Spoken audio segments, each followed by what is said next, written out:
not good this team. We confuse enemies.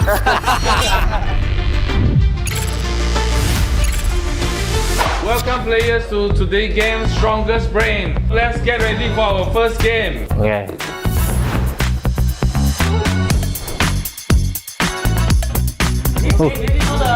Mid laner. Stand by 3, 2, 1. Okay, team A. Okay, Tak apa. Salah kita jawab kan. Bagi. I trust you, bro. I trust you. Yeah, what's your answer? C. C. Dah bisa tau. No Dah jawab point. juga ya. I don't worry. Sorry. I mean, I was sorry. Just guess. Okay. Stand by 3, 2, 1. Team B. C. Kalau gua main Magic Chess, betul-betul itu Aurora. Yes. C. Okay, we show the answer. Yeah. Magic Chess. Sia-sia. Ya. Sia-sia ya. Gak sia-sia main Magic Chess. Stand by Easy. 3, 2, 1. Team A. Answer. A. Yeah. A. Hey. Correct. Easy. Pas. Aduh. Okay. Lu main, lu try main. Oke. 3, 2, 1. Lu main Magic Chess kan? Lu gua nggak main Magic Chess. Okay. Based on Magic Chess ha, C. Hey, Yuzong Gua Magic nggak Chess. main Magic Magic Chess Yuzong ada. Kalau based on Magic Chess ha, tak ada. round 2. Oh, okay. Main Magic. Remember the position. Be ready to click. Oi, Mek, lu tahu harga tu kat Mek? Start counting. Aduh. Okay, stand by 3, Gua enggak tahu harga. 2, 1. Kalau physical gua tahu. Team A. It's either A or C. Okay, bro. Let's go, man. Yeah, what do you think? Sama. A, wrong. Okay, Meng. round 2. Suka Mek. Dia jawab second. B. B. B. Correct. Gak sia-sia, Cok. Gua ambil later. Okay. Gua tahu. Okay. 3, 2, 1. Team A. Let them. 5. I already know the answer. Yeah, I think so. 5. The answer B. 5. The answer B. B. D. B. 5. 5. B. Boy. Boy. Wait, you say 5? So they have different answer. Oh, not good. Not good. This team. Answer 3. Okay. We confuse enemies. Okay. So the answer is B. I know. The answer is B. Yeah. Right. Nice, bro. Yeah. So good. If it was wrong, they would go with 5, bro. Okay, so the next one. Gua nggak faham itu 5-4. Gua bentuk. 3, Lu ini ya. 2, Gua nggak tahu 1. jawapan. Team B. C. Nggak tahu betul ke tak? 5, 4, C. So the answer is C, right? Never Okay, and bro. Pangu. Let's go with D. Okay. Correct. Nice, bro. I'm a wrong player. Yeah. 3, 2, 1. Oh, what do you think? I don't know. Lu selalu monteng kan? Gua nggak tahu. Let's try again normally, but A or B. 3, Okay, let's try. Your time. Wrong. wrong. Lu Mek. B ya. Go back. B. Correct. I got pressured by them.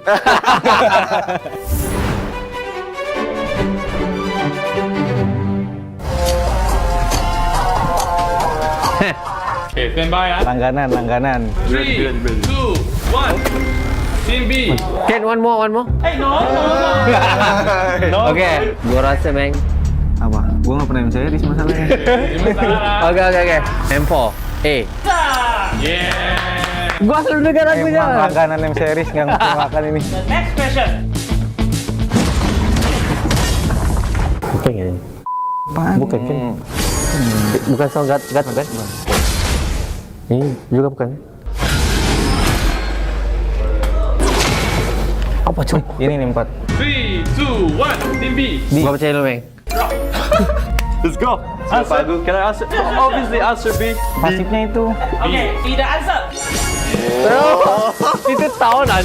Gatot nih ya. Udah gatot dua. I am the moonlight that breaks through the darkness. You should be ashamed for not trusting yourself. Only light can drive out the darkness. Horology Mana ni? Minecraft. Gua rasa is betul. my name. Sebab betul, Cok. Okay. Stand by. 3, 2, 1. Team A. Tricky question. What do you think, my teammate? We give them jug. Okay, I trust you, bro. C. C. Okay. Okay. Mek. Lu bet dorang, Mek. Lu bet dorang. Nice bet. Okay. not the same. Okay. B. Okay, let us see the answer. Nice bit. Let's go move on. No problem. Next question. So the last one, general one. Stand by. 3, 2, 1. Teammate. A. Yeah. Yeah, we're going with answer A. Cyclone. Yeah, for sure. Very confident? Yeah, of course. Is it? Every single time. Correct. Same score. Yeah. Meng, lu tekan Meng, lu pasen sikit. Okay. Langsung. Yep. There, Mali. Nice. Wait. Home ground, bro. Yeah. Di MPL. Okay, stand by. 3, 2, 1. Kick. Dia dulu nih. Actually, they know, bro. They know. They know. Gue juga nggak M series player. Here. 3. I'll go with answer B. So lucky. Yes. Anjir. Enggak tahu juga, Cok. Past tense. Forget. Okay, last question. Wah, oke ini Meng. Oh. Oh, berapa jumlah? Bapak Hero. Lu tahu? Enggak. Aku nggak tahu. Okay. 3, 2, 1. Oke, jawab Bang. Lu jawab, Meng. jawab. Gua udah jawab. Play. Gua Percaya diri, Meng. Percaya diri. Suara bilang. Strong. B. Also wrong. Itu. Okay, thank you all players for joining us today for Strongest Brain. Team A, 12 points. 12 point. Nice. Team B, only 7. Nah, Meng. So the winner is Team Nice try, A. nice try. We have big brain. 7? Is that? We have 12. Oh, nice. We won. We 7 dia. Aurora. 7. Nice. Thank you. Oh, nice. Okay, 7. Better than none. 0. Thank you. Bye.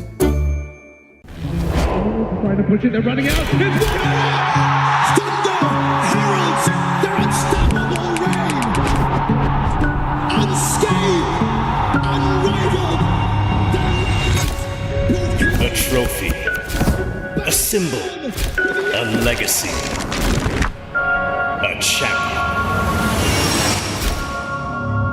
We begin our story with the pioneers, forged in gold, Fairy's champion ring and medal, relics to be worn with pride. Among champions, one legend outshines all. You play, we carry. Realme M7 official gaming phone. Forged for those who create miracles. The ultimate artifact of mastery. Every cheer from an army of believers shapes the determination of a champion.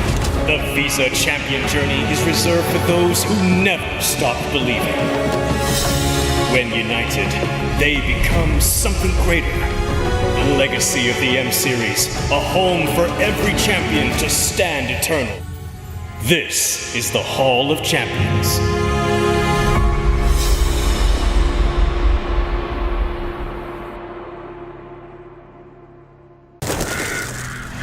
Nothing can withstand the withering. Against the endless erosion, my strength grew weaker by the day.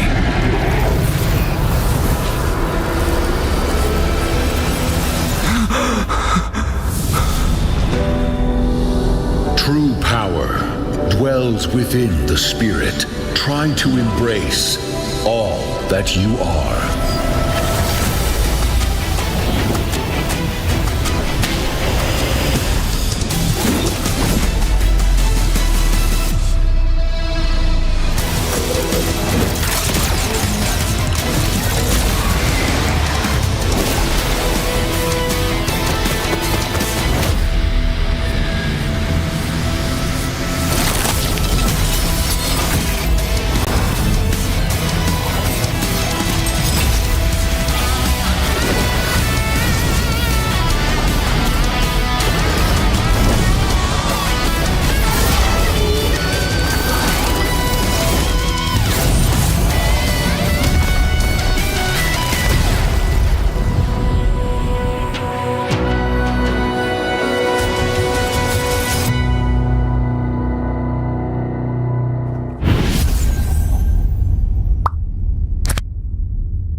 Welcome to the M7 Carnival, legend.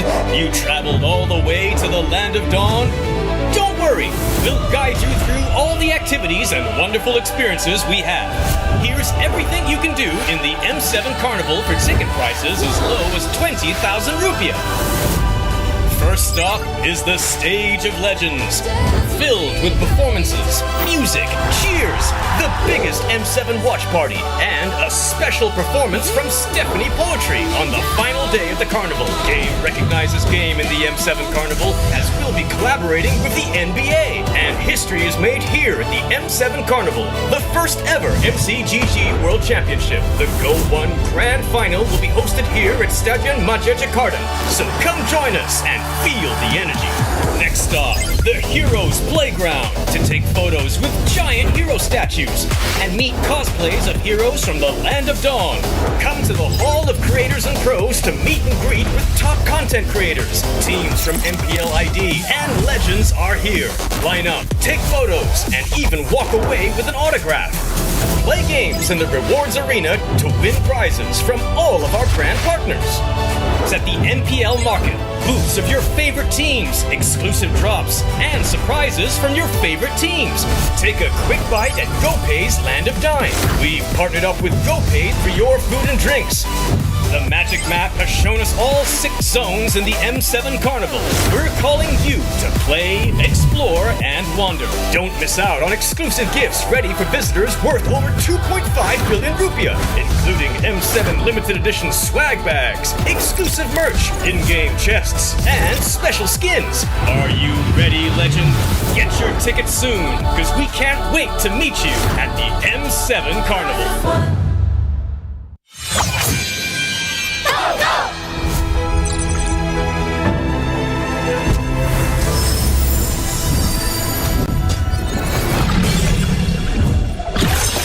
Rise beyond greatness and reignite your star. Come then, embrace the struggle.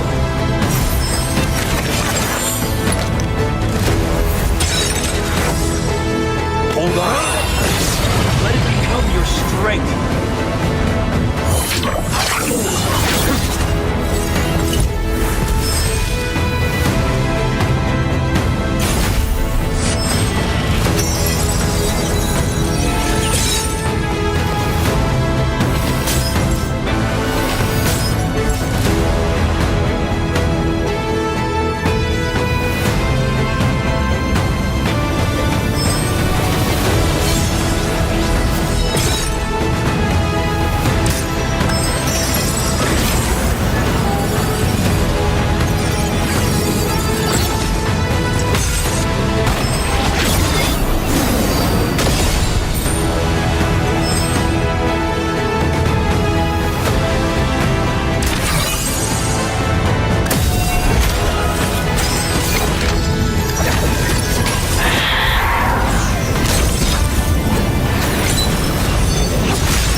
Let's try our first game.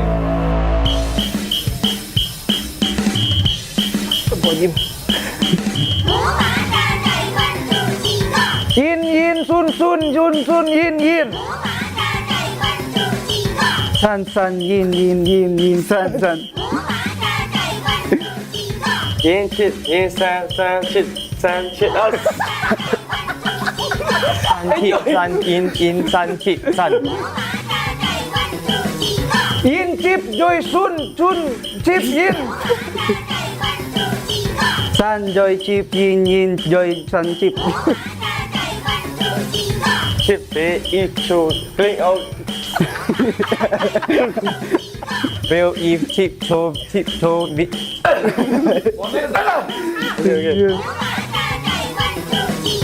Gatot Esme, Gatot. Palen.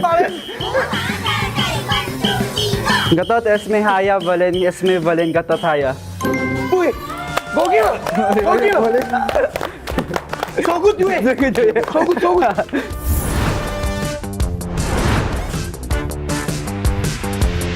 So now, before we show you the video, we'll show you the hints or the tips first. Ready? Ready for the video? Well, pushing those lanes, cutting those lanes the best he Stand can. and right. RLTZ on the hunt though, not gonna let him invade any longer. Wait, he's falling out of the water jet. Go! The jukes coming out, the retribution though, they're gonna be looking for him. The shadow kill comes out, he's got no backup just yet. Kyrie the bomb, the weave! How does he escape? The divine judgment comes out, but Yowie with a set, and Kyrie goes back. Give him the grab and kill. Everybody's low. Massive play from Kyrie. Sonic Esports. How is he doing it? Kyrie! First question.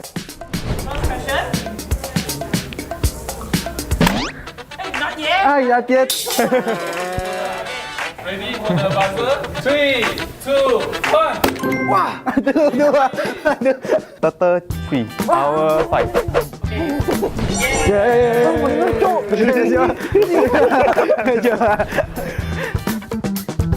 Between this time Okay. or like this? I'm not sure. 3, 2, 1. How many seconds?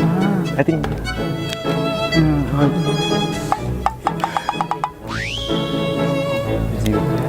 20 0. Yeah.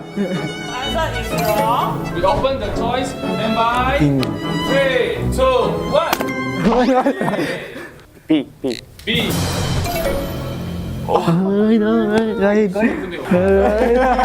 It's okay. Yeah. 3, 2, 1. Kill, death. Wrong. Can I just say it or Yeah, should you I? can write down. Kill, death, assist. Oh, part 2, 14. So close was the 14. Ah. I will solve the question. Sắp bắt cho nhau hay Dấu 3, 2, 1. 1 hero, 2 hero. What? Answer is wrong.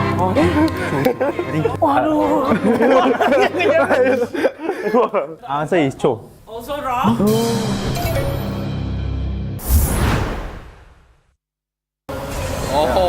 Wait, he's falling out of the water jet. Go! The jukes coming out, the retribution though, they're gonna be looking for him. The shadow kill comes out, he's got no backup just yet. Kyrie the bomb, the weave! How does he escape? The divine judgment comes out, but Yowie with a set, and Kyrie goes back. Give him the grab and kill. Everybody's low. Massive play from Kyrie. I think this. Sip. Yeah. Stand by. Let's go. 3, 2, 1. Yeah, it's not like. The answer is correct. Thank you all players. One team get 15 marks, one team get 30 marks. The reflex king is Team B. Bye.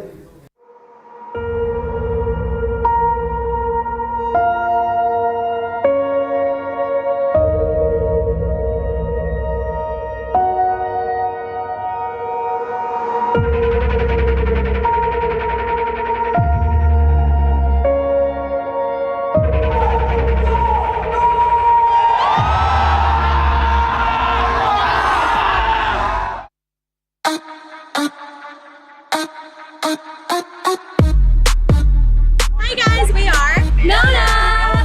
And we are here on our Sizzle music video shoot with Mobile Legends! Day 1! If you know the fact about me, I've been playing MLBB since high school, so it's been about 10 years now. Wow. And I can't wait to see my music video with Mobile Legends.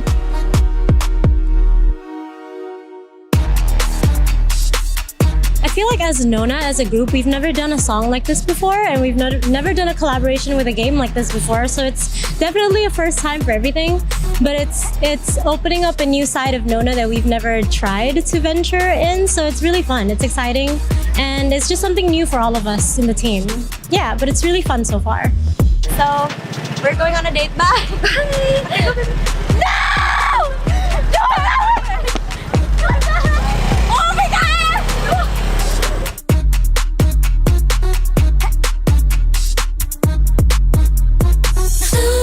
Freebies on the bar, but I'll let them look. When I walk in the room, everybody gonna watch a sizzle. Got a crew so hot, no riddles. It's 0 to 100, no middle. That's right, that's right. When I walk in the room, everybody gonna watch us. R to the I, to the S, to the E. Gonna shut down the apps if they're trying to get past me. Hi everyone, I'm Shaz from Nona.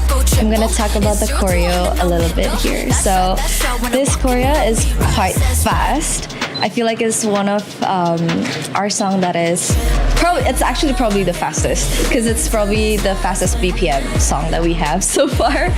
But I hope you guys like it. I'm so excited to share this to everyone, because it's a different side of Nona that we haven't shown. It's a little bit more cool than like feminine, so yeah. And then wait for Christy's signature move, because she's doing a little Gatot Kacha impersonation, so look out for that. 0 to 100, no middle. That's right, that's right. When I walk in the room, everybody gonna watch us. R to the I, to the S, to the E. Gonna shut down the apps if they tryna get past me. Yes, and we're ready for the day. It's a completely new set with AC. Yes, no more sunburn, but no more sunburn.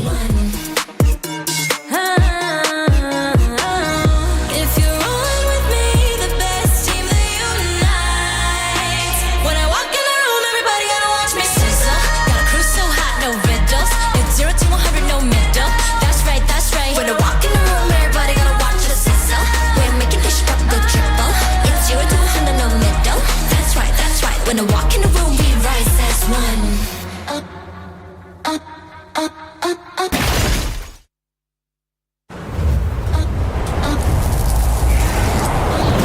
Just sizzle, got a crew so hot, no riddles. It's 0 to 100, no middle. That's right, that's right. When I walk in the room, everybody gonna watch us. R to the I, to the S, to the E. Gonna shut down the apps if they tryna get past me. You can watch us sizzle. We're making this drop go triple. It's 0 to 100, no middle. That's right, that's right. When I walk in the room, we rise as one. Got me wild and free. Now watch us stay fly. Doing it like I do. If you're rolling with me, the best team that unites. When I walk in the room, everybody gonna watch me sizzle. Got a crew so hot, no riddles. It's 0 to 100, no middle. That's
try our first game.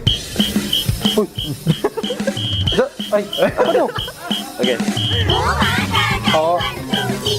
Zasling, zasling, zasling, ling.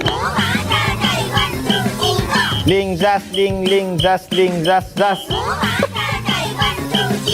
Ling, chow, ling, veil, chow, veil, ling. Uy! Chow, ling, chow, veil, chow, veil! Go! If link, link, glue, link, link, if glue. Glue, clint, ling, zas. Glue, gourd. Chick, clean, veil, ling, if, zas, guard, Oh! Gatot Esme, ayaw mo sabi. Ay, balik.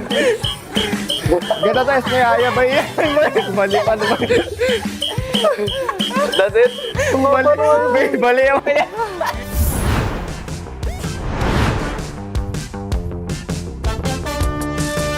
Before we play the video, so this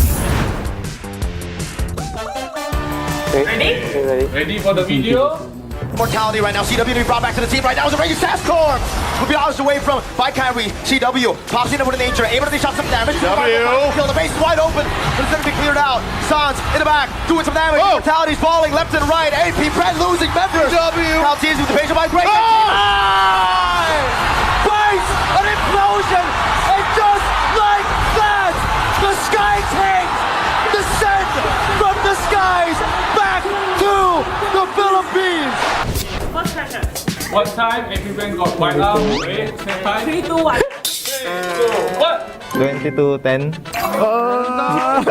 22-0 na naman. This one is the video end. 22:09. Oh, 1 second apart. Oh! 1. 0-1. Go for next. 3, 2, 1. 3-1-11. 1-1-13. 3-1. Si View pala yun. Go, lucky shot!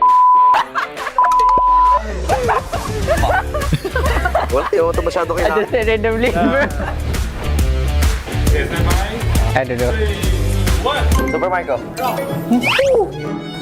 Ew. Oh my God! Yun yung sasabihin ko sa ni kaso di ako sure eh. Oh, you remember this? Question 4. Oh, shh. 3, 2, 1. View and who? Ogwen? 3. So, na lang. Mga viewer. View and Ogwen. The answer is wrong. Few and KTZ. Correct.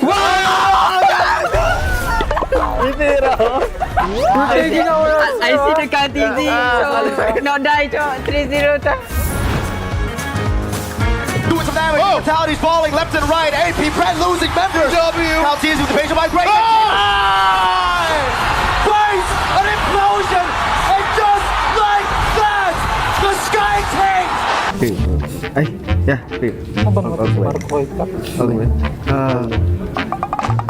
Okay, time's up. 6 got killed, right? 3, 2, 1. I'll say the player's name, right? Yeah. Yes. First is View, Flap, Marco, Ogwen, Taltizi. It's wrong. Okay. Few, Marco, Flap, Ogwen, Kyle.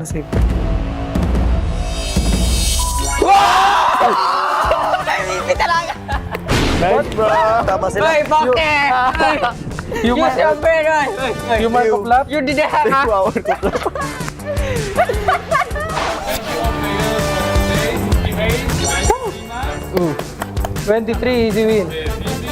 38. Bye!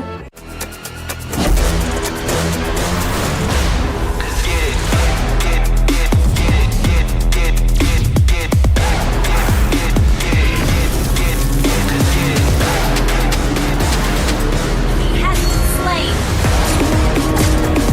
An enemy has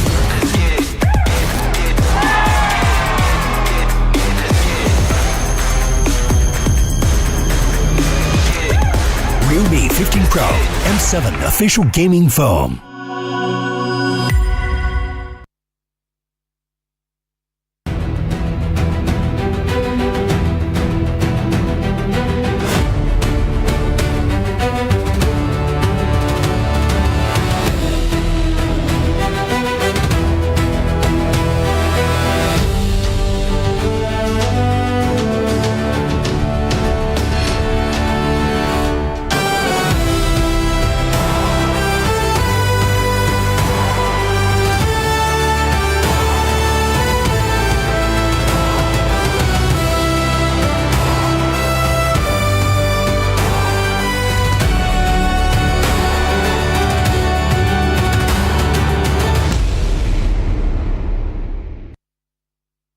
Nice, bro. Magic chest Yuzong ada. Not good this team. We confuse the enemies.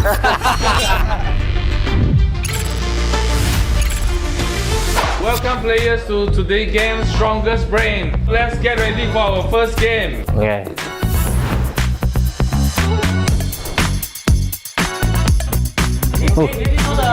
Dia lain dah.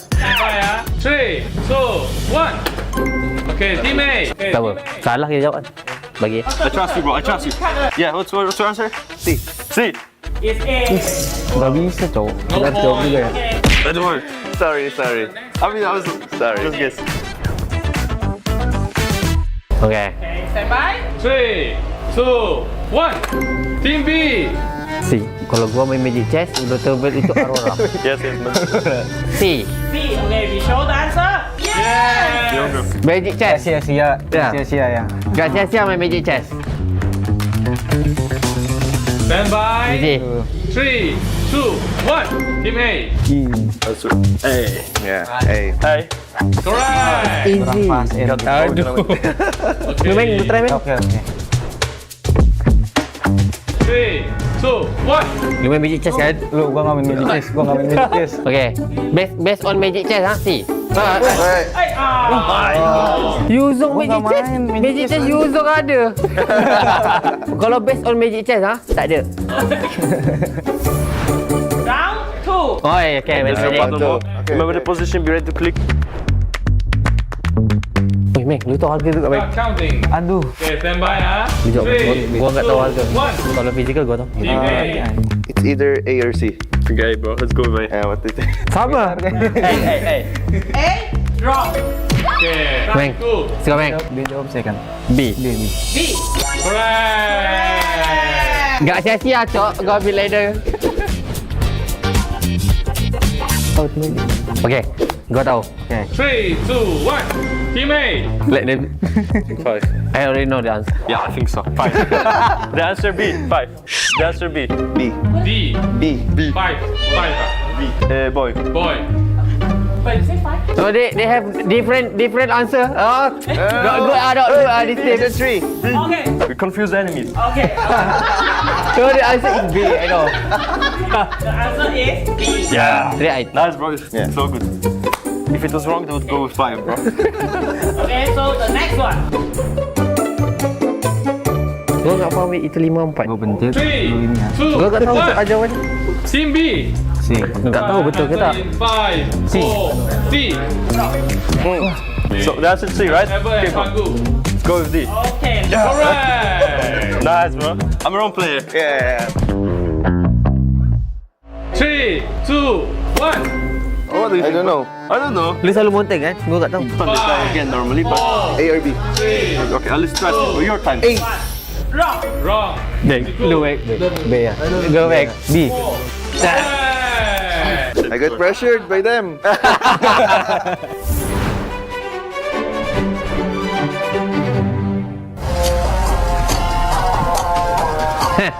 Okay, stand by, ah. Langganan. 3, 2, 1.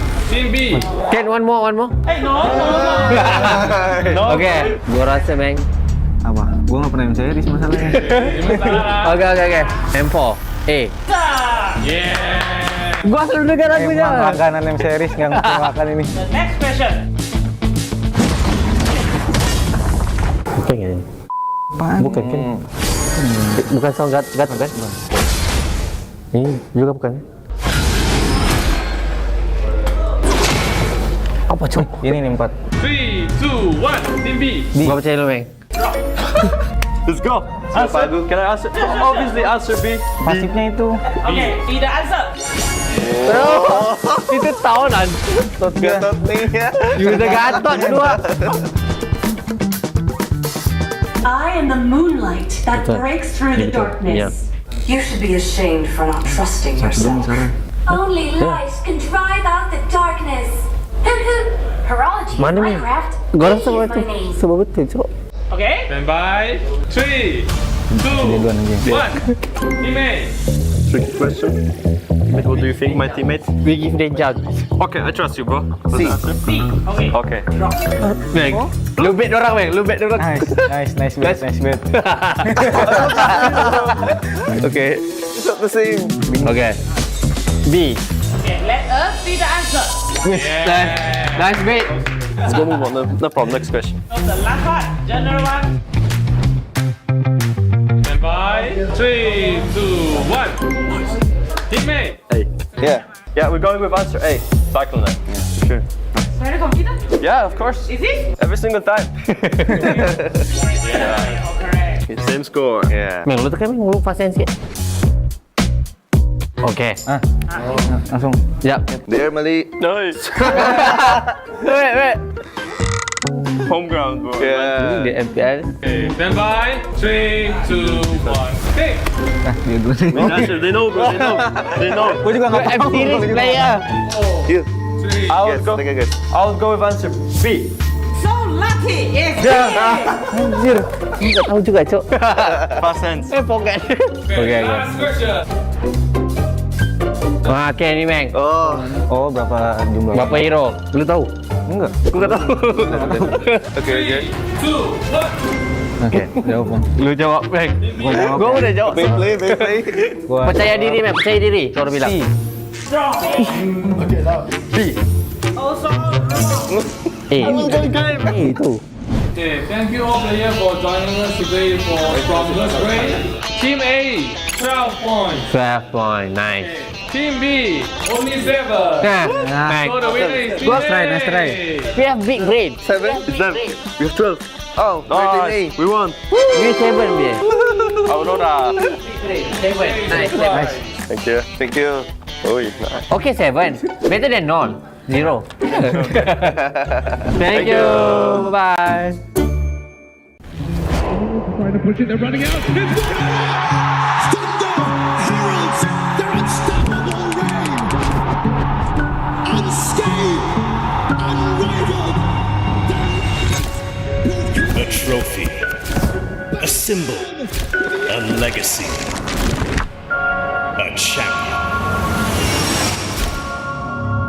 We begin our story with the pioneers, forged in gold, Fairy's champion ring and medal, relics to be worn with pride. Among champions, one legend outshines all. We play, we carry. Realme M7 official gaming phone, forged for those who create miracles, the ultimate artifact of mastery.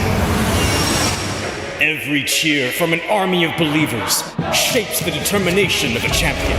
The Visa champion journey is reserved for those who never stop believing. When united, they become something greater. The legacy of the M Series, a home for every champion to stand eternal. This is the Hall of Champions.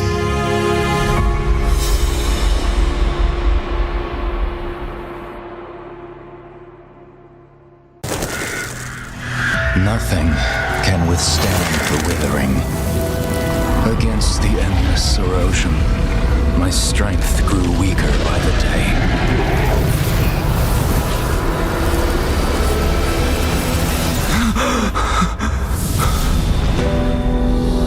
True power dwells within the spirit. Try to embrace all that you are.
Welcome to the M7 Carnival, legend. You traveled all the way to the Land of Dawn? Don't worry, we'll guide you through all the activities and wonderful experiences we have. Here's everything you can do in the M7 Carnival for ticket prices as low as 20,000 rupiah. First stop is the Stage of Legends, filled with performances, music, cheers, the biggest M7 watch party, and a special performance from Stephanie Poetry on the final day of the carnival. Game recognizes game in the M7 Carnival, as we'll be collaborating with the NBA. And history is made here at the M7 Carnival, the first ever MCGG World Championship. The Go 1 Grand Final will be hosted here at Stadion Maja Jakarta. So come join us and feel the energy. Next stop, the Heroes Playground, to take photos with giant hero statues and meet cosplays of heroes from the Land of Dawn. Come to the Hall of Creators and Pros to meet and greet with top content creators. Teams from MPL ID and Legends are here. Line up, take photos, and even walk away with an autograph. Play games in the rewards arena to win prizes from all of our brand partners. It's at the MPL Market. Booths of your favorite teams, exclusive drops, and surprises from your favorite teams. Take a quick bite at GoPay's Land of Dine. We've partnered up with GoPay for your food and drinks. The Magic Map has shown us all 6 zones in the M7 Carnival. We're calling you to play, explore, and wander. Don't miss out on exclusive gifts ready for visitors worth over 2.5 billion rupiah, including M7 limited edition swag bags, exclusive merch, in-game chests, and special skins. Are you ready, legend? Get your tickets soon, because we can't wait to meet you at the M7 Carnival.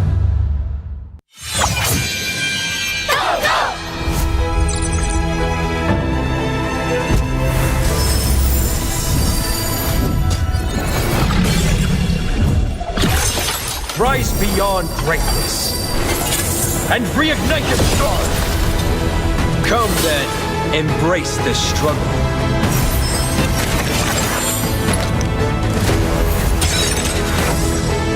Hold on. Let it become your strength.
Ya.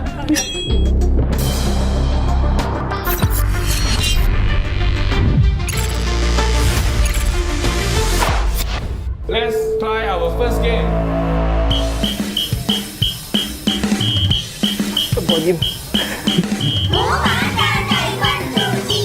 Yin, sun, yin. San, yin, san. Yin chit, yin san chit, san chit us. San yin san chit san. Yin chip, joy sun, chip yin. San joy chip, yin joy san chip. Chip be eat shoot, drink out. Will Eve tiptoe.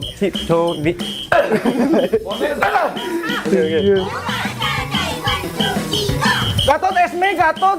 Palen. Gatot, Esme, Haya, Valen, Esme, Valen, Gatot, Haya. Uy, Gokil. So good, you. So good.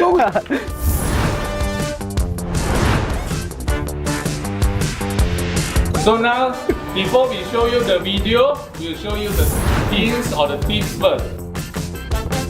Ready? Ready for the video? Well, pushing those lanes, cutting those lanes the best he can. Right. RLTZ on the hunt though, not gonna let him invade any longer. Oh, wait, he's falling out of the water jet. Go! The jukes coming out, the retribution though, they're gonna be looking for him. The shadow kill comes out, he's got no backup just yet. Kyrie, the bomb, the weave! How does he escape? The divine judgment comes out, but Yowie with a set, and Kyrie goes back. Give the grab and kill, everybody's low. Massive play from Kyrie. Onyx Esports, how is he doing it? Kyrie! น้ำเลยใต้แอคชั่น Not yet. Not yet. Ready for the buzzer? 3, 2, 1. Wow. Total 3 hour 5. Yeah.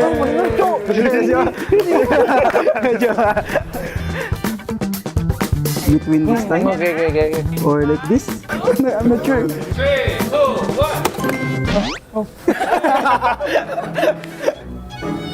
How many seconds? I think.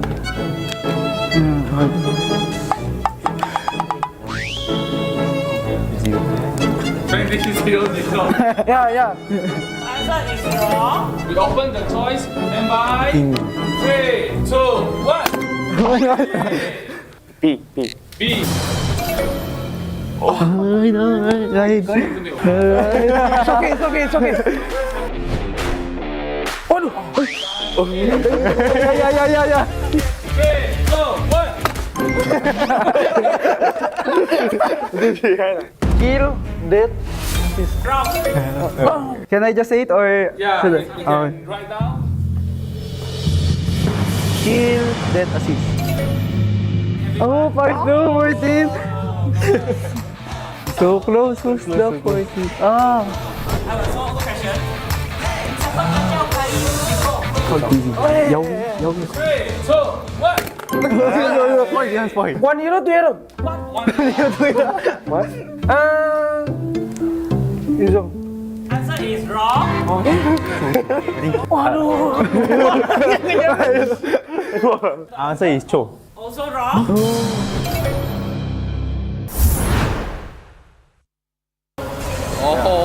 Wait, he's falling out of the water jet. Go! The jukes coming out, the retribution though, they're gonna be looking for him. The shadow kill comes out, he's got no backup just yet. Kyrie, the bomb, the weave! How does he escape? The divine judgment comes out, but Yowie with a set, and Kyrie goes back. Give the grab and kill, everybody's low. Massive play from Kyrie. I think this. See. Yeah. And by. Let's go. 3, 2, 1. Yeah, it's not like. The answer is correct. Thank you all players. One team get 15 marks, one team get 30 marks. The reflex king is Team B. Bye.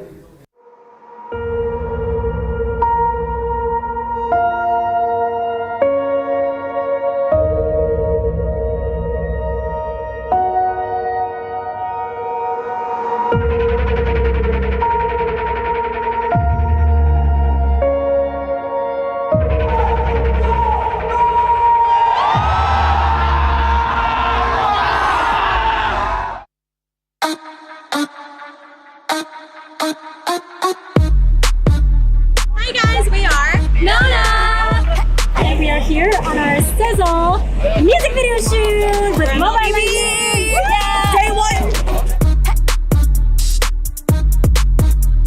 If you know the fact about me, I've been playing MLBB since high school, so it's been about 10 years now. wow. And I can't wait to see my music video with Mobile Legends.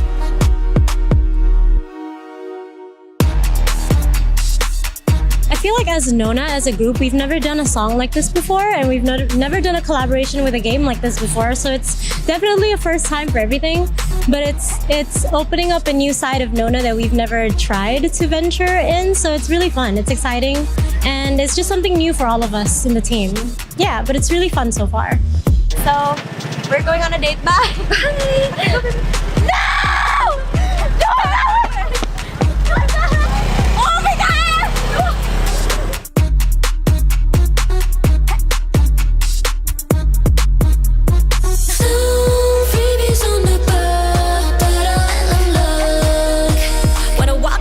Everybody gonna watch us sizzle. Got a crew so hot, no riddles. It's 0 to 100, no middle. That's right, that's right. When I walk in the room, everybody gonna watch us. R to the I, to the S, to the E. Gonna shut down the apps if they're trying to get past me.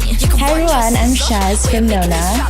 I'm gonna talk about the choreo a little bit here. So this choreo is quite fast. I feel like it's one of our song that is it's actually probably the fastest, because it's probably the fastest BPM song that we have so far.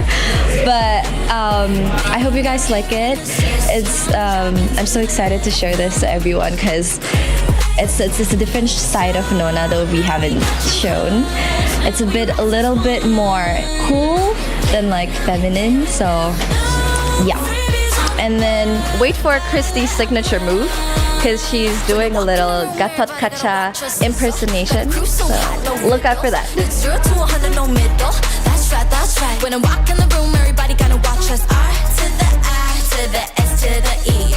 Gonna shut down the apps if they tryna get past me. Yes, and we're ready for the day. It's a completely new set with AC. Yes, no more sunburn, but no more sunburn.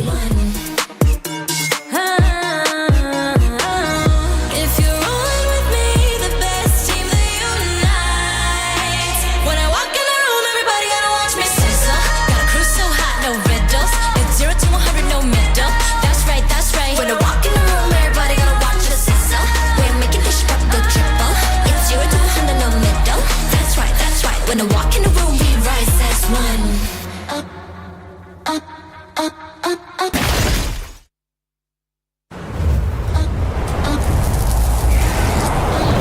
Just sizzle, got a crew so hot, no riddles. It's 0 to 100, no middle. That's right, that's right. When I walk in the room, everybody gonna watch us. R to the I, to the S, to the E. Gonna shut down the apps if they tryna get past me. You can watch us sizzle. We're making this drop go triple. 0 to 100, no middle. That's right, that's right. When I walk in the room, we rise as one. Got me wild and free. Now watch us stay fly. Doing it like I do. If you're rolling with me, the best team that you know.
Let's try our first game. Ay, apa tu? Okay. Oh. Zasling, zasling, ling. Ling, zas, ling, zas, zas. Ling, chow, ling, bail, chow, bail, ling. Ui. Chow, ling, chow, ling, If, ling, clean, glue, ling, clean, if, glue. Glue, clean, ling, zas. Glue, gourd. Chick, clean, ling, if, zas, guard. Gato, test me, ayaw buta, be. Ay, Valentin. Ganda tayo sa kaya ba yan? Bali pa naman. That's it? Bali ako yan.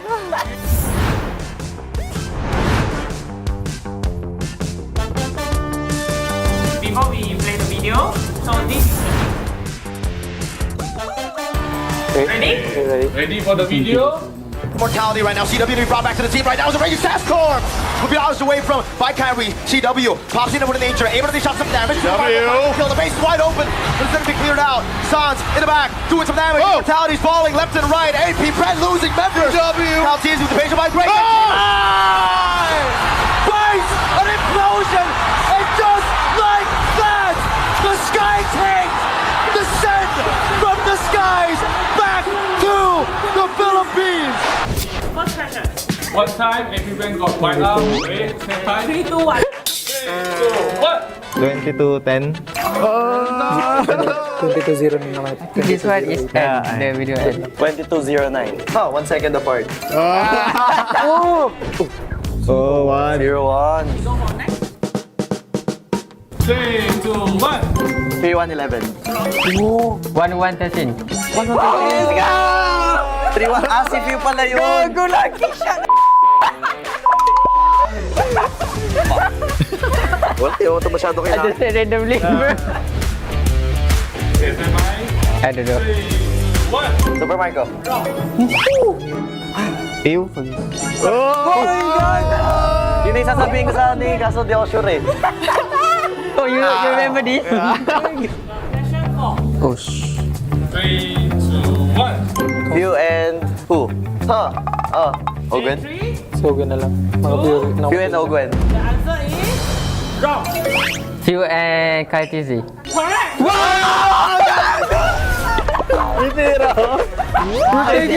I see the Kaltizi. So, no die, 3-0. Doing some damage. Mortality's falling left and right. AP Brett losing members. Caltese with the patient by break. Base an implosion. And just like that, the Sky Tanks. Ay, yeah, Pip. Ano ba naman ito si Marco Hoytap? Okay, time's up.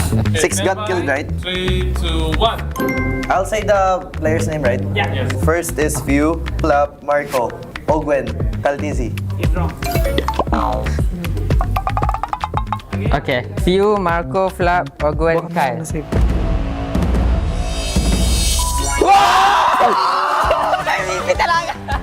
Nice, bro!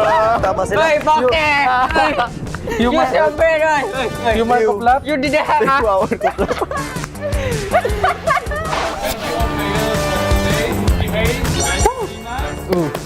23, easy win. Bye!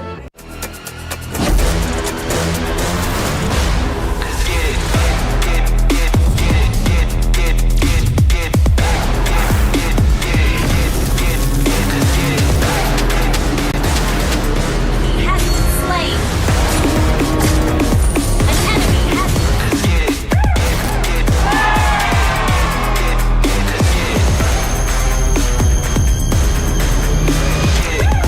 Realme 15 Pro M7 official gaming foam.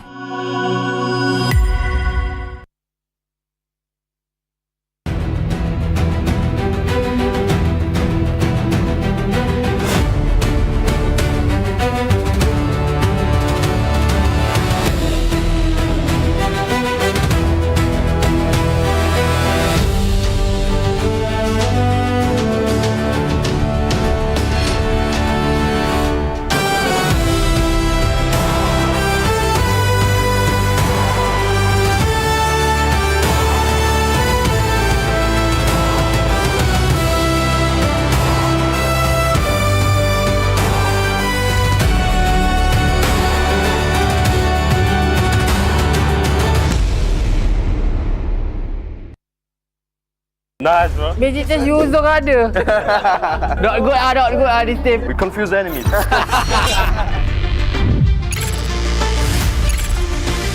Welcome players to today's game, Strongest Brain. Let's get ready for our first game. Okay.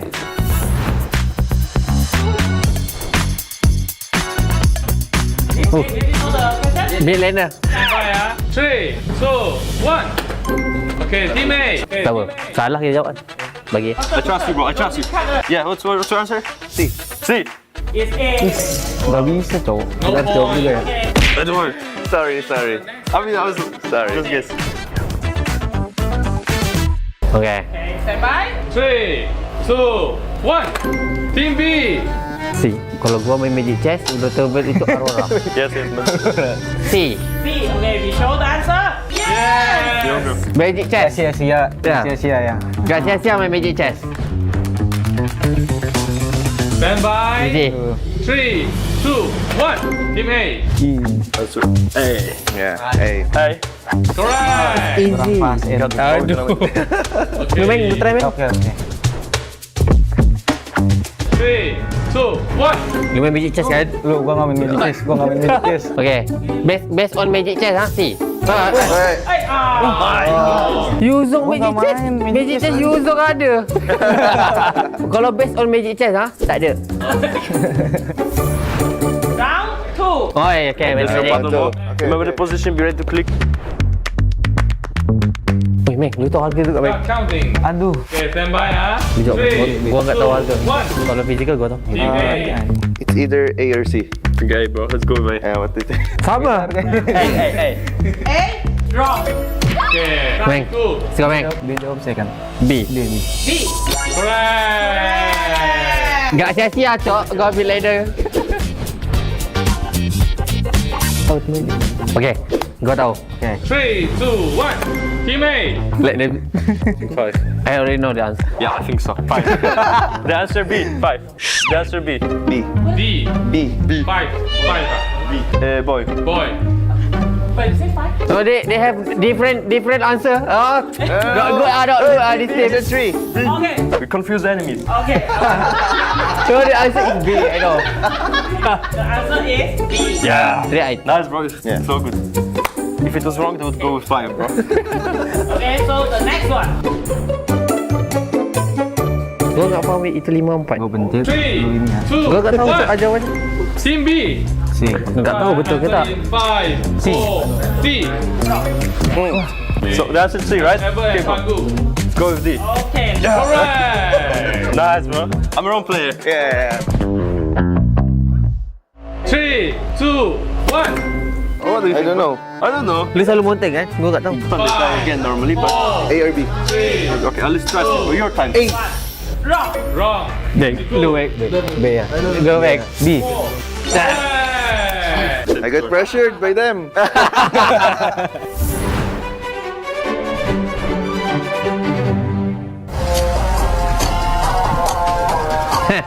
Okay, stand by ya. Langganan. 3, 2, 1. Team B. Can one more. Hey, no. Okay. Gua rasa Mek. Apa? Gua nggak pernah main series masalahnya. Okay. M4. A. Yeah. Gua selalu dengar lagunya. Emang langganan M series nggak ngerti makan ini. The next question. Bukan kan? Bukan kan? Bukan sound gatot kan? Ini juga bukan. Apa cok? Ini nih 4. 3, 2, 1. Team B. Gua percaya lu, Mek. Let's go.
Jakarta, Indonesia, the battle will start here in the M7 World Championship. Let the world see us.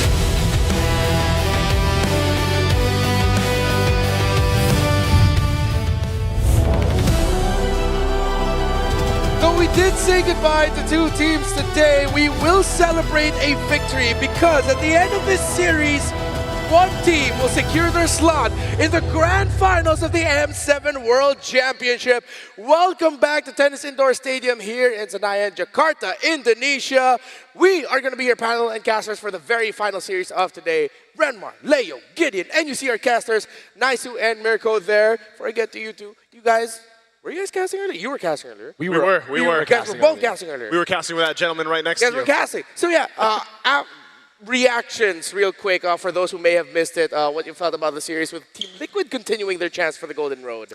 I am glad because I feel like the Golden Road story is amazing. I think it's one of the best stories that we have here in M7. So, you know, I'd like to see that come to fruition. It's just unfortunate that the lower bracket ended up being such a hectic lower bracket, probably one of the most contested that we've seen so far in an M series. But nonetheless, that was just the better team for TL. Yeah, for me, it was definitely conflicting, right? As an Indonesian, I'm so on it, but for some reason, I've always kind of leaned into TLPH. So I was happy either way. Prediction was right there. Unfortunately, though, it was just sad to see Onyx lose in the fashion that they did because it almost seemed like they learned nothing from MSC 2025, losing to TLPH in the semifinals, 3-1 in the exact same fashion. First 2 to TL, then a sneaky 1 game in, and then the closer. Yeah, in the Philippines, we have this term that we call liquid when they're angry. Galit na liquid, or angry liquid. And it seemed like angry liquid still continues to be one of the most unstoppable teams in global MLBB, Leo. I'll tell you now, even losing that one game made them even more angrier. Mas galit na liquid, and that's the team that will be playing through the lower brackets as their brothers in Aurora, their rivals, some might say, will be going through the top, and with a giant standing in their way, literally. We'll see if the Filipino versus Filipino Grand Finals that was last seen here in Tennis Indoor Senayan will be possible in 2026. It is very much possible, and I think especially with the lower brackets, nobody wants to touch that death zone. So especially if you're thinking whether you're a Aurora fan or an SRG fan, please vote for your teams. They need the energy. So let's talk about these two teams. The Selangor Red Giants from Malaysia have stood out to be one of the strongest and one of the most feared teams here in the M7 World Championship.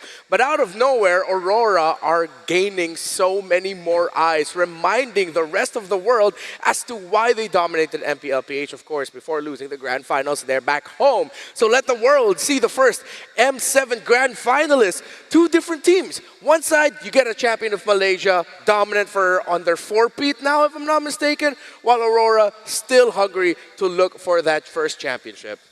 It's one of those things that you're hoping works out the way that everybody imagined. Because don't get me wrong, as much as I love SRG, as much as a Malaysian I am, I believe that Aurora deserves an opportunity to actually make it to a grand finals, to prove themselves on the world stage. Too many fans out there have made their voices vocal, and all I have to say to you is look up. Because when you look up, all you're going to see is lights. But also when you look up, you see the Giants.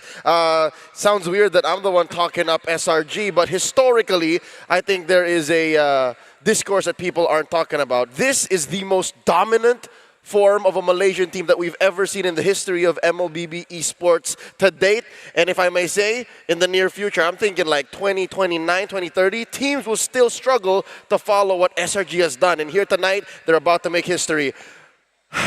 You know what? Contrary to my own prediction, I think they might be the first team in the grand finals. Also, you're predicting Aurora, but right now the vibe, you feel like there's a deep feeling in your gut that this could be going SRG's way. Of course, SRG chases a historic breakthrough for Malaysia, while Aurora looks to maintain the Philippines' dominance on the world stage. The Northern Lights of the Philippines versus the conqueror of MPL Malaysia. Just to remind you all, the story of the M series. In M1, it was Indonesia versus Indonesia. We got the legendary Myanmar versus Philippines series in Burmese Schools versus Red Esports. And then, after that, just a whole bunch of Filipino flags and Indonesian flags.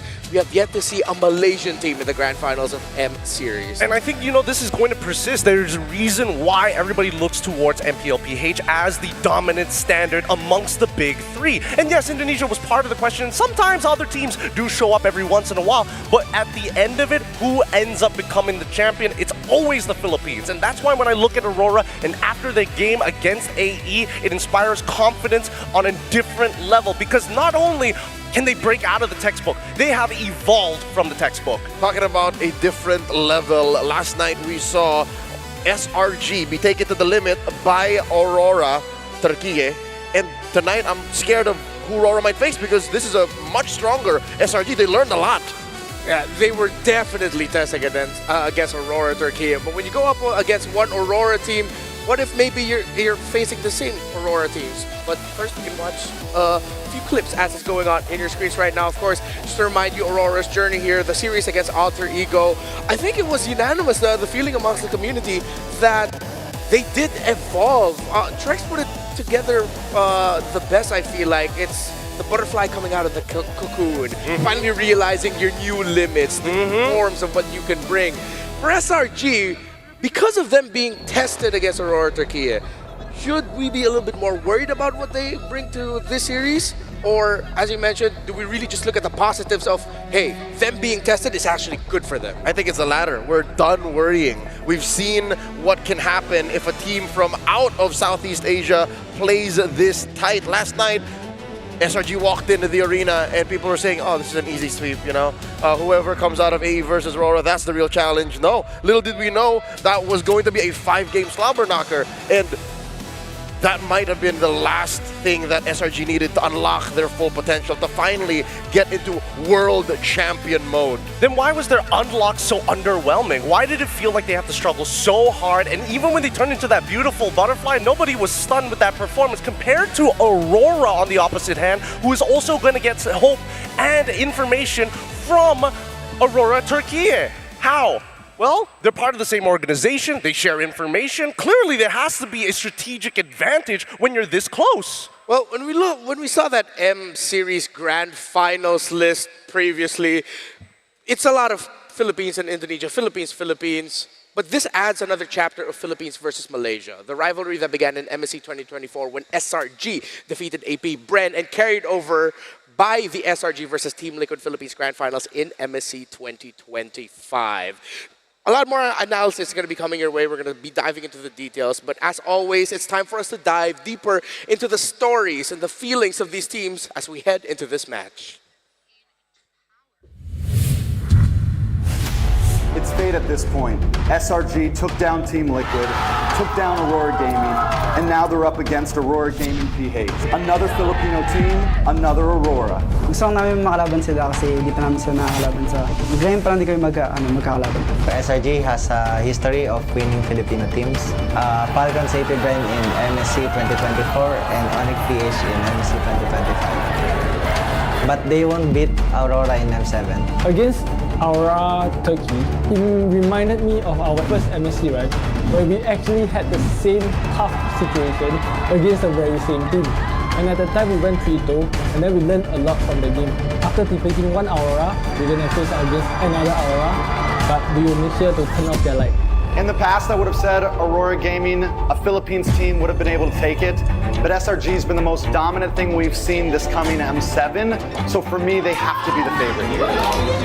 Yes, I would like to get revenge on SRG because they beat Aurora and Liquid. In PH, I was in RST, not in Aurora. We were called like Kingslayers, you know. So we took down some champions and also someone who has winning streaks in MPLs. So it's normal for me to be called a favorite slayer.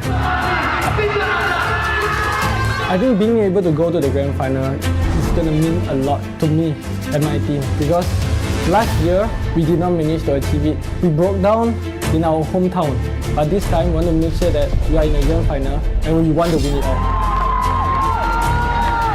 For the Monka, I hope you don't play jungler tank. Better we just play assassin so we can have a good match and have some fun.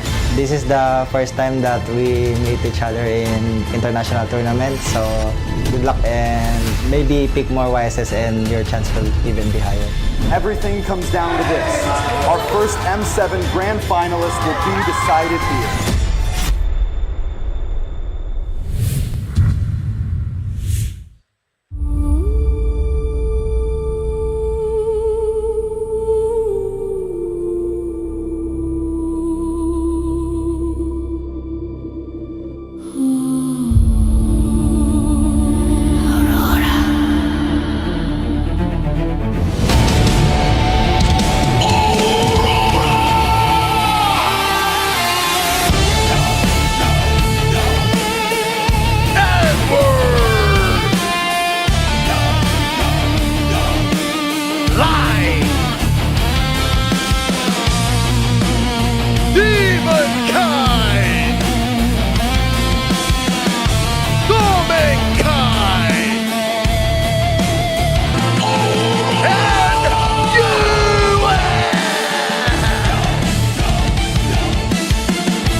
You see the lights in the sky, but can you hear it in the distance? The footfalls of the Giants! SRG! SRG! SRG!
Taller than ever, the conquerors of MPL Malaysia, Selangor Red Giants! A lot of SRG fans in the crowd with Auroras have come out in force as well. We've welcomed the players and we've welcomed the teams. And you see the beautiful faces of the crowd here ready to roar for either Aurora and SRG. But we have to welcome in the coaches, guiding them through this match.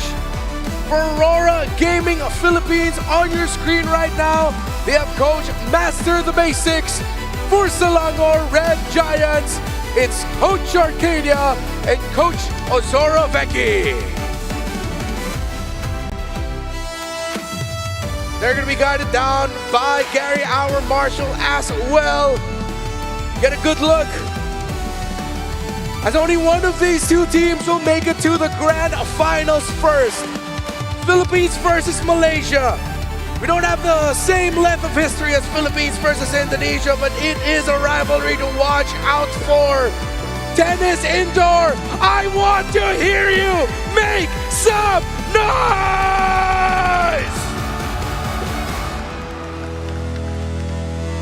Impressive how the Auroras from all around the world, mostly from the Philippines, have come out, flown out to show support for their team because they are but one best of 5 away from making it to the grand finals. A best of 7 to take home the whole damn thing.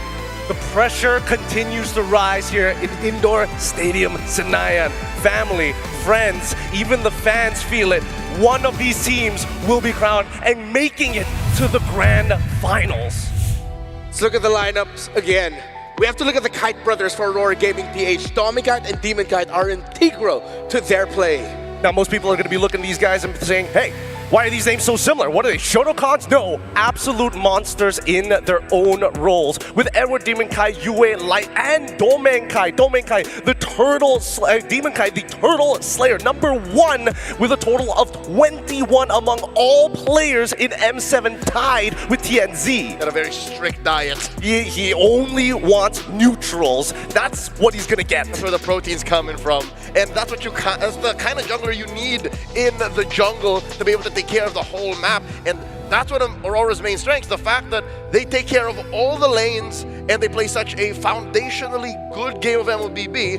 It's hard to take them down. #2 in all total assists in M7. That's Light. On the other side, Light will have to go up against Yums in the Roam, who has been stellar so far in the M series. Keep in mind that Yums is literally just behind Light in those stats, and that's not all. Even Innocent and Sakai's are putting themselves up on the leaderboards. That's right, Innocent is #2 in total kills, next to Sakai's and Demon Kite. They're all tied, but #1 is Sakai's. 57 among all players in M7, not just in their role. I'm looking at Sakai's, I'm putting a spotlight on him, also known as the Sky Prince. His breakout performance in MSC 2024, his first time in Saudi Arabia. I want to see this young man shine, because last night it was all about Yums, it was all about Innocent, it was all about Cram. Tonight, I want to see the Sky Prince fly. I don't see that happening here, not when you have the statistics to back it up. The fact is Demonkite is going to be securing a lot of these neutral objectives with the rest of his team. With an early game-centric play, this is what the meta demands of us now here at the tournament of M7. So now that's the major question, potentially heading into this matchup for SRG. Can Sakai's shine and rise above expectations? The rest of the 4 members of SRG have had their fair share of stellar performances. Yes, Sakai's has had MVP performances, even pointed out by Demonkite in the introduction with YSS. We don't really see him carry the team. It's the rest of the team making sure that Sakai's is comfortable enough to farm, and he'll be there. I'll give that to Sakai's. He is very dependable. Well, I mean, dependable is one thing, but how many games had he thrown? How many games had he bought 6 minutes given over to the opposing team? I'll tell you now, 2 last night, 2. And you know what they say about second chances, right? He had a 3rd chance. And fortunately, that's all it took last night to unlock another level of play for his team. And in the meta game. I don't know if it took this long, but last night, my eyes were opened. Finally, I am a Leomord believer. I want to see this hero come in. And I think, you know what, that was a little bit of a smoke and mirrors, what Demonkite said in that interview. Yeah. Like, yo, pick Yusung Shinmore, you might win.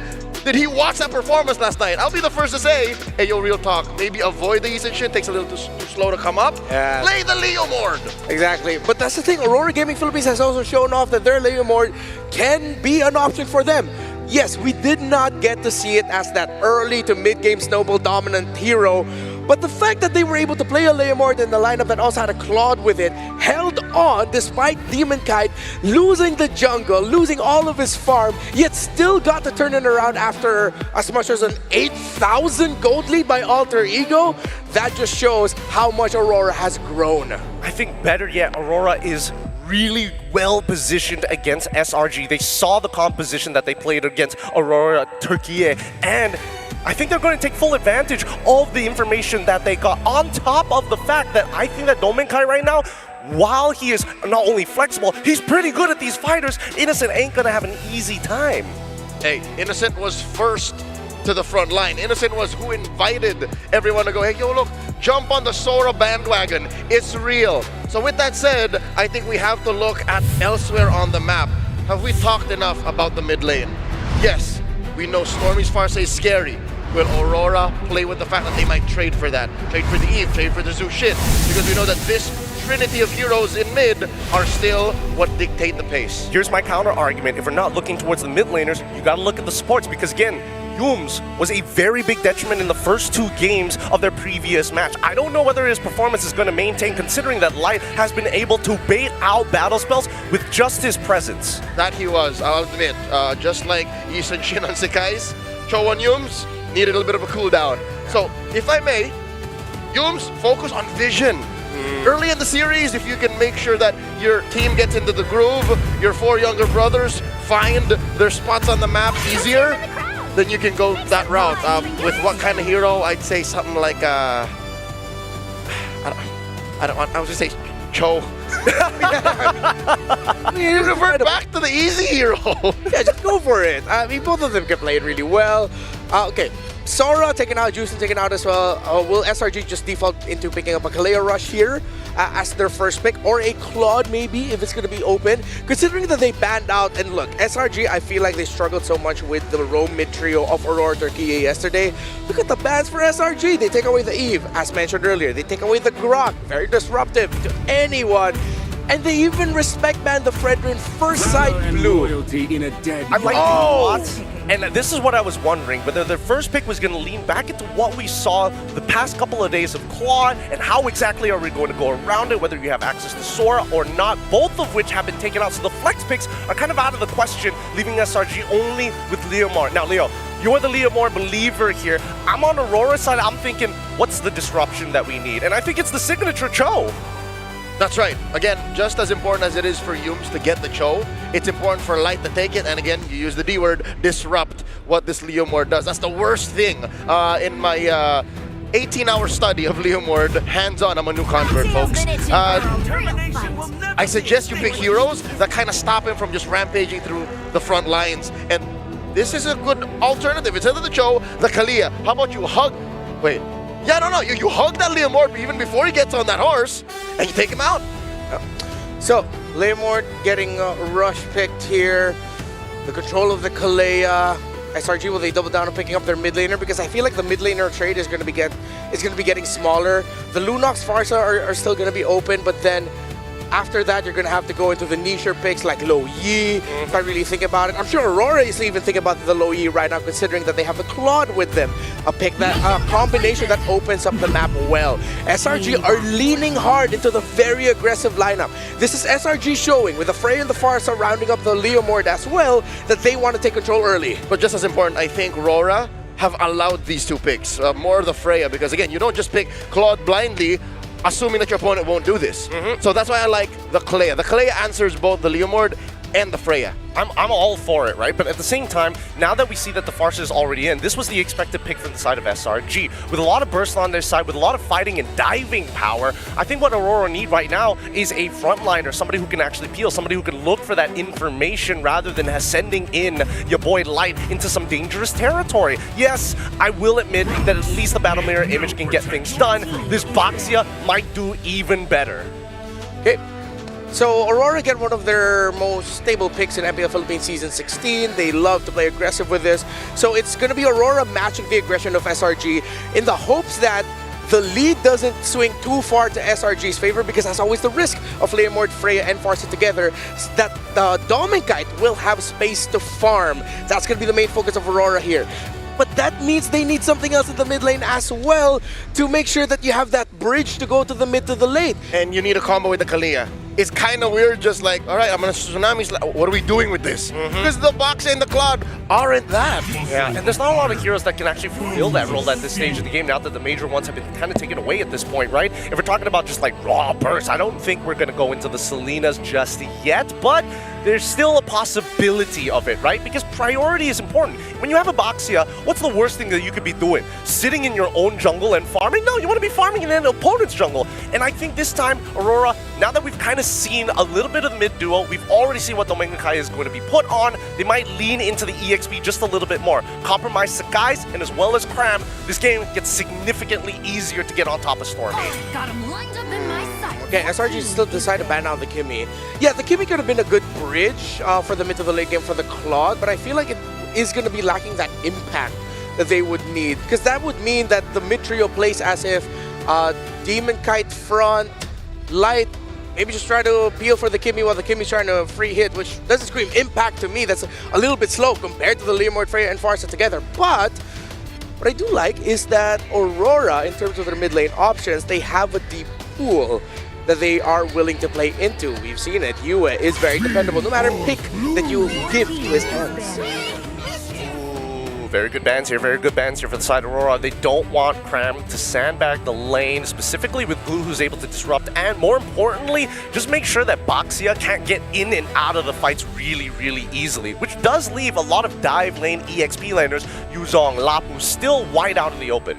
Arlott, you can also opt. What SRG needs now are like heroes that are okay with holding down either their lane or just take it into the face. That's what the Gatot is, that's what the glue is. So Aurora are reading into that. And by taking out the glue very specifically, yes, you still have the Arl and the Lapu Lapu open. Gaze the stars. But I think they're protecting a possibly soft mid lane. Yeah, it's got to be Kadita, right? What else kind of fits the bill to work together with the Kalea, something that can maintain that lane, not knowing what Yums is going to play exactly, while still being able to kind of bleed its influence into the side, right? You don't necessarily have to win the lane, you just need to hit level 4. There was a very American voice that in my head that sounded like it said savior. What about that? I don't know how possible a new hero from out of nowhere might come. I hope that voice appreciates when I say Gord is more likely. Because you need a battle mage. You need a hero that is kind of ready to go.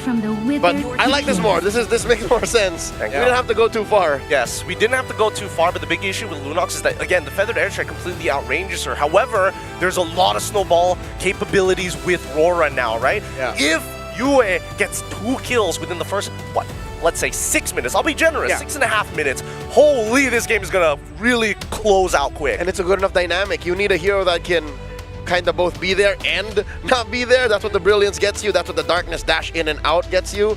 So there is some play there between her and the Farsa. Yeah, and the Galea and the Lunox together are quite difficult to kill in the center of the map, especially with the minions are there. Both of them just have so much regen together. As expected, the aggression through SRG. They'll pick up the Cho and they pick up the Lapu Lapu. SRG, they're not hiding anything about their lineup. They want to go full aggro. That's why they took away the Lo Yi as well. One of the best picks that could have stopped in terms of crowd control and damage. Edward's pick here needs crowd control. This is what's severely lacking right now from the side of Aurora. Did they just go Alice? No. I don't want to see the Alice Lapu matchup against a lineup that is very full on early to mid. You're gonna get kicked and shoved 6 feet to the ground so quick. Oh, Glue got taken out as well. Uranus doesn't have enough control. There it is, Arlet. Huh, wow, this is the most... Okay, you know what? If Aurora are willing to say, hey, Edward, we're not going to be able to give you too many resets, do the work, sir. Edward nods his head to his coach and says, yes, I will. Another look at the final 2 lineups. You know what, I have this weird, strange optimism towards the Aurora lineup despite the stats telling me not to feel that way. It has better utility. There's a lot more things they can do when they decide to do it, while Aurora is just playing with sheer firepower. Keep your eyes on Sakai's and Cramp because I think that's where Aurora are going for the attack. If they can surgically remove them from this game, man, expect 13 minutes. That's when it's going to end. Game number 1 in this best of 5 series. First winner. First entrant into the grand finals of the M7 World Championship. Naisu and Mirko to call the action. All troops deployed. Call the action we shall. Here we go. Jumping into the land of dawn. It's a best of 5 and a ticket to the grand final for one of these teams here. It's me, Naisu, and Mirko to bring you this action. And now, man, I'm going to tell you what. These are lineups that at this point make clear sense. The Arlot, interesting that was the last pick, but have to agree with the panel on how they kind of went about this and that what the Arlot will provide, and you can rely on someone that's Mr. Consistent, man. Yeah, when you have the Baksha in the jungle, when you have a utility jungler, you want to have a little bit more damage, a little bit more carry potential on your XP, and that's exactly what you get when you have Edward on the Arlet, right? Like, even though most Arlets, and I think even Edward here will probably go for just a Fury Hammer into tank, that's enough damage. You deal enough base damage, and it's all about the resets, which Light can get you too, and he's already doing a good job in the mid lane with Yue to pressure Yums and Stormy. Yeah, the pressure that's going to happen here early on, especially in the mid lane, is going to also come from Light, like we just saw, especially when the Tsunami Slam is available, and they can kind of rotate around that. Again, with this dangerous grass map being a little bit faster, Light's going to just provide some information and get on out of there. This is one of the things, though, that we have seen throughout M7 is that Claude building... Oh, Yomenkai? Okay. Indeed, by Innocent there. Yeah. Straight into the BMI after. But who got the gold crab? Did you see? I didn't. I think it was Domenkite. I could be wrong. I think still... Oh, whoa. Mid lane? Yeah. All in over the Skies. And he baits the Phantom Steed. Skies wants to go in, but that's going to be the Jikundo landing on 2, but no further initiation. So Aurora Gaming Philippines, they got what they wanted. They wanted to just bait out the Phantom Steed. Now it's going to be Edward. Caught in a bad spot. Ah, too clean with the Vengeance. Okay. Demon Kite's there too around the corner, so no push through or follow through there. Turtle's going to be up now, though. So plenty of members on both sides here. We'll see some rotating. Whoa, mid lane. All in there. Valkyrie Descent coming down. Innocent taken out by Yue and Light. Great read on the rotation is in the bottom lane. There's a bit of skirmish. Edward jumping with Vengeance again. Cram going for the slices. Down with a stun as well. Oh, he gets stunned. Edward's gone, and now they're going to be going for more as Light falls. They're still going. Now it's Demon Kai pocketing the Poisons. Yue going for the Brilliance now, but Sky's going to be on him right now with the Feather Airstrike as well. Purified to get a bit more movement speed. Sky's going to go down a Demon Kite. Wow, it is a bloodbath. All before they could even go for the turtle. They go and get a couple kills on both sides, 3 for 3, and a little bit of extra gold over to SRG off that turret. Man, this is what we've been seeing today, Mirko. I mean, just a whole lot of fighting even before an objective is taken. We have leveled up in the M-Series game, and again, this is what having a Swiss stage and then a double elimination gets you in a tournament. There's so much time for these teams to understand the meta, and even if they don't, they can go through that grueling 0-2 bracket, 1-2 bracket, so many more best of 3s you can play to understand the meta. And honestly, That's how we get to see the best MLBB possible. For this first turtle, I'm not sure if they're going to be fight for it. Whoa, we got to go back here. Yeah, the way the dragon there was used up. Now good stun from Edward. Final snatch as well. The turtle was already taken. Now Edward jumping with vengeance again as a Valkyrie descent will deal a lot of damage with Cram as well now. Tsunami Slam coming down. Sky taken low. He gets the kill. Yue's gone. Seki's is next. Sakai's goes down. And they disengage. So it's a trade. The 1-for-1 actually here. Turtle secured though for Aurora Gaming Philippines. Man, these fights for the Turtles breaking out, the adjustment of the meta so far that we've seen, I mean, it's all kind of brawly, but still, you're talking about a Baksha versus a Leomord at that. But then you also have a counter over in the gold lane, right? Innocent later on should be able to go ahead and help beat out Domenkite unless he scales up enough. Okay, a little BMI. Yeah, that was a bit too close for comfort though now. Phantom Seed, Cram gonna be walking up as well. Edward, able to space away. Can he get away? Sky is just going for it, and Cram, popping a recalls as well. Cram's like, you see that? I hope you could see that, Edward. And Edward not having the best time on this R-Lot right now. You want to get Edward angry though. Hey, right now, they might be angry in the mid lane. That's a Tsunami Slam bringing down Yumes. Good stuff from both these teams. Selangor Red Giants really punishing the small mistakes that Aurora Gaming Philippines were making. Again, Edward walking up too aggressive with no vision on the map, and it's the same for Selangor Red Giants, for Aurora Gaming Philippines, I mean.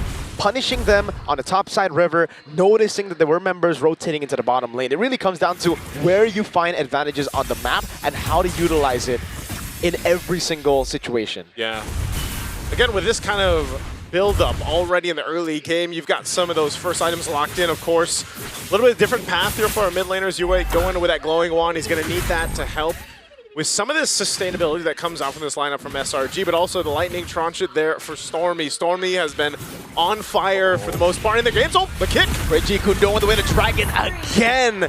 On top of that, Cram actually stole the XP grab, so a little bit more damage on top of the physical one. It's mental damage now. It's going to be Light walking up now with help of Innocent as well with the Valkyrie set. Now Tsunami Slam to bring him under turret. Oh, in trouble. Yumes trying to get away. Disengage, but he falls to Yue.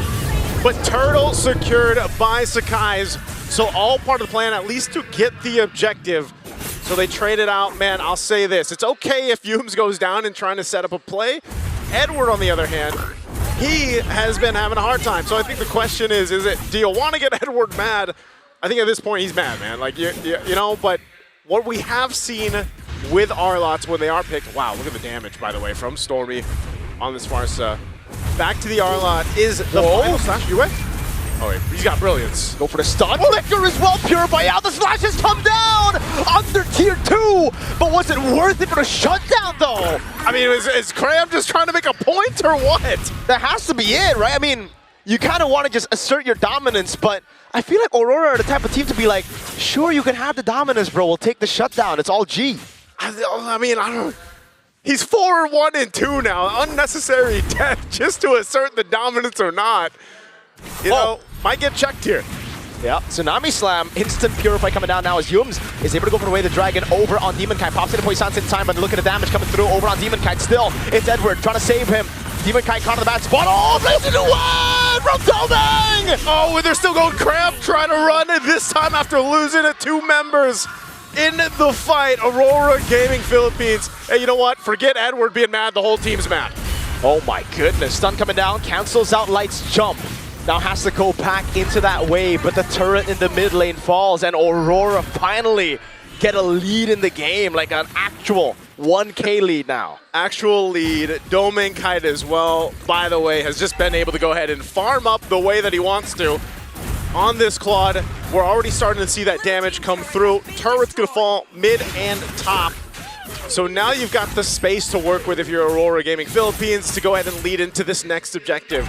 Turtle comes up, last one of the game, and they'll get in position. Once again, Yumes has continuously done this, setting up with the Cho, but this time it might be a little bit tougher. Domeng rotating down too. He's gonna go ahead and clear out these minions in the mid.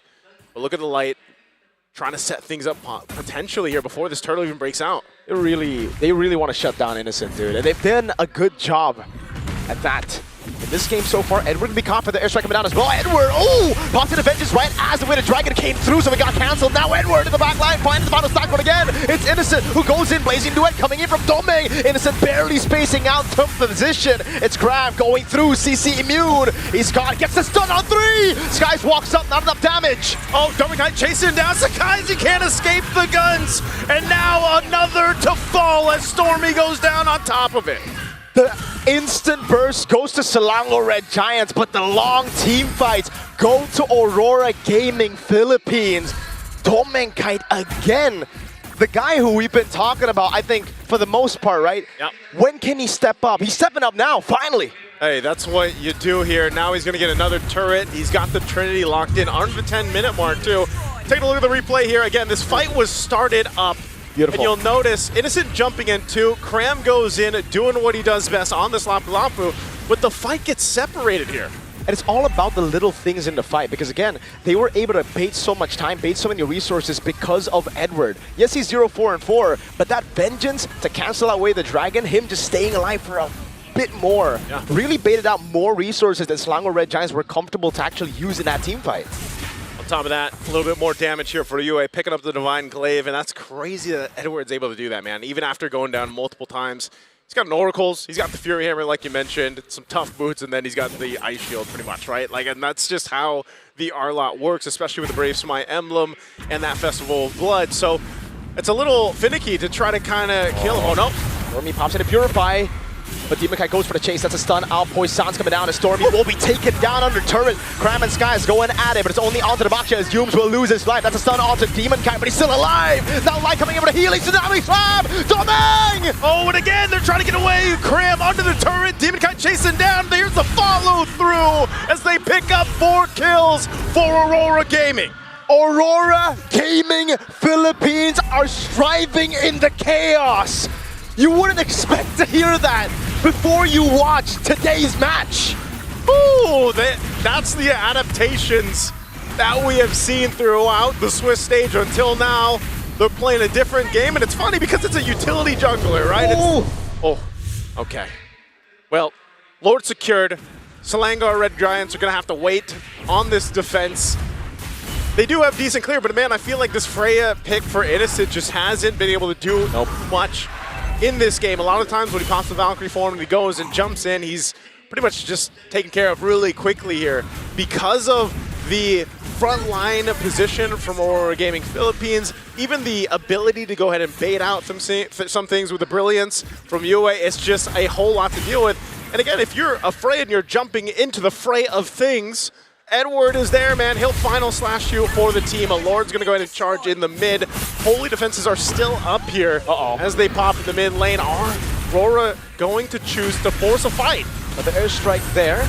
It's a Tsunami Slam to catch Hume. He's going to be caught. Vengeance already down. Demon Kite was able to take him down there. The Lord will be cleared out. Innocent can't go for the Valkyrie Descent anymore. You already used it to clear up the wave, and Aurora want to go for round 2. Into the mid lane base turret they go. Yue already on it, trying to siege it down, and they will crack the base turret open. Domeng doing so much damage.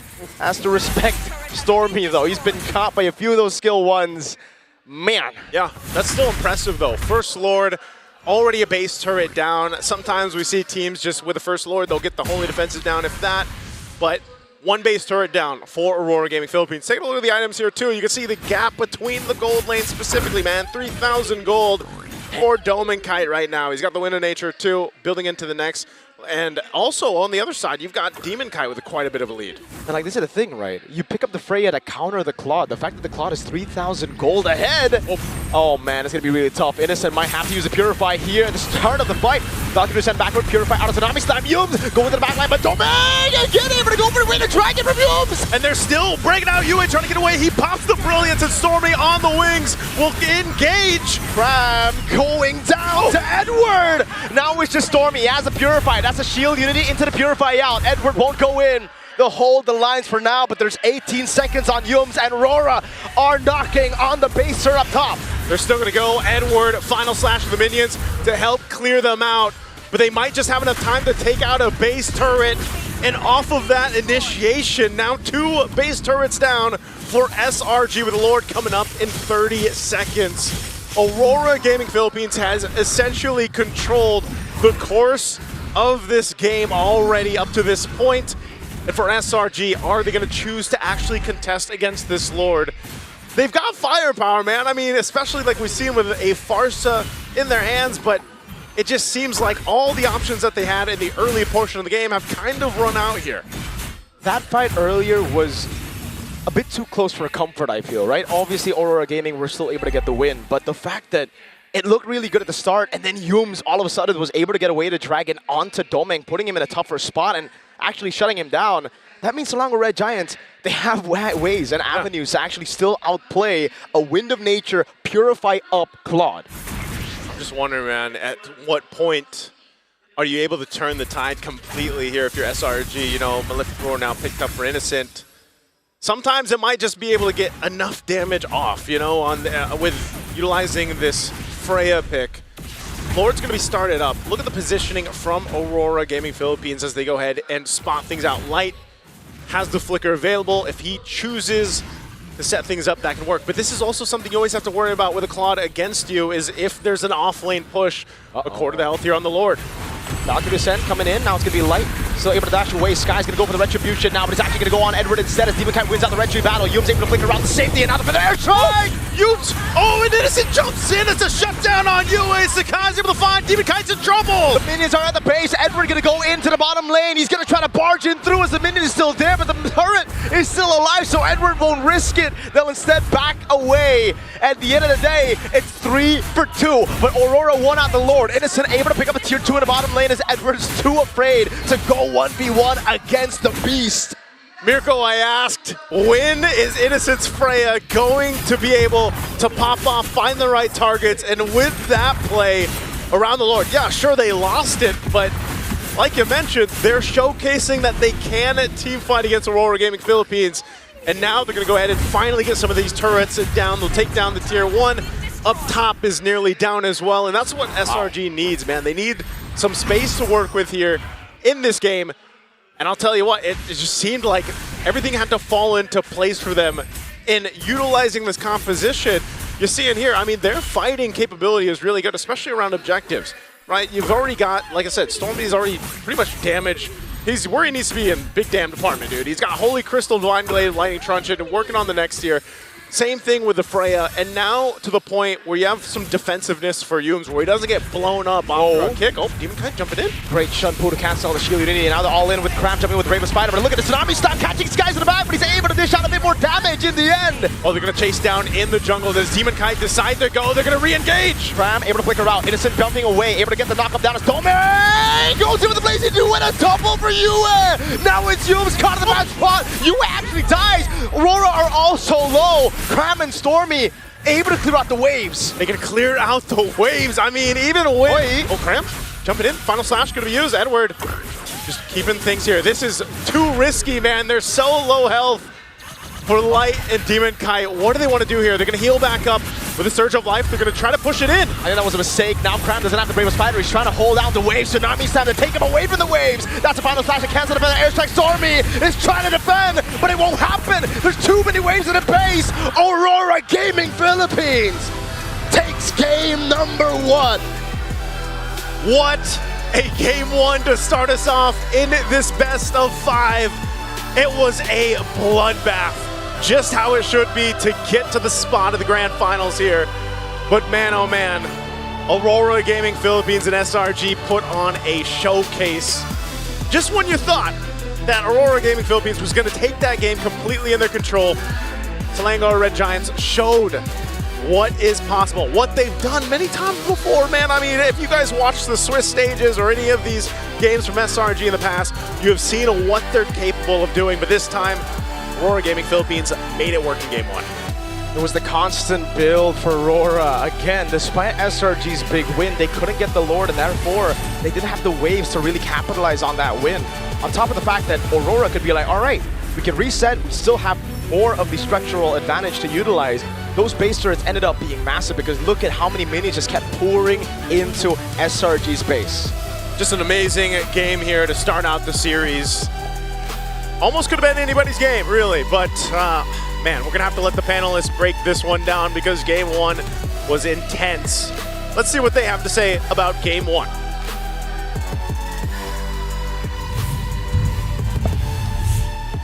Oh no, TP pa! It is probably what Edward was thinking there in the end. Reminded of the little duels that he had with Crab all throughout. I will admit for a second there, I forgot that I was on the English broadcast. There's two Filipinos close to this setup here. You're sandwiched. Yeah, I'm sandwiched. Oh, what a victory by Rora, but damn, what we expected. The aggression of SRG really tested Rora early on, but they had the right heroes to deal with it. I think better than that. I will admit there were some things that I did get wrong. I unfortunately, it wasn't 13 minutes. It was a little bit longer than that. And more importantly, the heroes that they were targeting, the roles that they were targeting, not exactly what I thought it was going to be as well, right? Because this time, SRG starts attacking on the opposite side of the map, and it's clear that Aurora was making sure that Innocent couldn't play the game, on top of bleeding that lead even further by neutralizing Neumes in the mid-game. And I think that was a very good decision coming in from Light. I hate to dogpile on the already precarious situation SRG is in, but you're right.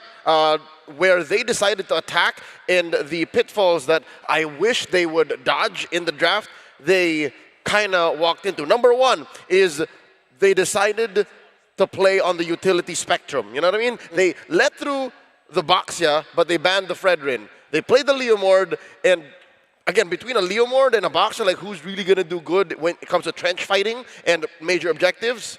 It's the latter, and not just good in taking objectives, but also getting a lot of kills. I can't believe Demon Kite was close to getting double digits in that game. Second is, you mentioned Edward. Yep. And we're looking at Cram as an anchor for the game. I think it took so quick for him to forget that he needs to hold down the lane and to do more than just win duels and these little ganks. And again, even when they were losing, he kept on picking fights. Yeah, we could call back to the mid lane where Cram, yes, he went after Yue and it tempered the farm a little bit, but eventually Yue got to quickly get kills and eventually caught up. But Cram ended up giving up Shutdown, which gave Aurora just a little bit more gold to catch up to SRG. Just a little bit. It wasn't a major swing, but at this point of these two teams, every little detail matters. Yeah, no, I think people can debate about it, right? I personally think that actually it was cash money, right? Giving over a shutdown over to UA, sure, it's probably not the worst thing in the world, but at the same time, what did he get rid of it? What did he get rid of? Number one, he got rid of both ults. Number two, he also got rid of the Purify, which could have potentially set up for a later play for Yumes. We got to be thinking long-term here, because even when we look at the draft, right, the Arlet felt very independent, and it felt like Coach Dexter and Master of the Basics looked at him and was like, I'm sorry, you got to take your licks. Yeah. And after he took those licks, neutralizing the Freya became so much easier when you have a Boxer on your side who not only mitigates her damage, but at the same time reduces her most important ability, which is to sustain through it with her auto attacks. Not to mention, Arlet, consistent CCs. I'm not going to let you auto attack for free. Yeah, I'm going to even swipe you away when you get in range, and I think that's one of the keys here. You stop the half-man, half-beast from just becoming a beast. He's just, what's up, man? Yeah. I mean, we were looking for a little bit more crowd control from Edward's Arlot, and yeah, eventually down the line, it was utilized really well.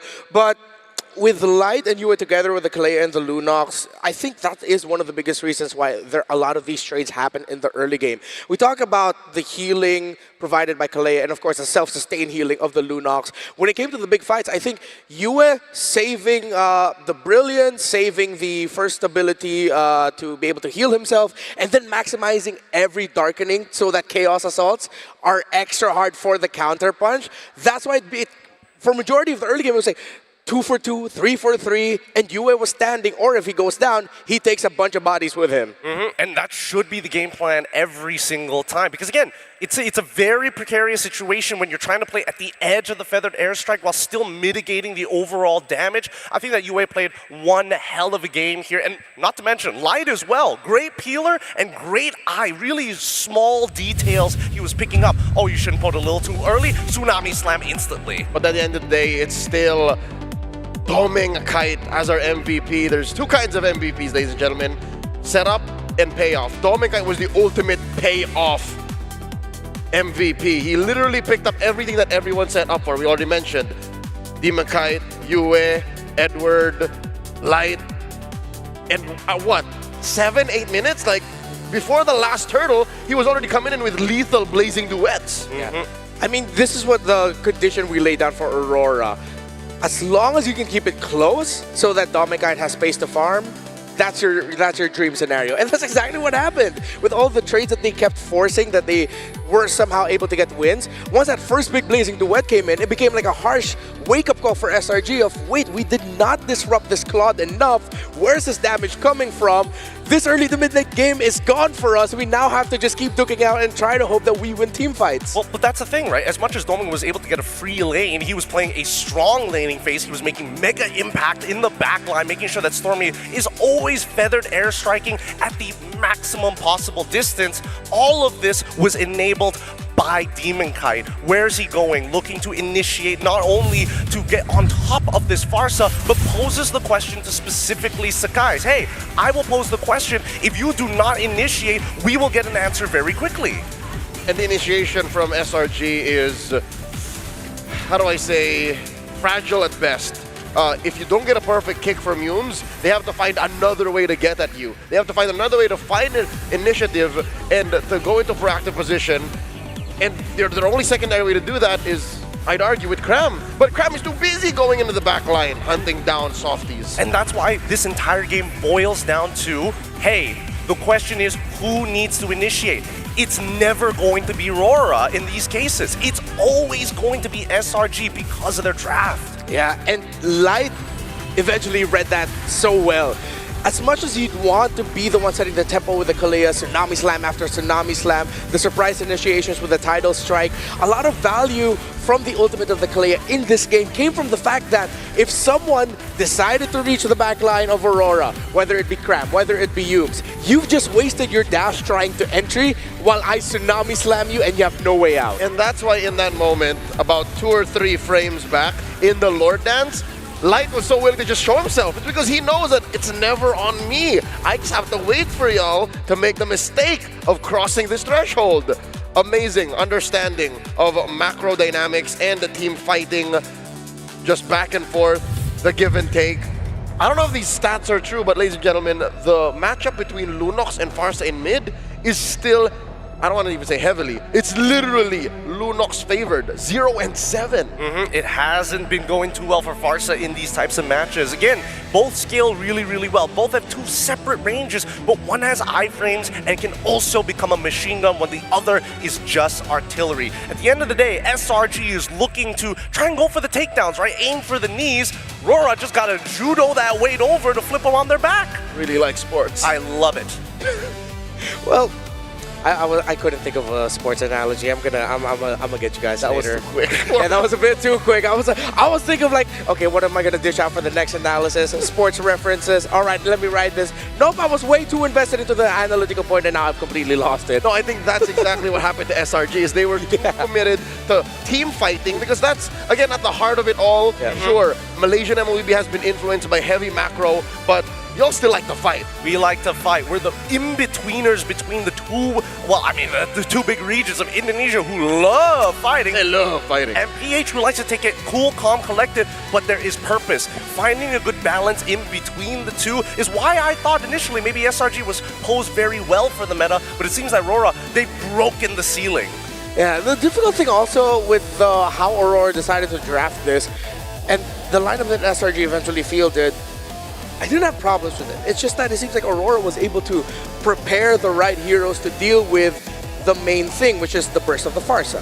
Farsa tries to burst someone, but you have so many heroes that can survive burst. Yue, even if he gets bursted down, can still get so much value by using Brilliance out and still being able to Chaos Assault. Light will be able to provide the heals. It seems like the only ideal target is if they could completely burst Domikite down and then majority of the Aurora damage is gone. But then they still have a Lunox to play through. And that's the thing, they cannot burst Domikite down. He's so slippery. He has a Purify, he has BMI, and I don't know what the last words were before their coaches left them after the draft, but I'm pretty sure it's, you guys know that we're playing for the counterattack. And that's the play style, that's the principle throughout this whole 16-minute game.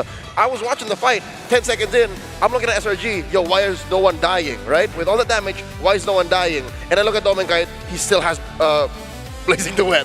That's how well Aurora understood the dynamic here. And I think SRG should do well to reset going into game number 2 and consider maybe playing a little more to the spectrum of macro? Well, I don't know, because again, I think the draft was really well done from the side of Aurora, right? Because let's have a little bit of empathy, right? You know, let's put ourselves in the position of this Farsa on Stormy, the Mage Prodigy. What are you scared of? You're scared of a Blazing Duet. You're scared of a Final Slash. You're also scared of getting Tidal Strike or Tsunami Slam. That's a lot of abilities you have to keep in mind while trying to be able to artillery the backline. I was the bird. Oh, so you were I was wondering, it's like Farsa doesn't flap. You're Farsa. Why am I Farsa? Why can't I'd rather be the bird than, actually no, I'd rather be Farsa, that's fine. So decided. Well, SRG, I feel like this is a big warning shot. They started off this series with an idea of let's be aggressive. Let's show Aurora that, okay, we mean business. We want to destroy you guys. But they couldn't get that, and Aurora counterpunched perfectly. So now I'm interested to see what will happen for the next few games of the drafts, whether or not SRG will decide to put Innocent out of the fighters and then maybe lean a little bit more towards the marksman as well to be able to carry, or will they still double down on this idea, just refine it a little bit. But before we move on with the games, of course, as always, we want to say thank you to some very special friends of ours that we love so much. We all know M7 would not be possible with Secret Lab. Secret Lab is what's keeping the tushies of our players all comfortable and warm as they're playing on the stage. Now imagine all the legendary moments you've seen here at M7. Every single time you've made a play, every single time you've seen a championship go into the hands of these players you see before you, what are they sitting on? Secret Lab. He's got it. And not only that, the Titan Evo allows for ergonomic ways to sit on this chair, multiple different comfort zones on it, not to mention the GU leather on top of it. Hey, you're a sweaty little boy. You don't get to sit on my Secret Lab. I want to make sure that GU leather lasts until the next generation. It's not just for chasing World Championships, it's also for climbing up to Mythic Honor, even higher, and of course, it's there to elevate your tournament-grade ergonomic support. The very same that, again, these pros are using on stage. Yeah, so get yourself a Secret Lab, scan that QR code on your screen right now for a little bit more information, but I've got some information as well that a lot of y'all look really cool in-game. Except for the Cyclops SpongeBobs, you guys don't look cool, you guys just look pretty funny. But still, respect to you. I'm just jealous I don't have that SpongeBob skin. But I'm not jealous of the Patrick glue users, because I have that myself. And people say I do look like Patrick, which I take as a compliment, not an insult, because he is hella cute. So don't forget, it's available in-game now, and don't miss it. You do get stronger as a glue when you use Patrick. It is scientifically proven. Women love him, boys wish they could be just like him. Get your Patrick skin here today. I don't think Patrick has ever lost on the M7 stage, has he? He has, unfortunately. I guess I'm just blind to the fact that Patrick loses, because in my mind, Patrick wins. It's the nostalgia, it gets in the way. It's like fog. Yeah. Did Patrick lose that fight when he fought SpongeBob? With that wrestling fight? No, where they got buff? Yeah. No, they just hugged it out. All right, it ended up in a draw. Okay, but clearly this is not going to end up in a draw. There can only be one winner here. And in this game number 2, this will set the tempo, because remember, this is only a best of 5, ladies and gentlemen.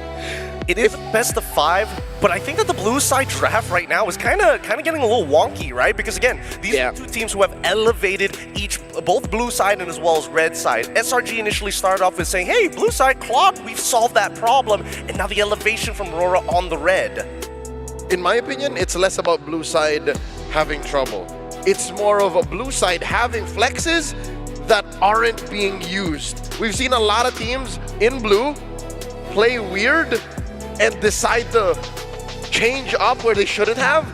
Here, I think, in game 1, again, hindsight is 2020, SRG may have decided too hard and did not flex in accordance with Aurora. They let Aurora dictate so much from red, which is why now going into game 2, I think it wouldn't hurt if they were in either side. I just want them to make smarter choices. Hey man, the sheep are only going to follow the shepherd. They got rid of both the CC alongside with the natural counterpick Sora, which is what we were expecting Innocent to eventually get his hands on. Without those two flexible picks, they really had to just be nurtured into the pen. So let's see who's going to be taking the blue side, and if that might continue the trend of the a little bit more problematic side in the draft, as the red side seems like low-key they can just determine a little bit more. SRG still sticks with a blue. Yeah, that's what I'm saying. They know that they had more choices to make in game 1, and they're saying, we go again. Okay, Did it get to the last one. It's still a Fredrin ban. I'm thinking whether or not they have to take into consideration getting rid of the Boxia as well, because that Boxia absolutely shut down the Freya. Yes, just to encapsulate all of our opinions on the Boxia and it going to the Leo Ward in game 1, just avoid the utility matchup. Yeah. Force Demon Kite to press buttons better against you. Sakai's you're not a much younger player, but you're a younger dude. I think your fingers are faster. I don't know. I feel like Boxia is one of those heroes which require you to have a high APM just because you're just spamming it every half a second. I take that as a compliment. Thank you. Spam those shields. I got hundreds of games on Boxia. That's how much. Misstime that shield unity jump, you're screwed, bro. I feel like I'm 15 again. Yeah, you should add a TZ to your name when you play Boxia. Oh, that's the next Lancelot. That's the only way to play this game. Now, Grok getting banned out on the blue side. This is still following towards the general standard we were expecting from blue side bans. On the opposite end, I wonder if Aurora is going to do something similar to what they did yesterday, right? It's a matter of escalation, slight adjustments. If it works, sure, we don't have to fix it, but let's make it a little more complicated. Let's make SRG think a little bit more. If SRG decides to ban out the Claude here, that could be a big sign that they're going to lean towards the Eve first pick. Or if Aurora don't even ban the Juicin, then SRG will have to think, okay, which one do we get? Do we get the Juicin or the Eve? Yeah, CC, Juicin or Eve might be open, or we revert back to the Boxia. I'm still going to double down on the opinion of SRG should take away the Boxer, though. So you'd rather have the mid lane gamble, like just trade that, like, okay, it looks like the gloves are off in mid. Yeah, trade the mid lane. I mean, both of them already showed that they're willing to trade it out, but again, coming from MPL Philippines, Aurora's Boxer just hits stiff and they do respect it. There it is. I like it. I like it a lot. Thank God that Sakai's not looking at coach saying, sir, give me Boxia. Nope, ban it out. So, ban the CC here, go for the Zushin Eve trade. Okay. That's probably their best bet, right? Yeah. It's either you leave both open or you ban both. There's no in-betweeners here. Oh, actually, yeah, Aurora might be leaning a bit more towards with backline heavy static and then Assassin in the jungle because they banned out the Hilda as the second ban in red. Probably already projecting to SRG that we're expecting you to ban the Baksha. So now we're going to go Assassin. That is some, I know you know, but what am I? Yes, do you know we know that they know. There it is! They do know! They do! Really good call here, but now the first pick is going to be what matters the most.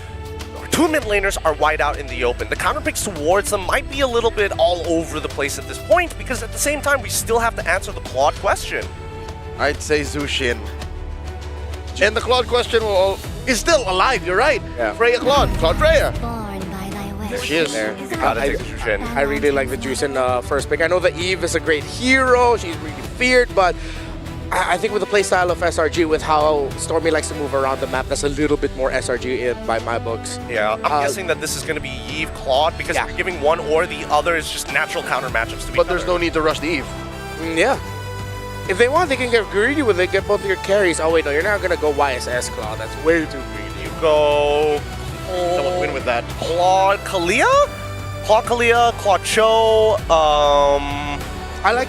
Generally, Kalia, I think I really like. Oh, but what if they took away the Hilda and then they just go ahead and pick up the Cho? Yeah. That's the thing. I'm also thinking whether Khalid is going to be an option here, but if they go with the safe opening of Kalia alongside with the Glow, which I'm totally fine with, but SRG, are they still going to go back and revert to that Freya one more time? Oh, yeah, that's the really tough call here by SRG. Are you going to have enough crowd control to really chase it? I think if SRG are expecting that Aurora is going to go Assassin, then they take a page out of the Aurora playbook. Pick a Khalid here. Into the Kalia? Okay, I mean, the Khalid is really good at helping the Jushin kind of move out of the lane, which is all for. The question is, what do you pair it with, right? Are you also looking to try and have a deterrent to the real-world manipulation that you should be expecting coming out in the following turn, right? Yeah. So they do get the Freya right away. They didn't want to risk the whole Freya gets banned, Granger gets banned, now what do you do, innocent? Still, they're going to go for the lane ward, so it seems like the only thing that has changed is the mid lane pick. instead of the Farsa being a bit more static. This time, of course, having the juice in means that your team fight is a little bit more stretched out. You're not relying on making sure that the feathered airstrike hits. And if ever Stormy builds a Sky Piercer, then that's a lot of value for your aggression. It's a better re-engage. Yes. So they're investing more in the what if this fails. SRG, they're iterating. It's not exactly reinventing the wheel from game one, and I think that's a good start because for a good part of game one, they were actually winning. Yeah, which begs the question, right?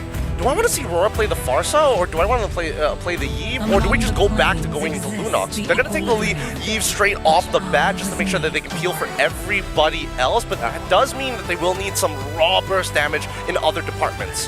Yeah, is the burst going to be coming through the EXP then? And the jungle? Then a lot of the jungle picks take time. I mean, they can still go for the Lancelot. We've seen the Lancelot. It's as long as you're not allowing the Leomord to go overboard and you, the roamer in mid, are being aggressive, taking the pressure to the Leomord, then the Lancelot will just have the space to farm. Exactly what we saw in the Team Liquid series earlier against Sonic. Maybe SRG looking to kind of ban out other jungle heroes, just to kind of put Demon Kite, force him onto a Yi Shunshin of all things. That way it's like, oh, you don't have a choice. Your presence is pressing one button until you have 3 or 4 items. If they go YSS, then that's going to take so much time.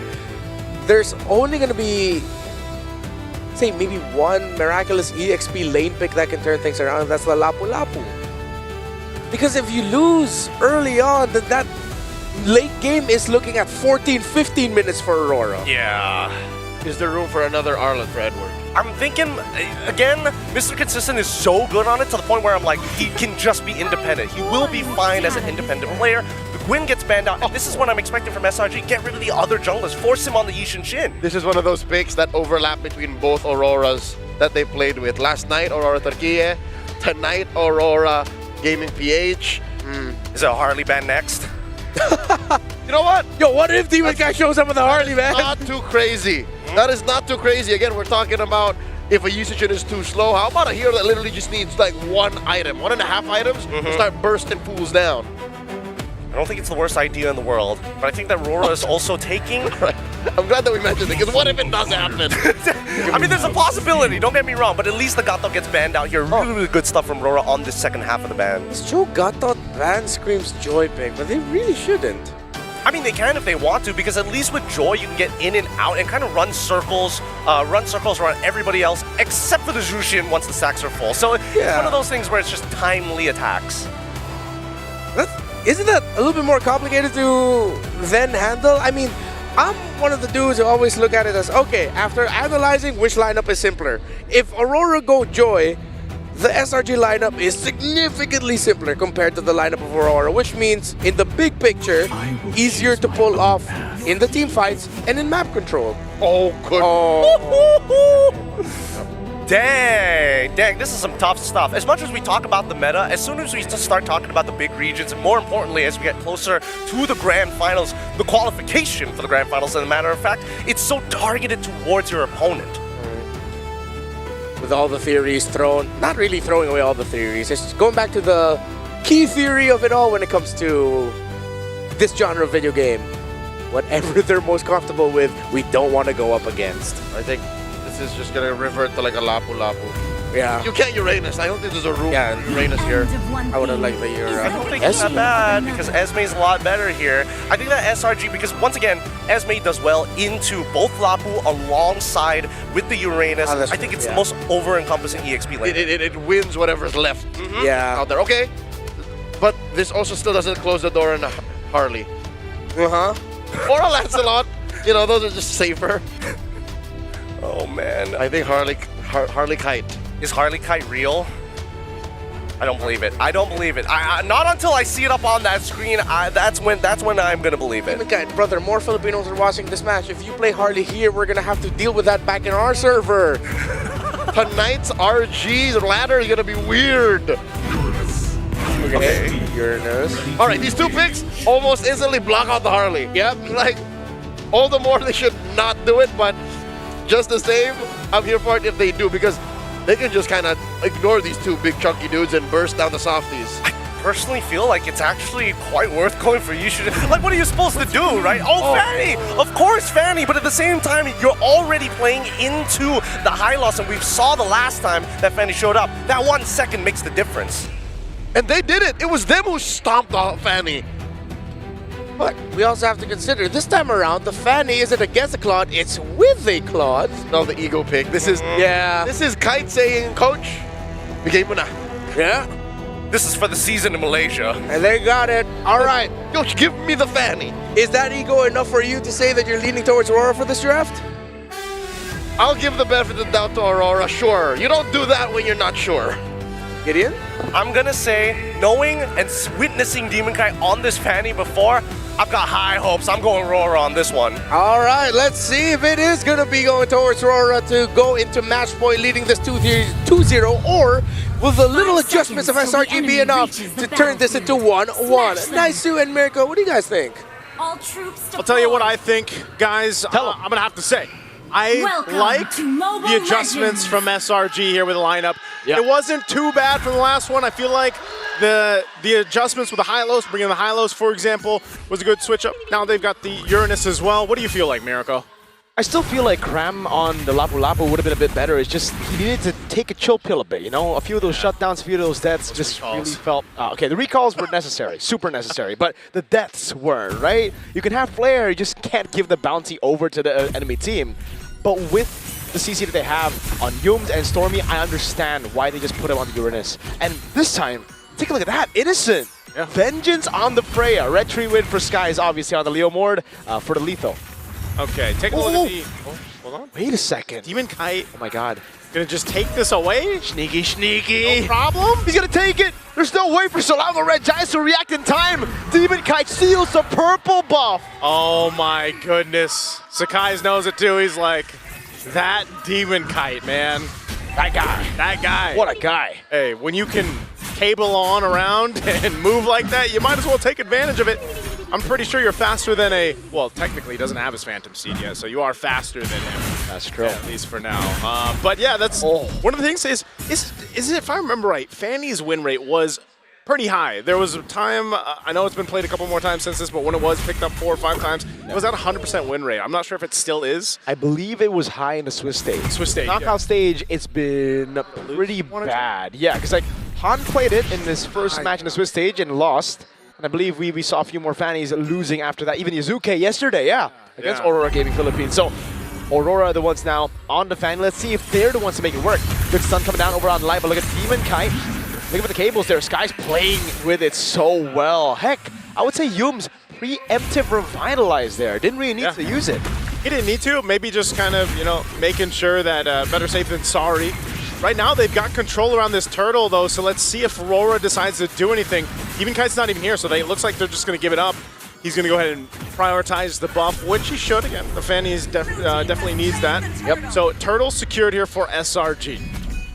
That's the thing about the Fanny, though, right? You're a good pick if you can get those early kills, then you snowball out of control, and then there's still a possibility that you make a micro mistake, which is very, very believable. Yeah. It's such a difficult hero to pull off in the biggest of stages, and this is it. Skies will not fall for that again. He knows to go for the purple buff before the orange buff.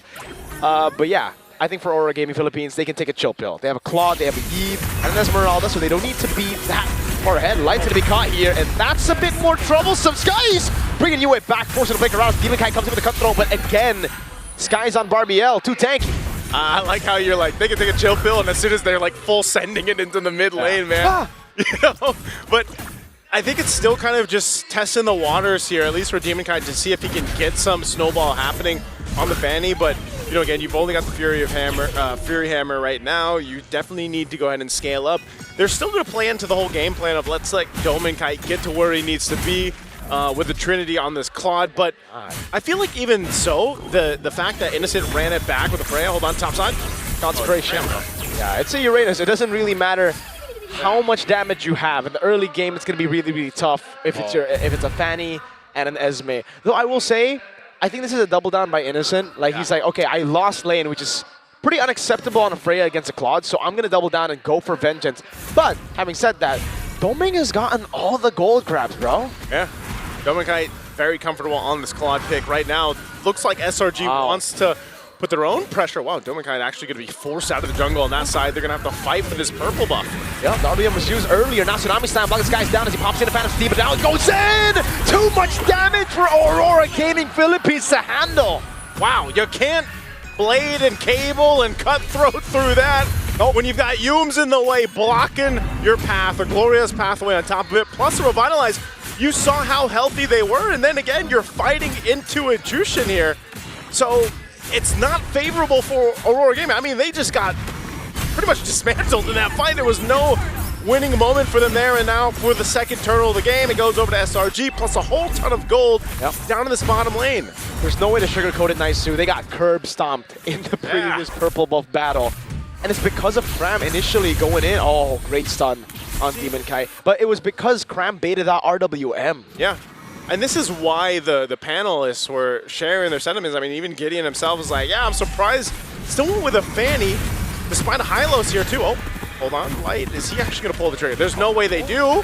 Wait, they go in, but it's onto Yums right now. Possibly Glorious Pathway under turret. Demon Kai still able to go for the cables out again, but look at the tempo on the map. Rora are forced back. Meanwhile, SRG, yes, they do lose Yums, but they can capitalize on this by taking gold crab for Innocent, by really pushing the tempo even more. There you go. Innocent getting the gold crab. Finally. I didn't think they'd actually pull the trigger on that, but again, when you can Tsunami Slam over the wall, you might as well. And so interesting here. Innocent, Cram, they're on 1 and 2. Stormy also. Look at this pressure once again. Purple buff. Phantom Steed. This time Light doesn't have the Tsunami Slam, so it's going to be free. Demon Kai, there's no way he walks up, right? Yeah. Skies with the red tree secures the purple buff, and there is no threat of a trade. Turtles up in 40. Demon Kai can only just go up top and look for farm in the side lane. This is a feels bad, man, because Sakai's is like, all right, I'm not letting up anymore. Like, you got that first one, you took it away from me, and now you're not getting any of your buffs, Demon Kite. Yeah. And that's what's happening here. I mean, they're timing it perfectly when that purple buff does come up, and as you all know, you've seen it many times when the Fanny doesn't have the purple buff. It really makes it more difficult for Demon Kai here. Not impossible, but he is starting to fall even further behind. You can see him, he's 2 levels behind Sakai's right now. And that's just it's not a fun place to be, especially when that window of opportunity for a Fanny to approach this kind of composition that SRG has is so low. I mean, look at this. Oh no, they're taking everything. Oh, the orange buff take, the green camp, every single thing, and even Cram earlier denying the minions.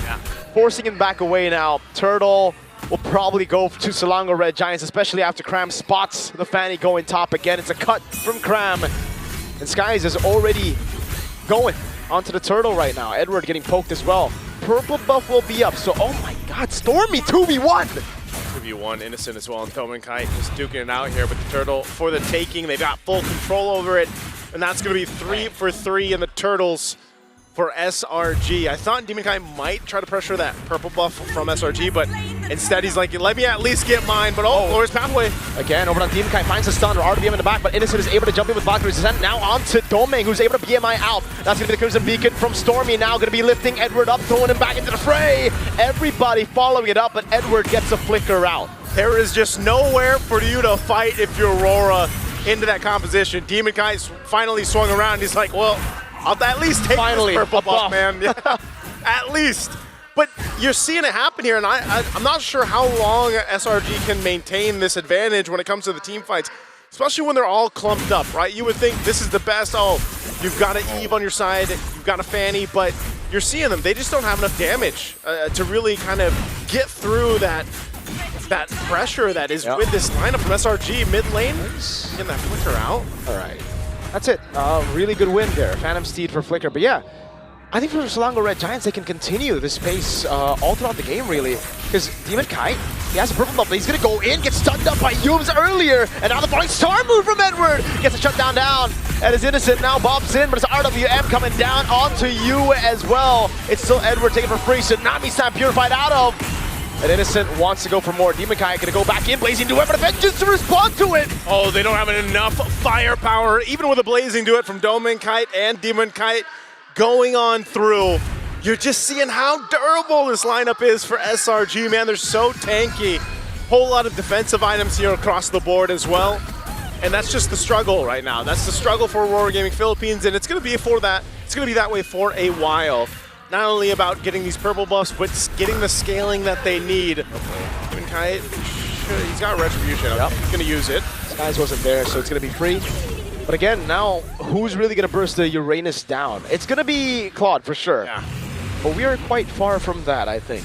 It's going to be a minute and a half, probably, or at least a while here. I mean, you usually see that with the Claudes anyway. Usually they're able to get the Trinity before the 10-minute mark. Domenkite should be close. But it's just, even so, like, even if he has those 3 items, if he has a Trinity locked in, it doesn't necessarily mean that they can just turn a fight in their favor. It's going to be difficult for them. That's why earlier you saw the value that Innocent gets on the vent. Whoa! Now, Crimson Beacon just with Light walking up there. Innocent still holding the angle. No Demon Kite's going to be there. There's going to be a knockup coming in as Demon Kite's able to go for the cables, but he's going to be caught! Oh, clutch! With the cable to actually get away. Sky's already using a Phantom Steed, and now he's going to be back on foot. Oh, Cram! With a dive under tier 2! That was a big move, and they're still going for the Lord. Innocent, Bomb and Vengeance going on to Domain. Blazing the weapon, goes in through it. Innocent still climbing away against 2 members. Still staying alive for a bit, but gets Void blasted down. Skies goes back on a Phantom Steed, now on Barbiel. It's a free Lord as Cram is still able to dish out some damage up top. Edward all alone, isolated, and taken down by the horse. This Jushin pick is paying dividends in that draft for SRG. Whoa. Oh, are they going to go for Yue? Okay, he's got Flicker, he's going to be fine, but the turret's going to fall in the tier 1, and that was just a great fight from SRG, man. Even for Cram, you know, that one we'll accept right there. That is 100% worth. Jump into the turret. Whoa. They got Demon Kite, the fight for the purple, though.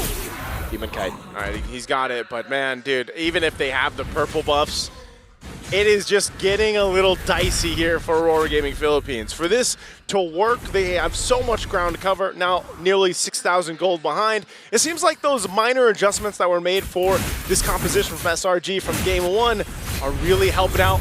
Oh no, Domenkite. Oh man, no damage whatsoever. Glorious Pathway now. Good Falling Star Moon by Edward to stop them from going further.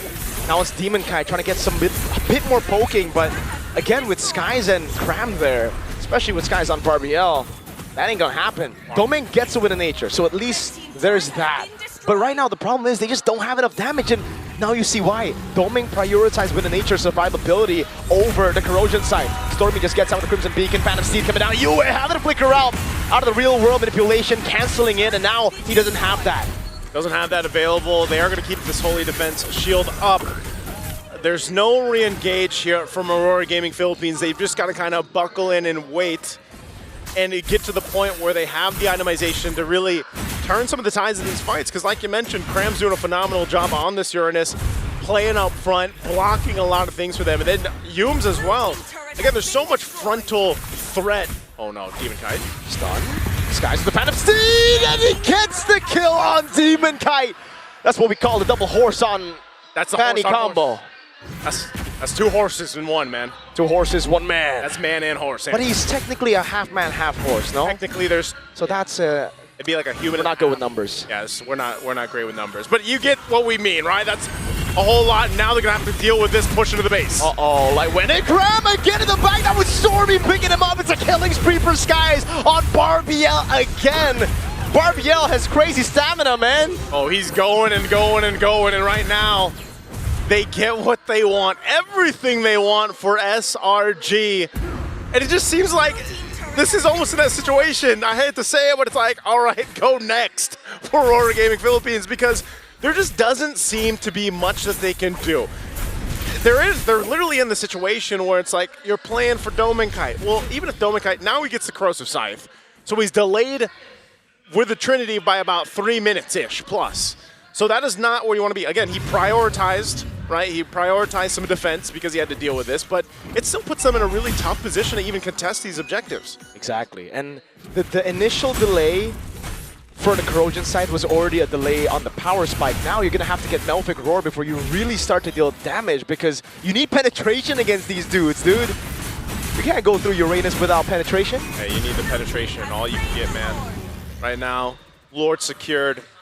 Not much that Aurora Gaming in Philippines wants to do aside from put Demon Kite on the other side of the map, let him push a little as you can, catch up what he can.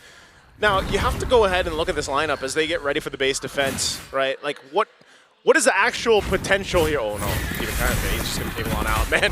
Yeah. Oh no, I don't know if he's actually gonna be able to get out. Oh, he gets it. The read on Demon Kite. Oh, they're all catching up. Oh my God, everybody on Demon Kite. Now it's 4 dudes on the Fanny. They just played a relay race with Demon Kite. Bro, what?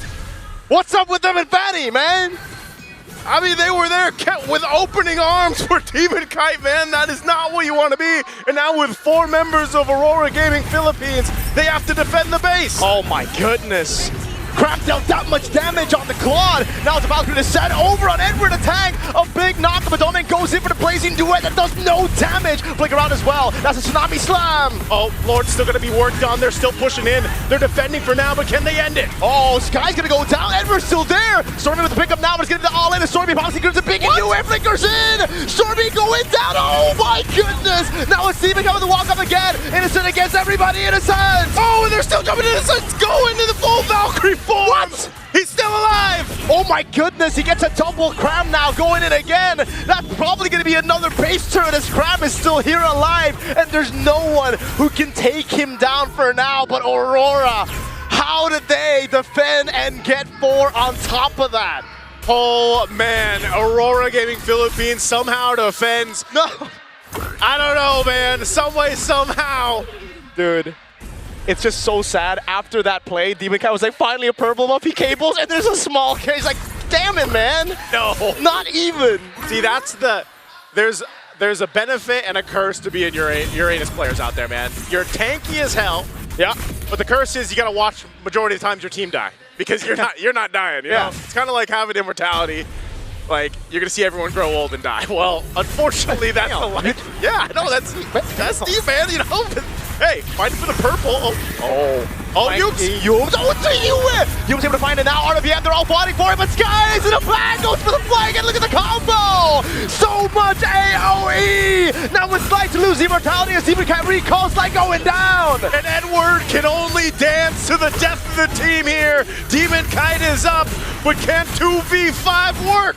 Edward, he's trying his darn best, but there's 5 on him. Now it's a Fatty again, who has to deal with 5 members of Selangor Red Giants. And they wipe Aurora Gaming Philippines out in game number 2. We are level on the board, 1-1.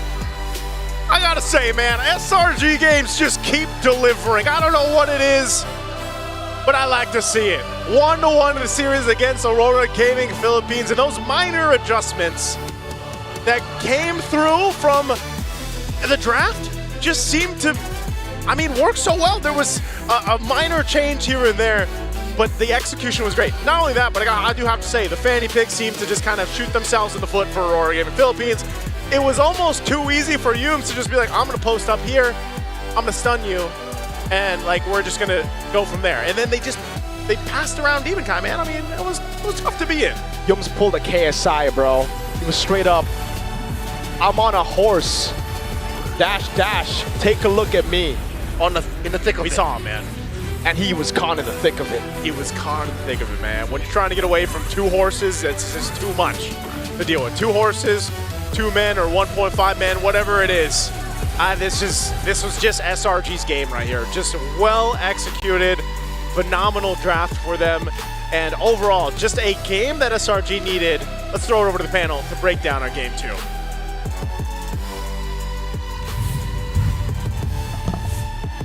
Minor adjustments with major repercussions, and Selangor Red Giants even up the series.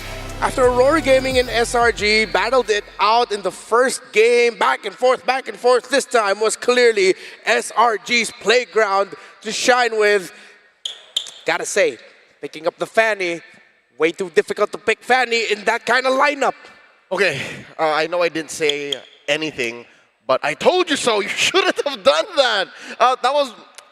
Did I say it? I did. I said it out loud. It's all, that was ego. That was an ego pick, and it might have been too much to expect that it was going to work, especially in the face of a Hylos and the Hylos. That's it. I think the Hylos were the main pain in the side for this Fanny. Demon Kite was playing a different game. I think there's a little bit more to it than just, you know, the high loss being in his face. Because I mean, I was thinking, all right, yeah, sure, this is the ego pick, but this is Demon Kite of all people. He should be, of all people, he should be the one who's able to kind of get away from it all. So the question is, what was the innate problem? The fact is, he literally had 5 above average members just slapping him across the face. 2 of them hung like a horse, and the other one to block up the back door with Uranus. It's really frustrating to deal with overall when you don't have your own purple buff, and the opposing enemy's purple buff is forever will remain uncontested. They literally hung around Aurora's backyard, the jungle, and as early as, what, 4 minutes, Demon Kite was already starving. And I know that we brought up the whole argument of, oh, yo, this is a different approach to it because they have a backup carry in the Claude. It didn't really make a difference. Yeah. Demon Kite was just as starved. Yes, he was getting away with a little bit more, but that's because, in my opinion, SRG let him. SRG was, yeah, no, we have a Freya. Don't worry about that Claude. Demon Kite will be fine as long as we're starving this Fanny. It's literally a 5v4. Yeah, and to give Aurora a little bit of credit, it started off with Demon Kite stealing away the purple buff, right? Yes. And it was like, okay, that's a right call. But then it just goes to show how SRG sided the lineup was, that despite that trickery that Demon Kite pulled off early on to make sure, saying, yeah, I get your buff, everything is going our way. Wait, why are you going towards my jungle? Get away. He's like, they have nothing to stop them, man. It's just continuously beating down and bearing down on the jungle of Aurora. SRG gave Aurora 0 breathing room here. A lot of it just comes down to like the way that they lane, and I love the fact that the adjustment coming in from Freya is, hey, give me vengeance and it's all over. What are you going to do? You're going to try and gun me down? We made mistakes in the earlier stages. The vengeance ensures that I live even if I get hit by the tsunami slam, which again, great adjustment. But let's look at our upcoming MVP, because let me tell you about him. SRG has been playing a phenomenal game, but without Cram not only dominating the lane, opening up the map, and just being the plug at the end of that flood, oh my goodness, how do you get past him? This is his hero. I think more than anyone in recent memory, maybe I'm thinking about Flap, M5 World Champion, Cram is Uranus. This is a hero that's built for what this athlete is really good at, and that is cutting lanes, going deep into your lines, going deep into your base, going deep into your formations, and just being annoying as hell. Yeah. When Uranus can plug all entry points, it's way too difficult for Fanny to find any opening in the map. Even in those little team fights, Cram can just show up in front of close to Yue, and Demon Kite's wondering, is this still worth it to dive, to try and retry? I don't think so. I gotta stay back. There's nothing I can do here. This is literally one of the best heroes to cram your opponents with. Yeah, no, really, just the penultimate rear end, as some may call it. And I think that, especially when we start looking into the highlights, we just have to keep in mind that shouldn't the heave be the answer to this? I mean, that's the truth, right? Once you have that Wishing Lantern, all of a sudden you lose a lot of that value from that Uranus because you just can't sustain through the poke anymore. Yeah. But it never got to the point where the damage of Yue was terrifying. He got his Divine Glaive 10 minutes in. That was a Divine Glaive rush. But then as we saw, when you have a high loss with you, when you have the Phantom Steed that you can ride on, once the Glorious Pathway is down, they don't care about formation. They don't care about the poke. They'll be able to regain that health anyway through the team fighting that they have. Cram, of course, with the Consecration and how the Uranus just works with his passives, means he doesn't have to worry about health. He will regain it there in the end. Yeah, by thinking, oh, the Lantern should solve this, the Glowing Wand, if somebody somewhere built a Dominance Ice or a Halberd, you're still just solving one part of the equation. Yes. That's literally just Cram, and I think that's how big of a game changer he was for his team. Again, in Game 1, he was on that Lapu-Lapu. If he overextended, it was so hardly punished.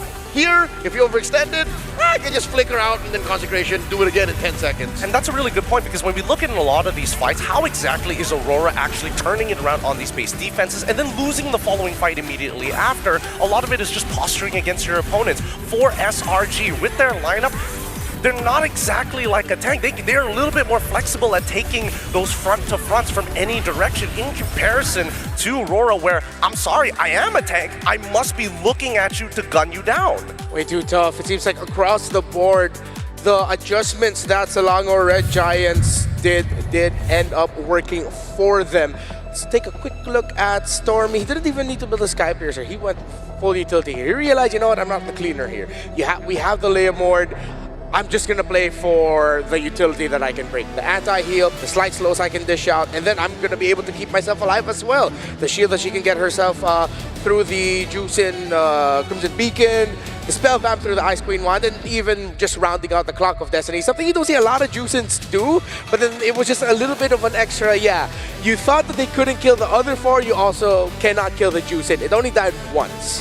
It only died once, and because of the Juicin, almost guarantee a battle spell off of your opponent. What are you trying to do? Peel me? No. Good try. I'll lift you up, pull you back into my team, and then Leomord will do the rest to displace you. That's why you saw that Light was not getting into as many positions as he wanted to, mainly because I got to peel for somebody else. My life is a lot less worth it compared to theirs.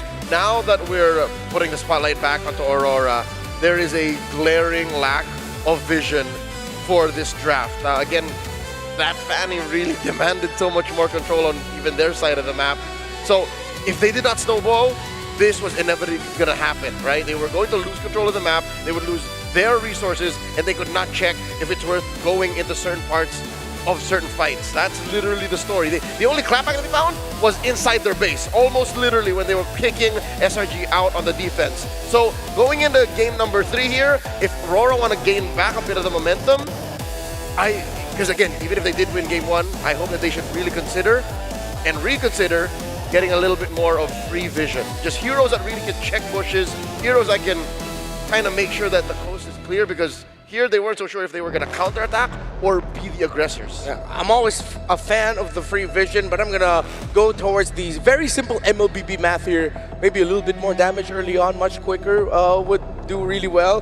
Theoretically, the Eve is not a bad pick with everything that SRG had, but a part of me is thinking SRG won the trade because it was their decision, Juicin or Eve. They said, okay, we'll get the Juicin because we know what we're going to build around it. Well, if you see the Juicin, you know what's going to be coming at you. I still wish they had considered the Lunox, or at least went towards the Lunox. Yes, there's a lot of dive, but we saw in game number 1, all of that dive was managed by the damage output of a Lunox. Yeah, and I think the Lunox has a little bit more flexibility, because RWM, you are a stationary target. Yes. The Brilliance, you can play, you be a little tricky with it, you can stick your foot out, hope that maybe they paint you like they're French girls and decide, you know what, I'm going to take a full step back, gun you down, take you for everything that you're worth, and then send the rest of my squad to clean up. Interesting decisions by these two teams for their drafts. After everything that we saw, do you think that was a little bit more of a draft? I don't want to say issue, but is it a draft focal point or an execution focal point? I think it's both draft and something else entirely. It's a principle matchup. It's a dynamics in respecting what both teams bring in. Aurora knows SRG is very aggressive. Aurora knows that they like to fight. If they find themselves in a position where they can't fight back, that's already a non-starter. So think of how your draft will be able to fight back, and then you're off to a better start than what happened here in game 2. We're going to talk a little bit more amongst ourselves about what potential drafts can come through, but now it's time to throw it on over to Rose with an interview with Solos. So looking forward to hearing from them. Hey guys, Rose here, and right now in the M7 arena we have Solos, a former pro player from Malaysia, and of course an MLBB icon from Malaysia. Hi Solos. Hi. How are you doing? Good. How do you feel in this arena in M7? So far dia punya arena punya scene memang shock, fun. Dia bagi saya dia menarik sebab dia World punya ni kan, tournament kan. So bagi saya best excited. That everything's exciting, everything ecstatic, and of course because it is a world championship, everything is just super intense, no, Solos? Now, talking about intensity, how do you feel as a Malaysian seeing that SRG is now playing in the upper bracket finals in M7? Because if we look at it, this is a history in the making. If SRG were to win this match, they are heading to the grand finals. And that's never been done before by a Malaysian team. So bagi saya macam last time SRG, so diorang dapat nombor 3 kan. Jadi apa yang saya nampak daripada day 1 sampai ke hari ni, So saya rasa excited lah sebab saya tengok macam SRG ni boleh break diorang punya record last time. So kemungkinan besar boleh masuk ke Grand Final. So kita harap SRG boleh buat yang terbaik lah. He said that comparing SRG's journey in the M6 last year, he feels that this time around they have what it takes to enter the Grand Finals. You know what, Solos, compared to before, especially for you, right? You've been in the MLBB ecosystem since potentially even season 1 of MPL MY, right? How do you think the MLBB esports in Malaysia has changed and improved over the years? So during saya punya scene, memang banyak beza lah. Dia bagi saya bukan changes tapi dia ke arah improvement. So compare waktu saya dulu, kita tak ada sources yang banyak ah. Compare daripada sekarang dari segi interface, UI apa semua, dia jadi lebih mudah untuk bermain. So dia boleh main dari usia muda sampai ke tua. Dia mudah untuk main. Jadi bagi saya sumber ataupun resources untuk belajar tu dia banyak. Compare waktu saya memang dia terhad. Ini semua terhad. Okay, now Solo said he's watched MLBB actually develop into what it is now. He's been playing since MPL MYSG Season 1, and right now we are in the M7 World Championship. Compared to before, there was not much resources available online, and of course the UI and the graphics, everything has changed. But of course it has changed for the better because now everything is practically available at your fingertips. If you want to watch a tutorial, all you have to do is just search it up, right, Solos? It's so much easier now. And of course, is there any shout out to the Malaysian fans watching right now? Because I see in the arena there's a lot of Malaysians in the venue, but back at home as well we have a very big M7 watch party. Anything to say to the Malaysians? So buat fans Malaysia, teruskan bagi sokongan sebab diorang boleh pergi jauh ni. Jadi teruskan bagi sokongan, doa. Yang paling penting sekali, enjoy M7. All right, Solo say to everybody who's actually watching, don't forget to keep on supporting SRG because he believes they definitely can go for this M7. And of course, don't forget to keep them in your prayers. Thank you very much, Solos. I hear the Malaysians in the arena. And with that, let us enter the third game in this series. Who will take the win? There's only one way to find out.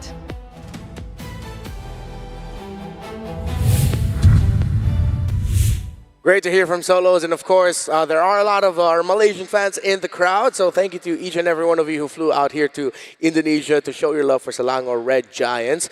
Equally also matching the support of the Filipinos in the crowd as well.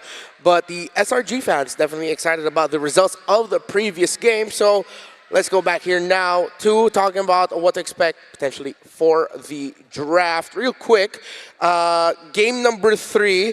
Should be a shake-up here, because even though the Claude was really good, I have a feeling that maybe SRG have already read into Claude-centered lineups. I think that Vengeance is such a deterrent. Yeah. Because, like, how many times, like, if you really think about it, when can Claude really power through the Vengeance? Little to never, if we're really being honest here. And even with the Trinity build, you could see that Domeng was very hesitant. He noticed his health bar going down a little bit. Because of that Vengeance, he instantly takes the BMI back.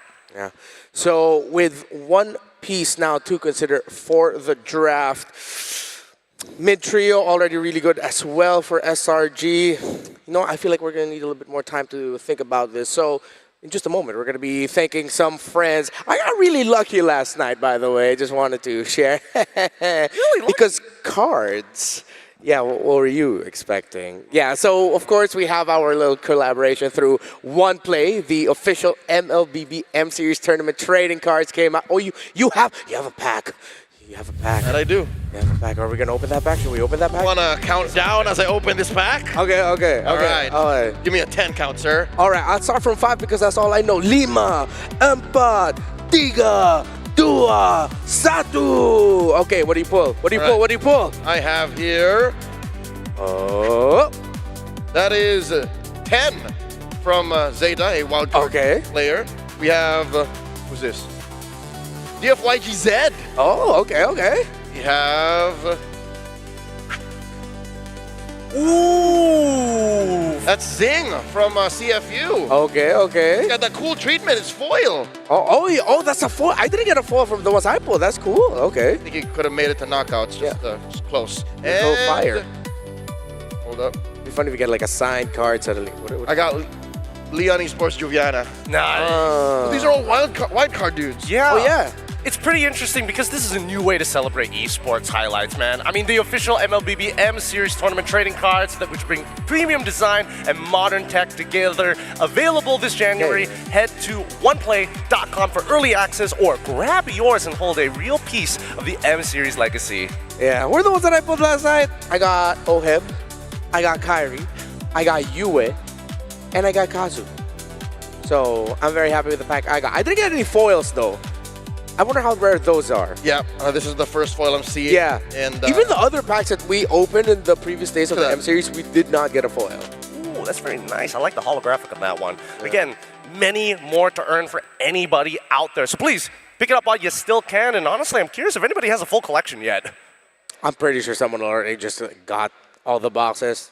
Or I assume wherever factory they made it, I know I'm pretty sure someone already has it. 22 teams. 22. With about 7 or 8 players and coaches each. That's a full set, sir. Oh, are the coaches, do the coaches also have cards? I mean, I thought it was like all the players. For sure it's all the players, but again, you'd have access to them too. Ooh, all right. There are team cards. Okay. By the way, I'm not going to be giving away anything if you give me packs other than my gratitude. So if anyone wants to give me packs, I would appreciate that. One play, you got our numbers. Yeah, that would really help me. Okay, let's talk about the draft here. So we talked about the Claude.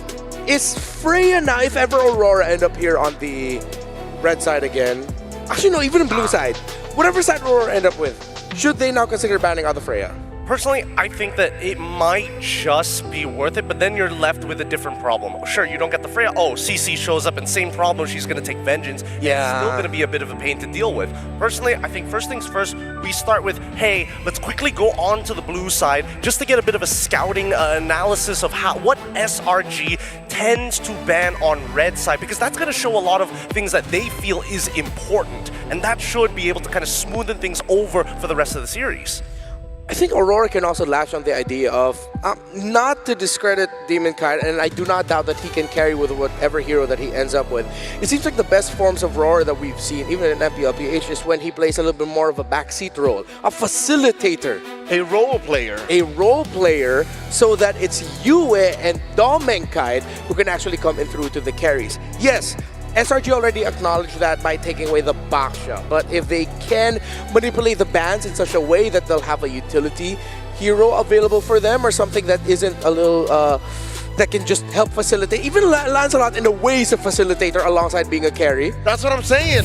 Game 2, that last pick could have really been of Lancelot. I would have even expected Hayabusa. Yeah. Like with the burst and the early damaging field control that Roar was rocking, an assassin that was a cleaner would have definitely worked. But now going in dangerous grass, yeah, I think they are once been twice shy from that Fanny. Oh, look at it. Rora on the blue side, Sora ban, Freya ban, and from SRG, they respond in kind, get rid of the Grok alongside with the Claude. I love how SRG after the Sora and Freya ban go, yeah, just get rid of the Claude. That's what they want to do. They just want to put it all on Domeng and then just build around him. Rora did that last night. Good read by SRG. You think we're going to end up with like a Harith v Granger, the good old classic? Yeah, I was thinking that too, because like, what if Rora decides to ban out the CC and say, keep it honest, innocent, we're not playing fighters at the gold lanes anymore, let's just go back to Granger Harith. Old school rules. Yeah, there we go! Yep. Now the question is, SRG, are you comfortable with Yves, and are you more comfortable with Yue going on to Jushin? That's one hell of a trade-off. Yeah, because I feel like going on the idea that we posed for Aurora with Demon Kite being able to facilitate alongside Yue, then Jushin is not the pick that you'd want to give if you're SRG. And they do ban it out. This does leave open the Kalia. I think first pick Kalia, I like it. Would be good. Yeah. Don't need to rush the junglers here. You don't need to fight for the others. Or do they look at the Eve? Yeah. Or do they say, like, get the Eve and say, go again. All right. But my only worry for this is Wait, Stormy would rather pick up the Farsa over the Lunox, though, correct? Oh, that one depends. It really depends. Yeah, generally I would say Farsa, but this time around we're going to see Sakai's back on the Yi Shin with his 57% win rate, but they're also pairing it up with the Hilda in anticipation that maybe Rora is going to go for an assassin. I don't think they are, if I'm being completely honest. Boxa and Fred are open. Yep. Pick it now. I would honestly be okay with just picking up the Fred early on. It allows Demon Kai to facilitate, as we mentioned, and then they can just, they already have the Eve, so just go Fredrin Cho or Fredrin, oh no, they can save the Gatot or the Gatot Hylos or Cho for later. Boxia, Cho. You're just super aggressive, like you just really want to stick it to them. Oh my goodness. Oh, it's their turn. They're going to go Leomord Cho. There. Yeah. Okay. With the Leomord, it's going to be easier to chase down this Yi Shin overall, but pre-level 4 is going to be annoying because you're expecting Yums to be in your face all the time. Now that you've got your mid lane kind of secured, and more importantly, being able to kind of fight for that priority instantaneously without much damage, then you can start putting the hurt into the Hilda if ever he tries for a second invade. Okay, down the line, I feel like SRG can slot into Phoveus because Aurora might be leaning towards them picking up the Harith for themselves. It's all very divey, but if you look at the box and all the combos that they can dish out, very good. Oh, so SRG pick it up for themselves. Good block, and now they can ban out the Granger. And I think that they should. The Granger fits so well into what Rora wants to do. If you take out the Granger, what's left? Carry? I was like, carry, I'm not gonna lie. That's it. So you ban both. Unless, and Aurora doesn't even have the room to go for fighters because if they're gonna be Leomord and double fighters, yeah, very slow. I mean, it's not as meta as it used to be, but there could be an argument for Moskov, and I think it's an interesting way to play because this could potentially open up saying, hey, maybe Arlo gets passed through into the EXP lane, and now you have one more addition of CC to help out Edward. I was actually thinking that maybe SRG would want to ban the Esmeralda because they can still slot in an Esmeralda Gold, but they read it. So yeah, I think I'm a little bit more on the Moskov boat now. That might end up becoming the pick for Aurora later on. It looks like it's the only one left. What else has Dolmen Kite played? Looking at the gold, Freya's already been banned out. No more CC. Sora also gone in terms of the best ones. I don't think they're no fighter. Yeah. Claude, Granger, Freya, Harith, Carry. That's it. Yeah, and they're gonna need basic attack. I don't want them to even consider something like a Lunox to go to deal with a Harith. You don't need to do that. Just play it safe, play it slow. You already have a Leomord Cho and Eve anyway to bridge you to the late game. I like this a lot from Coach Arcadia because now he's taking advantage for the fact that he gets the ban first in the second phase. So he proposes the question, Esme, instantly getting a response from Rora saying, we have to get rid of the Uranus. Now, what we're left with is no more sandbags in the side lanes. This is going to end up being Lapu Lapu. This is going to be potential Yuzong as well. Something a little bit more fight-oriented for both Edward alongside with Cram and with the Lunox ban as well. Wow! Even the compromised pick he would rather not deal with. Yeah. So he's saying, hey, Carry, take it or leave it. Carry, Granger, pick. Yeah, the Granger was left open. So Carry, Granger, take it or leave it. Yeah, they decided to play into it. Why are they letting the Granger through? Is this a telegraphed Yuzhong? I'm thinking, yeah, maybe, because what if... I mean, Hilda's already most likely going to the Rome. I mean, most Hildas in M7 did go into the Rome. The ban of the low Yi. Really good stuff, I thought maybe that might slip through the draft for SRG side, but now I think this is a little bit of a compromise, right? What are they going to do at this stage of the game? With Hilda on your side, and there's not a lot of like mid laners, of course, self-sustaining when you're facing off against Eve Cho, you're going to lose mid priority almost straight away. If Aurora really want to focus on their box team fighting theory and then just play it slow in terms of managing the lanes, they can pick up a glue depending on the matchup. If the XP lane is already shown here, so you'll have a glue and then you round it out with the Granger.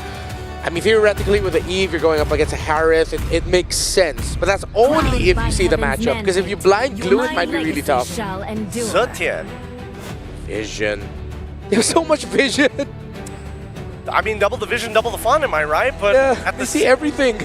And it's not like SRG is denying Rora. Rora's making their picks here with full freedom. Yeah. They're just not investing in it as much as SRG. This is a really interesting draft, right? Because again, you would have imagined that they're looking for multiple win conditions. And right now, the two clear win conditions for SRG is going to be Yishin Shin alongside with the Hara. The Jushin is interesting because her passive, super useful at actually denying light entryways with a third hit of the G Kundo because it knocks him back, so he's not going to find the angle. They do get the Granger and they get the Lapu Lapu, so they get the instant impact right away, and Edward gets one of the iconic heroes for Filipino EXP laners. This is Aurora playing an old meta lineup featuring Leomord. Yeah. It's like if that was a Lancelot, you just said, hey, you mistyped Lancelot, and Leomord eventually became the pick. Or a Fredrin. Yeah, yeah. I like that buff guy. What, the horse guy? Oh yeah, Leomord. Both of which fits. I think here, blue? Probably. I mean, it feels weird if you go into the Yuuzhan because now it's like, now we have a potential coin flip that we have to worry about. Alice, even more of a sandbag. It's still looking towards that team fight. Sexier Uranus. Oh, this is gonna be a tough one for Aurora. I give it to them though. The lineup does have the possibility of suddenly spiking up when Domikite gets the stacks on the Skypiercer. But this is the thing you always have to watch out with an Alice though. It might get to the point where you just can't deal with it. Well, just a little bit of, you know, anti-regeneration is gonna go a long way, but I think right now SRG, their composition requires a lot of economy, which is why I'm leaning more towards Aurora. Leo? Damage profile. I like Aurora's more. Yep. This is not optimistic. This is actually just brass tacks we're talking. So let's see if Aurora can actually push this to 2-1 for them. Or will SRG be the first one to go to match a point? Welcome to game number 3. The series has been great so far. SRG has delivered bangers, so has Aurora, and I'm sure that we're going to have fun. Nice-u, Miracle, let's go. Welcome to We Mobile are Legends. going, and I'll tell you what, this is dangerous grass. This is a dangerous lineup, man. I would say from SRG. I like what they did. They got the Hilda. They've got a couple of grounds covered. Whoa! That's what I'm. Oh my God! God! I'm saying it's dangerous. Yeah, it is. It definitely is dangerous. You walk in, you never know. There's a sneaky Hilda in the bush, but the fact that they also got the regen means Yue will go down to Stormy. You have to respect the 100% win rate. Since Yue's regen was popped, he should have recalled, dude. Dude, you get that's dangerous range too. That was what I was gonna get. I mean, look at. Oh my goodness. Dude, Light, don't stay! Please, go home! Okay. Yes, Light. That range from Zetian is pretty crazy. Oh. This is what we all experience now, especially on the buff. That technically, what do you do? Like, how do you lane? Why are you lane against that? Maybe don't walk into the bush against a Hilda first level 1, and then recall after your regen gets popped, right? Like, there are 2 steps before that, or before we get to this position. But now that we're here, yeah, I don't know how they're gonna lane against the Zetian, dude. We were talking about instant prio, but if you get poked that much, there is no instant prio here for the Cho and the Eve. Yeah. Oh my goodness, dude. I mean, on top of it, like Gideon mentioned, you know, during the draft, one of the great things about the Zetian is you have that passive built in to kind of, oh man, it just looks like they're playing range everywhere. Oh, okay. For a second, I thought he had flicker because damn, he's going in aggressive. That's why I was saying this lineup is dangerous in itself because SRG is able to go ahead and capitalize on a lot of that. And not to mention the amount of vision that this lineup gives them too. So what this means for Aurora Gaming Philippines is that they have to choose their windows of opportunity very crucial, and they got to be on point with it.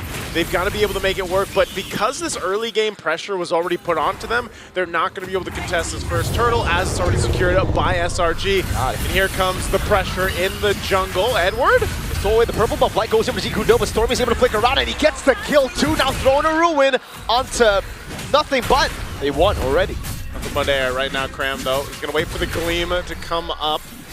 You know, but that's the thing. That's what I was saying. Light goes in. He doesn't have a level 4 yet. Didn't burn the flicker either, but he just got destroyed as soon as he went forward. So, you know, one of those things that Aurora Gaming Philippines, I don't know, Yums, is he going to go for Domikite? Yup, he wants to go for it. Oh my god, the Secret Vision as well! A Flickerada's Light goes in with G Kundo, but there's no way the Dragon now, and he's going to be caught in the Zaman Force.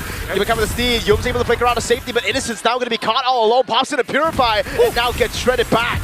Oh, Innocent. What? Not going to be able to get away. He almost did. Light will take that kill secured. for Aurora Gaming Philippines. So at least able to find something on the map here. They've been struggling. Oh, there it is. Jiku, no flicker. That's Light giving the kill over to Domeng Kai. And finally, he has some space to breathe, dude. He's already 2 levels down on Innocent. Yeah. Oh! Oh! Is Domeng Kai going to be able to get away? Okay, very close. Oh my god! They don't want to stop! Skies shoots Domeng Kai down with the arrow. Domeng Kai's just let me play, guys. I'm trying to get out of here. He had so much attention towards his lane, but that's exactly what you need to do if you're SRG. Put the pressure on Domeng Kai or elsewhere, because you have so many opportunities to be able to do that. You've got so much vision to play into. So now with this bit of a lead they built up, Turtle's going to be up at about 15. They'll be in a good position for that. And, you know, Aurora Gaming Philippines has to kind of go back to the drawing board with this lineup and just kind of slow down. Part of this lineup is allowing that scalability to happen because they're losing the range battle. A lot of this is because, you know, you have to rely on the Cho. Now that you're around level 4, you have a little bit of protection, of course, with UA's RWM. But they want to go and contest this Turtle. Look at the poke. Before the fight even starts, Light is already down to a quarter of health as Cram holds on to the Turtle. Now Phantom Steed coming down for Demon Kai, but it's going to be Cram zoning him away with the help of Yums. Bravest fighter from Edward doesn't get it down. Fury of the Phoenix, though. Yums throwing a ruin on Demon Kai! Oh, that was a great take. Domeng Kai and UA are here to set up. Yums might be able to actually get away still. Light goes under the safety of the turret, but second Turtle goes in the hands of SRG. Oh no, this is tough. I don't think they're just forcing them to take the long route, man. Yeah, Yums wants to stop the recall again, and he does! Light has to move. That was a feint from Yums. He didn't even know. It's a dangerous Hilda, man. I'm telling you. Like, it's the most annoying Hilda I've ever seen. It's the way it's meant to be played. Yums is doing great work here, being a threat, especially on those, you know, those spaces around the jungle where Demon Kite is trying to go ahead and try to get some vision or contest these objectives, but Yums providing so much information to SRG's lineup just kind of gives them an easy time to take objectives, and honestly, that's probably how the next Turtle's going to go as well. Aurora Gaming Philippines, in the meantime, have to go ahead and play in to pick off potential. The problem with that is, like I said, who are you going to pick off? Well, most of the time, you're going to have to try to make a play either in the gold lane, because trying to find out either Yums or Stormy and get through that passive is hard enough. So that's why Light has to just kind of protect Domeng Kai and pick off Innocent if you can, but then you also have a Purify there. So that's the rapid boots for Domeng Kai, and he actually went Hunter Strike. So no Sky Piercer yet, and it makes sense. Demon, oh my lord, that is a tilter. Phantom Steed used after, what, 2 shots on a Mountain Shocker. Innocent in the bottom lane winning hard in this matchup as well. This ain't looking good for the Northern Lights. Yeah, this is what I'm saying, man. You're losing on all fronts right now if you're Aurora Gaming Philippines, and you know, you can kind of see it in the way that they're moving around the map, some of the decisions that they're making, and SRG knows to continue to put the pressure where they can. Demon Kai isn't falling too far behind in terms of levels or anything, but it's more so of, you know, what can this lineup actually do at this portion of the game, and it's just not too much yet. So it's kind of more of a survival strategy for Aurora right now. This last Turtle of the game's coming up.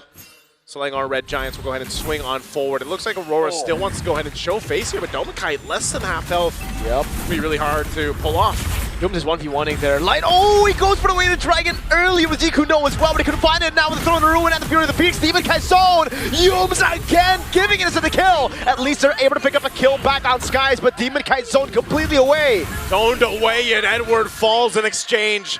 That Turtle's going to be there to take Demon Kai and Light trying to get away, but Cram and Yums are there, and Demon Kai falls for the second time in the game as a third Turtle is secured for SRG. The Red Giants are just stomping through Aurora Gaming Philippines. Skies died there, and still, they weren't able to win it out. Innocent.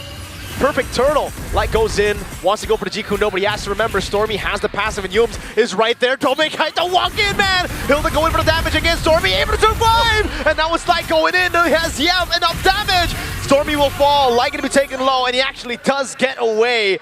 But man, for the price of Domeng Kai, and now he dies as well! Oh, Light's trying to run, but Yums is locked on target, and Light will survive. But yes, they lost Domeng Kai for Stormy. And Domeng Kai is who Aurora Gaming Philippines has to kind of rely on to have a chance in the late game here. Right now, you're looking at, man, look at the difference of the gold lane. Nice, Sue. it's becoming a problem now. Why?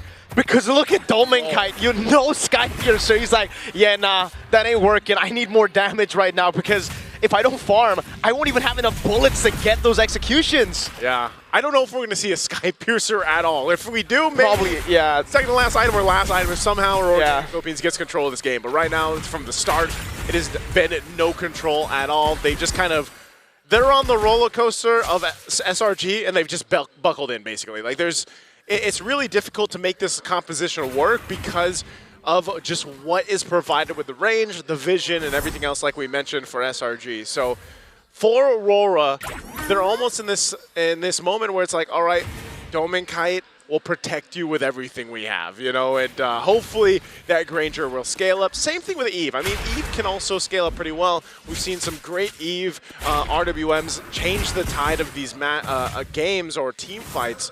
But so far, there's been no chance around objectives, and this Lord's coming up in 10. They have no turrets on the map. They're absolutely... Hellcurt, what? Whoa! I didn't know we had a Hellcurt. Dark Knight Falls. Oh, hold on. This could be. This could be. The Undertaker? I don't know. What else? What else can we hint at when it comes to this, you know? All right. Hey! Don't you worry, folks. This is what we call... What do we call this? Sometimes you just gotta go blank. Sometimes you gotta just blank. The way the screen went. Oh, Innocent. Innocent. Wonder what he's doing. Look at those fingers, man. He's going in. It looks like he's tapping on the Harith. That's definitely a Sound 4 somewhere. You know, how's life? How's life going, you know? Oh, wait. Lord slain by someone. Who got the Lord? I don't know if they're... Well, you know what? We can just take a breather here, man. We can take a breather. I don't think the players are. Okay, they're smiling, so it should be Selangor Red Giants. Yeah. Selangor Red Giants must have the Lord. Okay, so... Okay. And it seems like Selangor Red Giants is going to go through it. I don't know, 5,000 gold lead before that happened. Went to the Hellcurt Ultimate, Dark Knight Falls. Someone turned on a torch on the phones, you know? Because like usually that's how you... Come on, we can make something happen here. Right now, I mean, they're still in the game, so... Oh, Light's looking at... Yeah. Based on this, it looks like Aurora's on the defense. Like, they're going to have to defend here. If that really was that Lord secured, Mirko, I mean, this is tough to really see what's going on, but... Yep. Trying to find out what's going on right now. Okay, yeah, we see the items. Gold, but that's about it, man. The Lord went to SRG, it looks like. Does look like Domenkite is actually, going to ignore the Skypiercer completely, by the way. He goes straight for the Sea Halberd after the Malefic Roar. So it's really all about putting in more damage here to deal with Selangor Red Giants' UA is dead right now. It looks like they traded somehow. Yums and Innocent are dead. From what we can at least see here. And again, we're kind of looking behind us, guys. And unfortunately, we're going to have to dead wait too. Yeah, for this the technical difficulties to get set up here because Yums is up. There's Innocent. Everybody's back up. I'm not sure. They must have just cleared the Lord out, man. I'm assuming. I'm assuming they got the Lord cleared. They probably had a base defense. Aurora just used all their ultimates. They're going to go in, I think. They must be. Big fight ensues. You know, I almost wish we had game sounds too, so we could. Unfortunately, we don't have game sounds either, guys, right now. So please be patient with us, boys. We're working through this right now. We got a technical issue. All right, some items. Oh, we back. We have a transition here. We got the fans in the building. Oof. Well, are the players still playing? I mean, behind us, we lost the information that we had. Okay. They are still playing, man. Can we get a camera behind the players? Can we understand what Doming, like, expression-wise? How do you play Granger when you get... We're back, folks. We're going back to the game, and ladies and gentlemen, thanks for being patient. Here we go. We're back. 13 minutes in, where are we here? Okay. 12 minutes in, about to be 13. Lord was already taken earlier. No baser is taken, but the top side baser is already really low. And SRG still have a 6,000 gold lead, so they built 1K over the course of the few minutes we were gone. All right. Lord is up SRG still in control. Nothing changed. I mean, that was quite the long ultimate from Hellkurt. That's not even in the game, but hey, we're back. Aurora seems to somehow defend their base turrets at least, but now they're going to have to do it again with Lord security here for SRG. So we'll see. I don't know if they bought enough time, man, because, you know, part of this was, where's the scaling for Dome and Kite? Is he going to be able to catch up? It looks like he did pick up the Sky Piercer, though. Yep. So after he went the Hunter Strike, Sea Halberd, and the fifth item, he goes the Sky Piercer. And if they hold on long enough, maybe that Sky Piercer, once it gets some stacks, might be able to change some of these fights. See, the thing I would love to see right now is Domain Kite's actual stacks. Not the Sky Piercer stacks, but how many bullets he has, because the way Selangor Red Giants have been playing the entire game, it really feels like they've already taken out the biggest threat of a Granger in the late game, which is the scaling. He's died 3 times. He was denied so much gold. He's 2 levels down on enemy gold lane. We'll see if this actually plays a part. They're going to be able to clear out their mid lane, but they still have to deal with the Lord up top. Yeah, they're going to crack this open now with the help of the Lord charge. And that's about it for now. Aurora Gaming Philippines did a good job clearing out mid and bot, and now for SRG, they're going to have to wait for the next waves to come through. Lord will be cleared for free. Dominkai getting those stacks. You can already see them trying to funnel as much of those stacks to Domain. Mid-wave push, Dominant Force drop down. They're going to initiate here. It looks like Edward taking a brunt of the damage, but they'll clear out the waves and maintain the mid-base turret. So Aurora Gaming Philippines, despite being down 7,000 gold, SRG still respecting what the potential could be there. We've seen it before where you fumble a 7,000 gold lead or 10,000 gold lead and things turn around. So right now they want to take the discipline route, keep it safe if they can, but it looks like Mount Tracker is going to be used. And still, it's just Aurora Gaming trying to scrap up what they can. An Antique Crevasse now picked up for Light. Maybe going to make his, maybe it'll allow him to stay alive a little bit longer once he's trying to get those kicks off. But also there's a whole lot of now magic damage and penetration that SRG is able to utilize because of the fact that you have the Divine Glaives to worry about and even that Holy Crystal Divine Glaive over here for the rest of the lineup. Now a little bit more defensiveness for SRG as well. Let's take a look at the items here. Okay, so Innocent's already fully built up as well, and somehow, again, Domenkite, it's through those waves and the lures that they were given that they are able to actually climb back up, because I think it was a bigger lead earlier for Innocent, probably because he also died. So he's building towards that last item, and I don't know if that's Blood Wings? I assume it is Blood Wings. Blood Wings.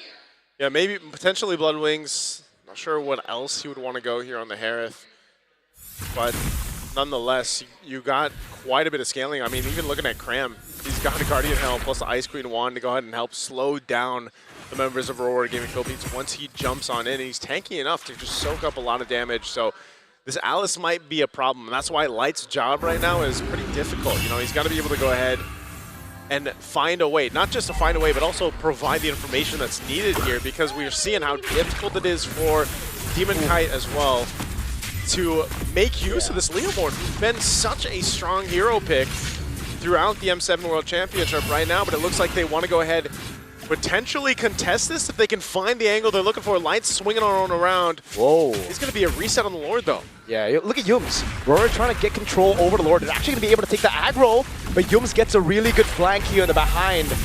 That's the Mountain Shock coming down, and Yums has a position on Domenkite. Fear the Phoenix coming down, and it's the Skies Mountain Shocker! Domenkite is gone in an instant, and now Aurora's on the run. But with those 2 kills as Yue fell as well, SRG gives the call. They want to push down the bottom lane. That's the problem when you play a clean front to back. Yums doesn't care, and it cancels out the recall of Demon Kite. What a read by Yums! And there's no way Demon Kite can go for the 1v1 here. It's going to be Innocent jumping into Zaman Force over on Edward. He's trying to buy some time. Light doing a good job at forcing the minions to the mid-turn, but he will fall. Oh, they clear out the minions so they stay a little bit longer. Demon Kite still being chased down, and he just wants to buy enough time.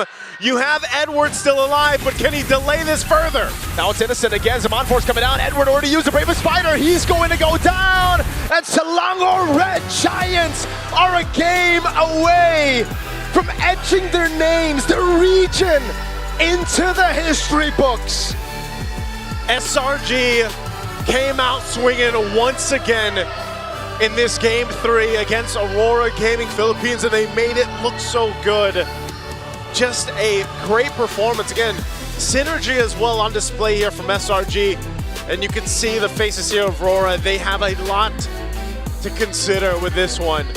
From start to finish, just was not the way that they wanted to make things happen. And you gotta say, man, this was a composition, a draft, great things there, especially from Coach Arcadia to make this draft work. The range aspect of this and that dangerousness, as I like to call it, on dangerous grass, was so good here on display from minute 30 seconds into the game. And we look at the highlights through this, I mean, they just had full control and took what they wanted. It's so beautiful because Yum started that off with the Power of Wilderness, and then they chained it together so well with the Fury of the Phoenix, and then Sky's Mountain Chakra, the nail in the coffin for Domenkite and for Aurora in Game 3. Such a great performance here once again from SRG. We got to go ahead and throw it over to the panel to break down this game because there was a whole lot here that happened, and especially what we didn't see and what we did see. Let's throw it to the panel.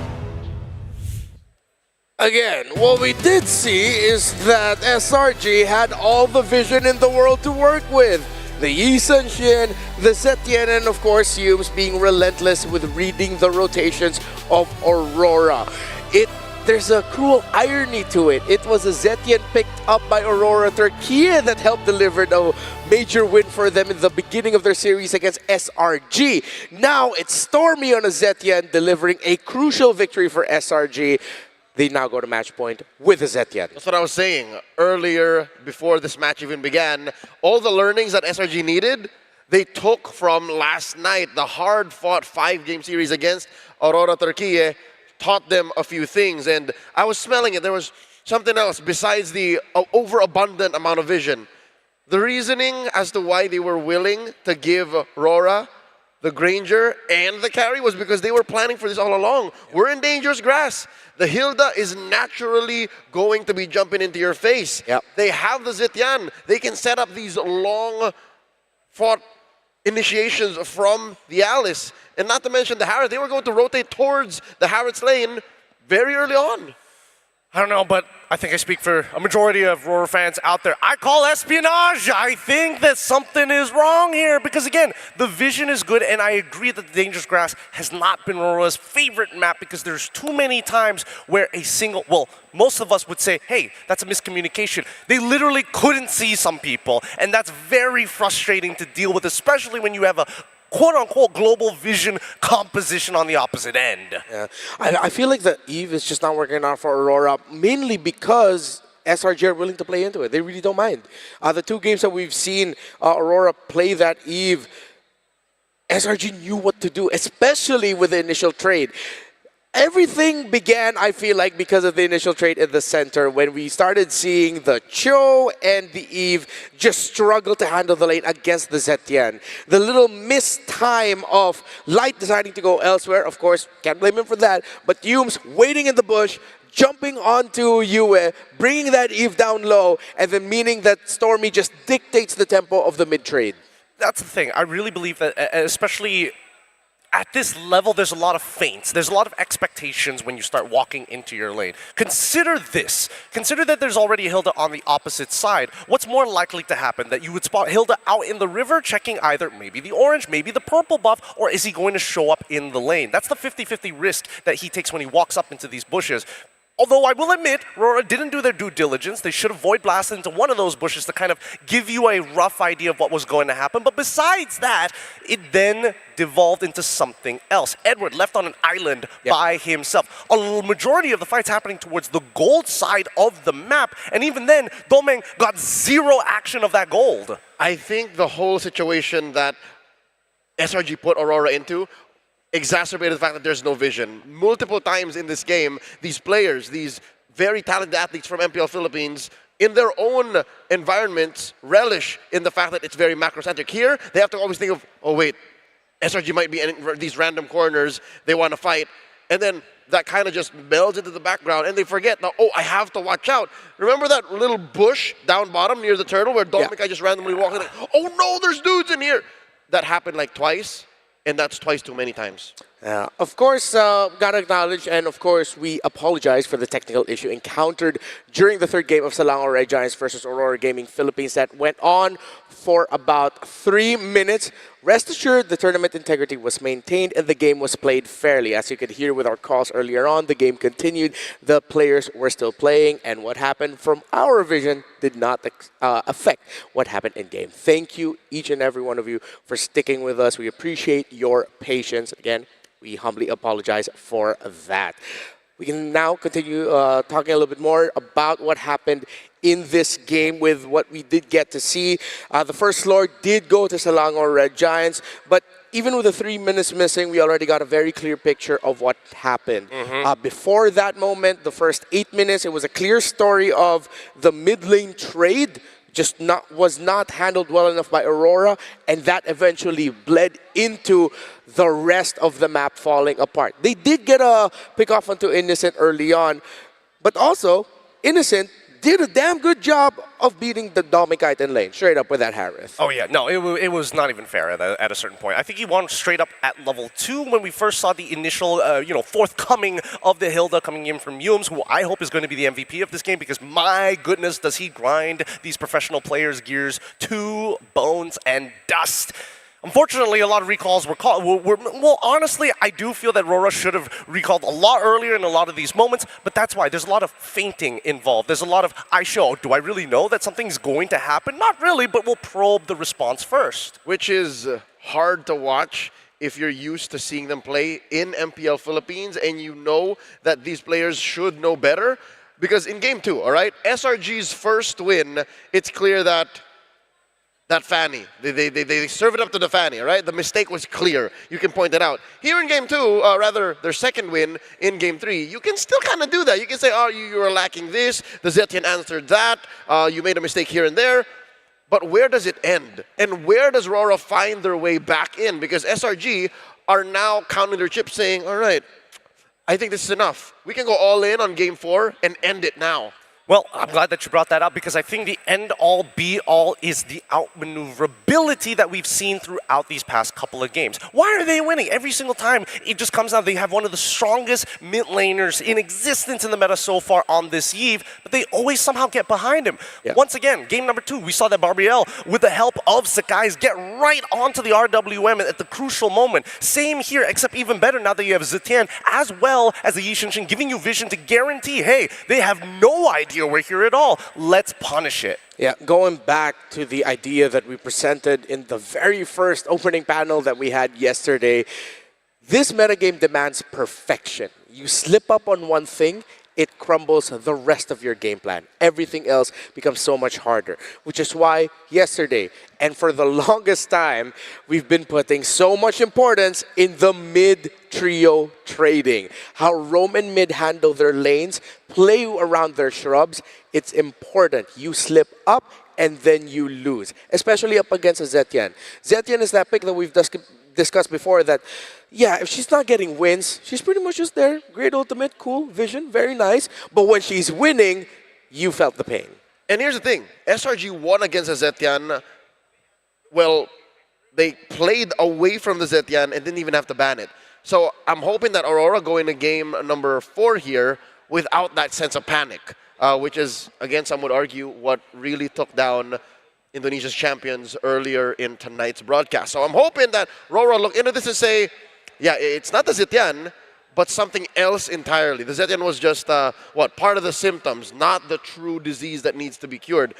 In my opinion, what needs to be cured here and the real thing that's ailing Rora is the fact that they're not dancing to the tune that SRG is putting down. They're disrespecting, again, this mid-trio trade, the economy of the jungle, if you will. They're not thinking, oh, this is the kind of threats I'm going to be facing. I need to be prepared for it. Yeah, no, I think a lot of it just comes down to just finding first positions, right? Because so far, based on what we've seen in these games, SRG are the ones moving out of their lanes first, being able to position right on top of the Lord in ideal spots without having to maintain too much aggro from this neutral objective. Rora, on the other hand, actually don't mind their opponent sitting on top of it, but then who are the big hitters, right? Lapu-Lapu wasn't in a majority of these fights, and by the time it actually happened, that's when SRG can make a very cool, calm, collected decision of, We back away, we take a pick, we come back in the fight once more. Ooh, I want to play a little game here. Just thought about. Gideon, can you hold this? I got. Mirko, could you pass us? Could you pass us that hammer there? Okay, nice who heard me and said, nice. So could you pass me that hammer real quick? Just throw it. Just throw it. Hammer me. I'll catch it. I'll catch it. Oh god, that's terrifying. Okay, it's scarier with Naisu. Okay, first, real quick. This might be a little bit spicy, but should we just go back to the Lunox? If you agree, slam it down. You want the Lunox back? I think the Lunox is the safest way to go because it has a safe landing phase, it's got great scaling, it does everything that you want while still having playmaking capabilities that isn't instantly punishable. Okay. I don't think it's all in on the Lunox. That's why I did not immediately go. I think there are other solutions. All right. Actually, I just got word that we still do have footage of the 3 minutes that we missed out on. So we're going to go back to that. Are we going to end up casting the missing 3 minutes? Maybe. We'll see. Let's just break it down first, all right? We don't know what to expect here. So this was the missing 3 minutes, right? And we're going to follow Yums because, again, once again, I'm pretty sure he's going to be the MVP by the end of this, but mainly the way that he opens up the map. And we look at the mini-map as well, we have a very good idea because what the heck? Where is Light in all of this? He's doing the old Light signature flank. Again, that's one of the few ways you can win an unwinnable match is if you find an unfair pickoff, but Yums wasn't having any of it. Yeah. Of course, just to remind everyone who may have just hopped onto the stream now, this is the 3 minutes that we were not able to witness. Again, it did not affect tournament integrity and the play of the players, just us who saw it. So now we get to see that missing 3 minutes and this Lord fight that did go to SRG.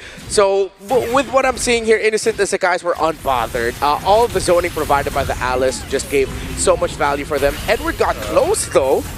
I mean, he's kind of close, but look at the back. Like, Hilda is getting absolutely beat down while this is all going, while this is all happening, right? Even Light gets back into the middle of the fight despite getting chunked out by Yums early on in the matchup. So I think this is where we saw that Lord take, and then almost immediately after, there should be a 2-for-1 trade at some point. There it was. Well, we saw it. It was Yums for those two. It should be Yue for Harith and Hilda. That's another one then. Yeah. Look, we're about to get to that point, but for now it's all SRG. So this is what the first minute elapsed. Okay, as we're watching this footage, I don't know if they'll be able to pick up the hammer squeaks behind the scenes, but I want to ask another question. If that initial trade in the mid lane, if that went well, we're talking early game, right? The early game. Would this have been an early game Aurora win? Oh, I had to think about that for a second. I was gonna say absolutely yes, but I think the mid game would have been a lot easier to manage if Yue didn't miss out on his level 4 that early on, and worse yet, for that first to second turtle. No, I'm not even going to say, oh, it's because I think, no. Regardless, I think SRG would have found a way to get into this end game scenario, get their winning image, and still call the shots. We would end up at this 10, 11 minute mark moment, but maybe at 12, 13, if still you change the early game outcome. Dude, look at the sweeping motion here, right? Because again, all of these fights have been like predetermined, and then yes, it's really, really sick. And this is finally that 2-for-1 trade that we were looking for at the very end there when they were pushing towards the base. But at the same time, right, before this fight, Yums has already kind of scoured the entire bottom side before they even use any of the global ults. And that was a great formation with how they entered. It was sort of like a pincer as well. They were coming in from all directions. Okay, another spicy question. Sora, Freya, and CC, we were happy about those bans. But considering this is dangerous grass and knowing the tendencies of SRG, should Aurora Gaming PH have banned the Hilda instead? Oh, I want to say yes so bad. You are putting me on the edge with these hard questions. I don't think so. I don't think so. Okay. Yeah, I think there was a way to play around it. And again, by maybe investing in some modicum of vision, that would have been possible. I don't know if the answer is, you know, putting the usage into the hands of Demon Kite, but yeah, no. It really was a matter of both it's what you got and how you used it. Yeah. Well, of course, again, I'm still seeing a few questions in the comment sections. Yes, this is a replay of the 3 minutes we were not able to see earlier. So this is just to make sure that everyone is a little bit clearer in the story of what happened behind the, well, during the game that we couldn't see. Picture didn't happen. Yep. Yeah. It didn't happen, but also look at the conditioning here, right? Every single interaction and fight has either happened in one of two important places. Either it's by the river, just by entrances of SRG's river or Aurora's river. If not, right here at the base at this chokehold that we see Domenkite standing in front of, right? Every time they're caught in that chokehold, it is a losing fight for Rora. And here's the thing, Rora can never choose where the fight happens. Sure, Light can find these weird angles, but usually he's outnumbered. Because again, the vision diff. Yeah. So, not just that it's dangerous grass or it's hill, it's because our SRG just know more. SRG can just plan better.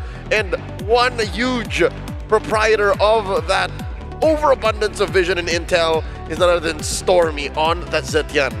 Yeah, I think it's unanimous here with how he handled the early game, and even the Fury of the Phoenix came in as set up after all of the vision provided by Yums. Great timing by Stormy, well-deserved MVP. Well-deserved MVP, and I think this is one of the few times when you look at a Zetian, you're thinking like, how exactly does she get ahead in this game? What is the conversion? Because she doesn't scale that well, it's about opening up the map because her range is ridiculous and she can cover literally entire bushes with her first ability. I think she's proving to everyone why she deserves a little bit more respect.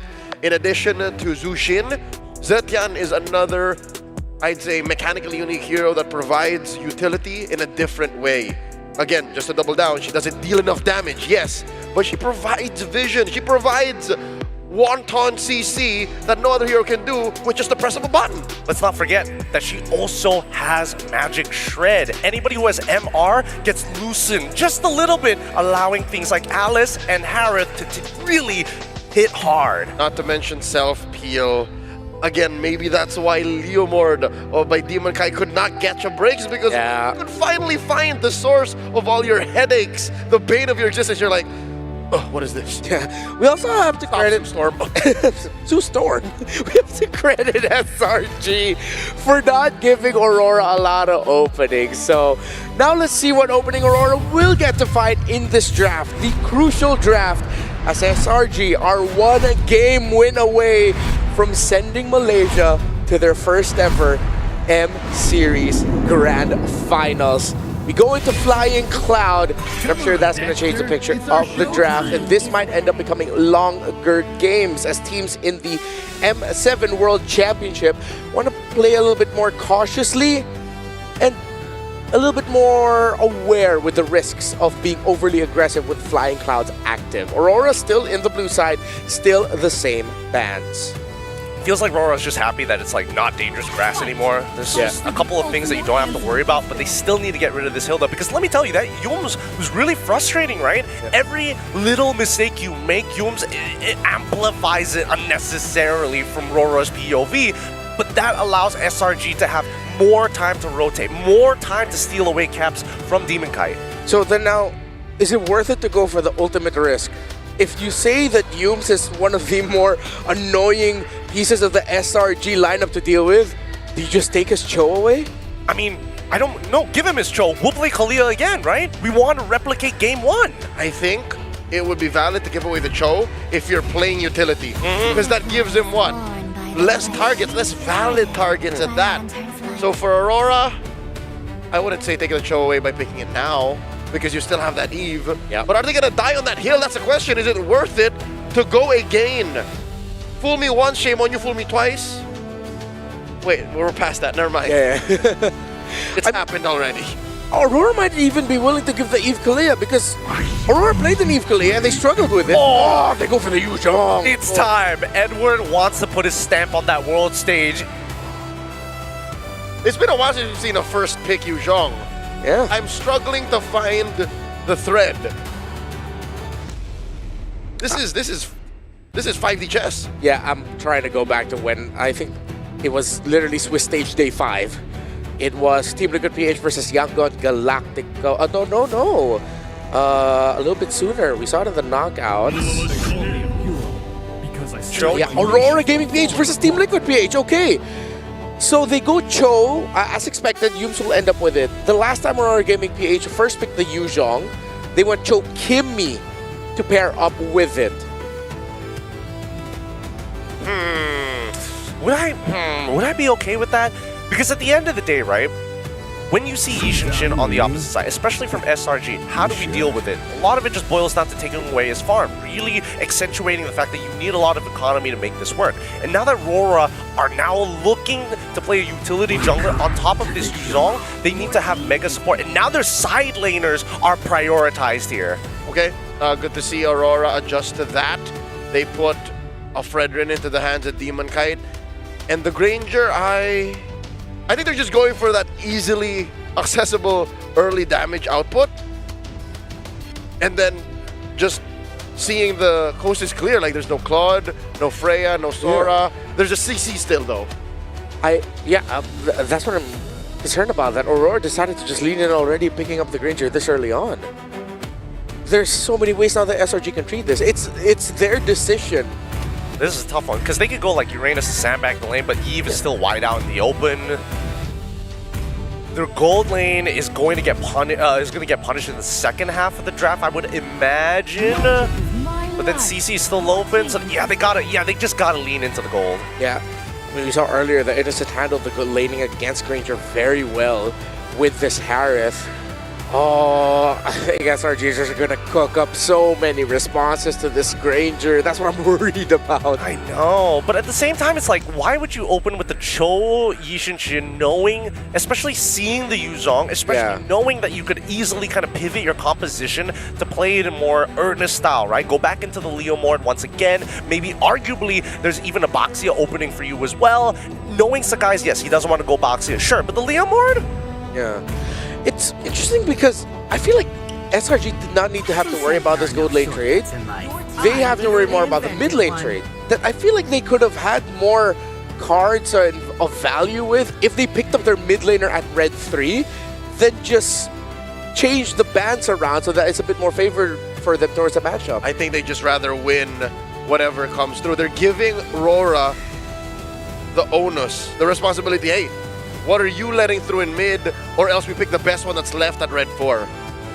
But yeah, this doesn't answer the question of why the sudden priorities in the first 3. Yeah. Well, Fandom War is up. When you type in your answer to the question of who will win the series, Rora versus SRG, see the Salong or Red Giants fans leading the charge right now. Yeah. Type down your predictions for the upcoming picks that could be shown by these two. It's tight though. Literally, like a Toiger. That's a Malaysian national animal. Yes, it is. Like a Malaysian Toiger. They call it the Harimau Malaya. Oh, okay. I did my research. All right, one more ban here. SRG, they have to make their bed. Do we ban one mid? Or do we just let it all out in the wild? When I give the word. Both light picks. Yeah. They understand. So instead of tackling the mid laner, they tackle the roam pick.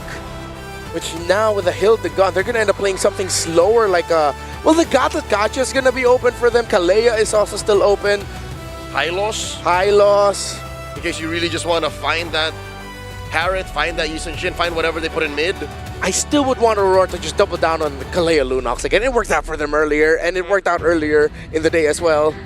Yeah, I think it does work, but I think Coach Ark has kind of recognized the pattern here, right? Again, this is the first time that we're seeing so many light bans in the second phase. Usually they would aim it elsewhere, knowing that UA is going to be the usual secondary win condition for Rora in the first place, right? So I think that SRG, especially for Coach Ark, you see these first 3 picks in, well, Rora, they're looking to play comfort. Let's take away the comfort picks. We're already in our head. Mid-range. I don't think Aurora will, at this late in the tournament, at this stage, will bring back an old combo in the Mathilda Fred. They got the speed, but it might just be too risky. They might just have to settle for something like a Gatot or Kalea. There's the Farsa, but I think now this is where you go for Eve, right? You gotta have that range diff fixed up. And by doing that, you put the Farsa in extra trouble. You have a Black Dragon in the skies. So if that's an Eve, what do you put in light? Kalea Gatot. Does it have to be Kalea? Kalea Hylos Gatot. In terms of the picks that we've seen, so Kimmy as expected. The Mathilda will not work here, so yeah. Wow, Eve gets snubbed. Yeah. My mission is They go for the high loss. High loss. Interesting that they want to go. All right. So yes, like you mentioned before in Game 3, we were looking for bridges, right? And Kimmy did inevitably get banned in that game as well. So this time round, Yue really has to do a lot of good work here. Because again, you're facing up Fars Cho in the lane itself, which is hard enough. Luckily, this time, Light can't get punished that hard on the high loss. So the last pick here, it's going to be going to the EXP lane. What's Cram going to end up with?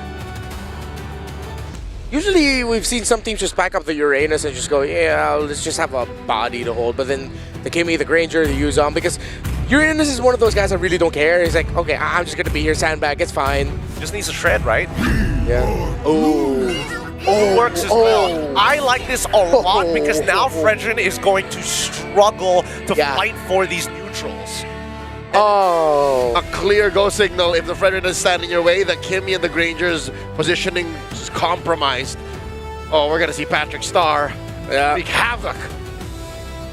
As a Filipino, I'm gonna say it's gonna hurt if SRG wins this and we lose to Patrick. And to see the Malaysians go first to the grand finals, but it is a perfect pick to round it out. Real quick, Gideon, SRG or Aurora? I think that SRG need to win their lanes. If they win the lanes, they will win the game. This is a perfect last pick just to ruin what Aurora set up in 5 picks. I think SRG's got this. Aurora's trembling. Will it be a caster's bless or a caster's curse? Will it be SRG sending Malaysia to their first M-Series Grand Finals? Or will Aurora force a game number 5? We are getting closer to history with Mirko and Naisu to help tell the story.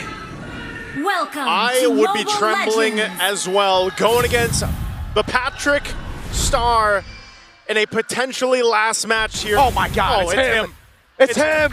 What better way to get to the grand final for the first time for Malaysia with that skin, best skin in the game. Now Mirko. Oh my God, Skies, no way. This is dirty. Dirty, you pick up the glue and you go level 1 invade. Hume's gonna go for it as well. He's gonna bait out the retribution. Demon Cat with the retri already. They don't know it's happening. Grand Theft Orange level 1. Skies gets stunned up by Light. So at least there's a bit of, oh my God. He's able to get away. Okay. But now what happens? Where does Demon Kite go? Because he's cooked either way. He just goes lethal. He knows he's cooked. There's no orange buff. He knows it, so he's going to go ahead and just keep things under control, right? He's just going to go ahead and just admit, all right, I lost my orange buff. I'll let it be. Sakai's, though, great start.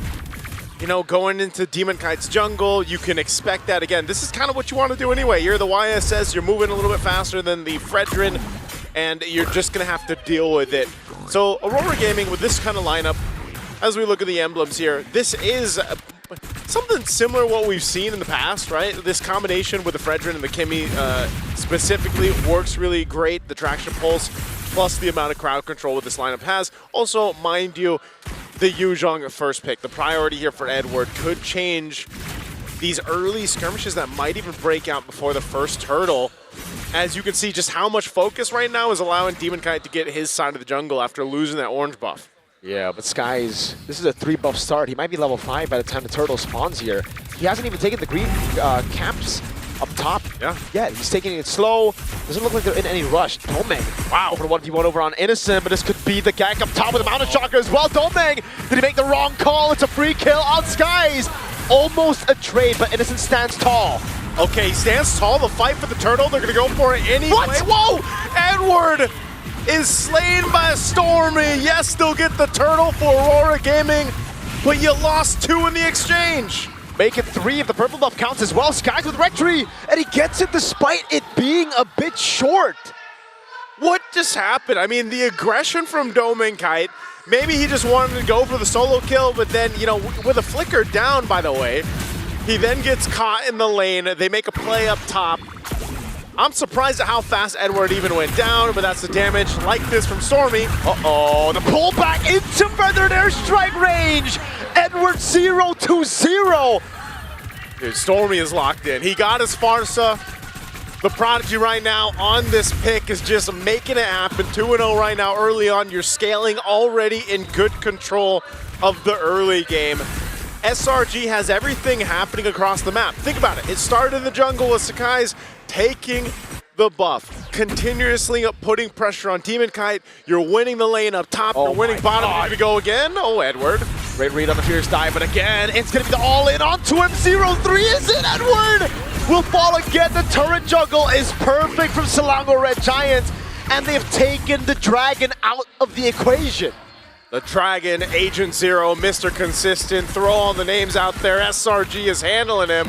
Innocent might be next. Traction Pulse, now the Purify out. Glorious Pathway coming down as Innocent pops into the Mon Force, but he's going to be stunned up, and that's going to be the chain CC for Domeng to at least get a kill back. But look at the turret down below.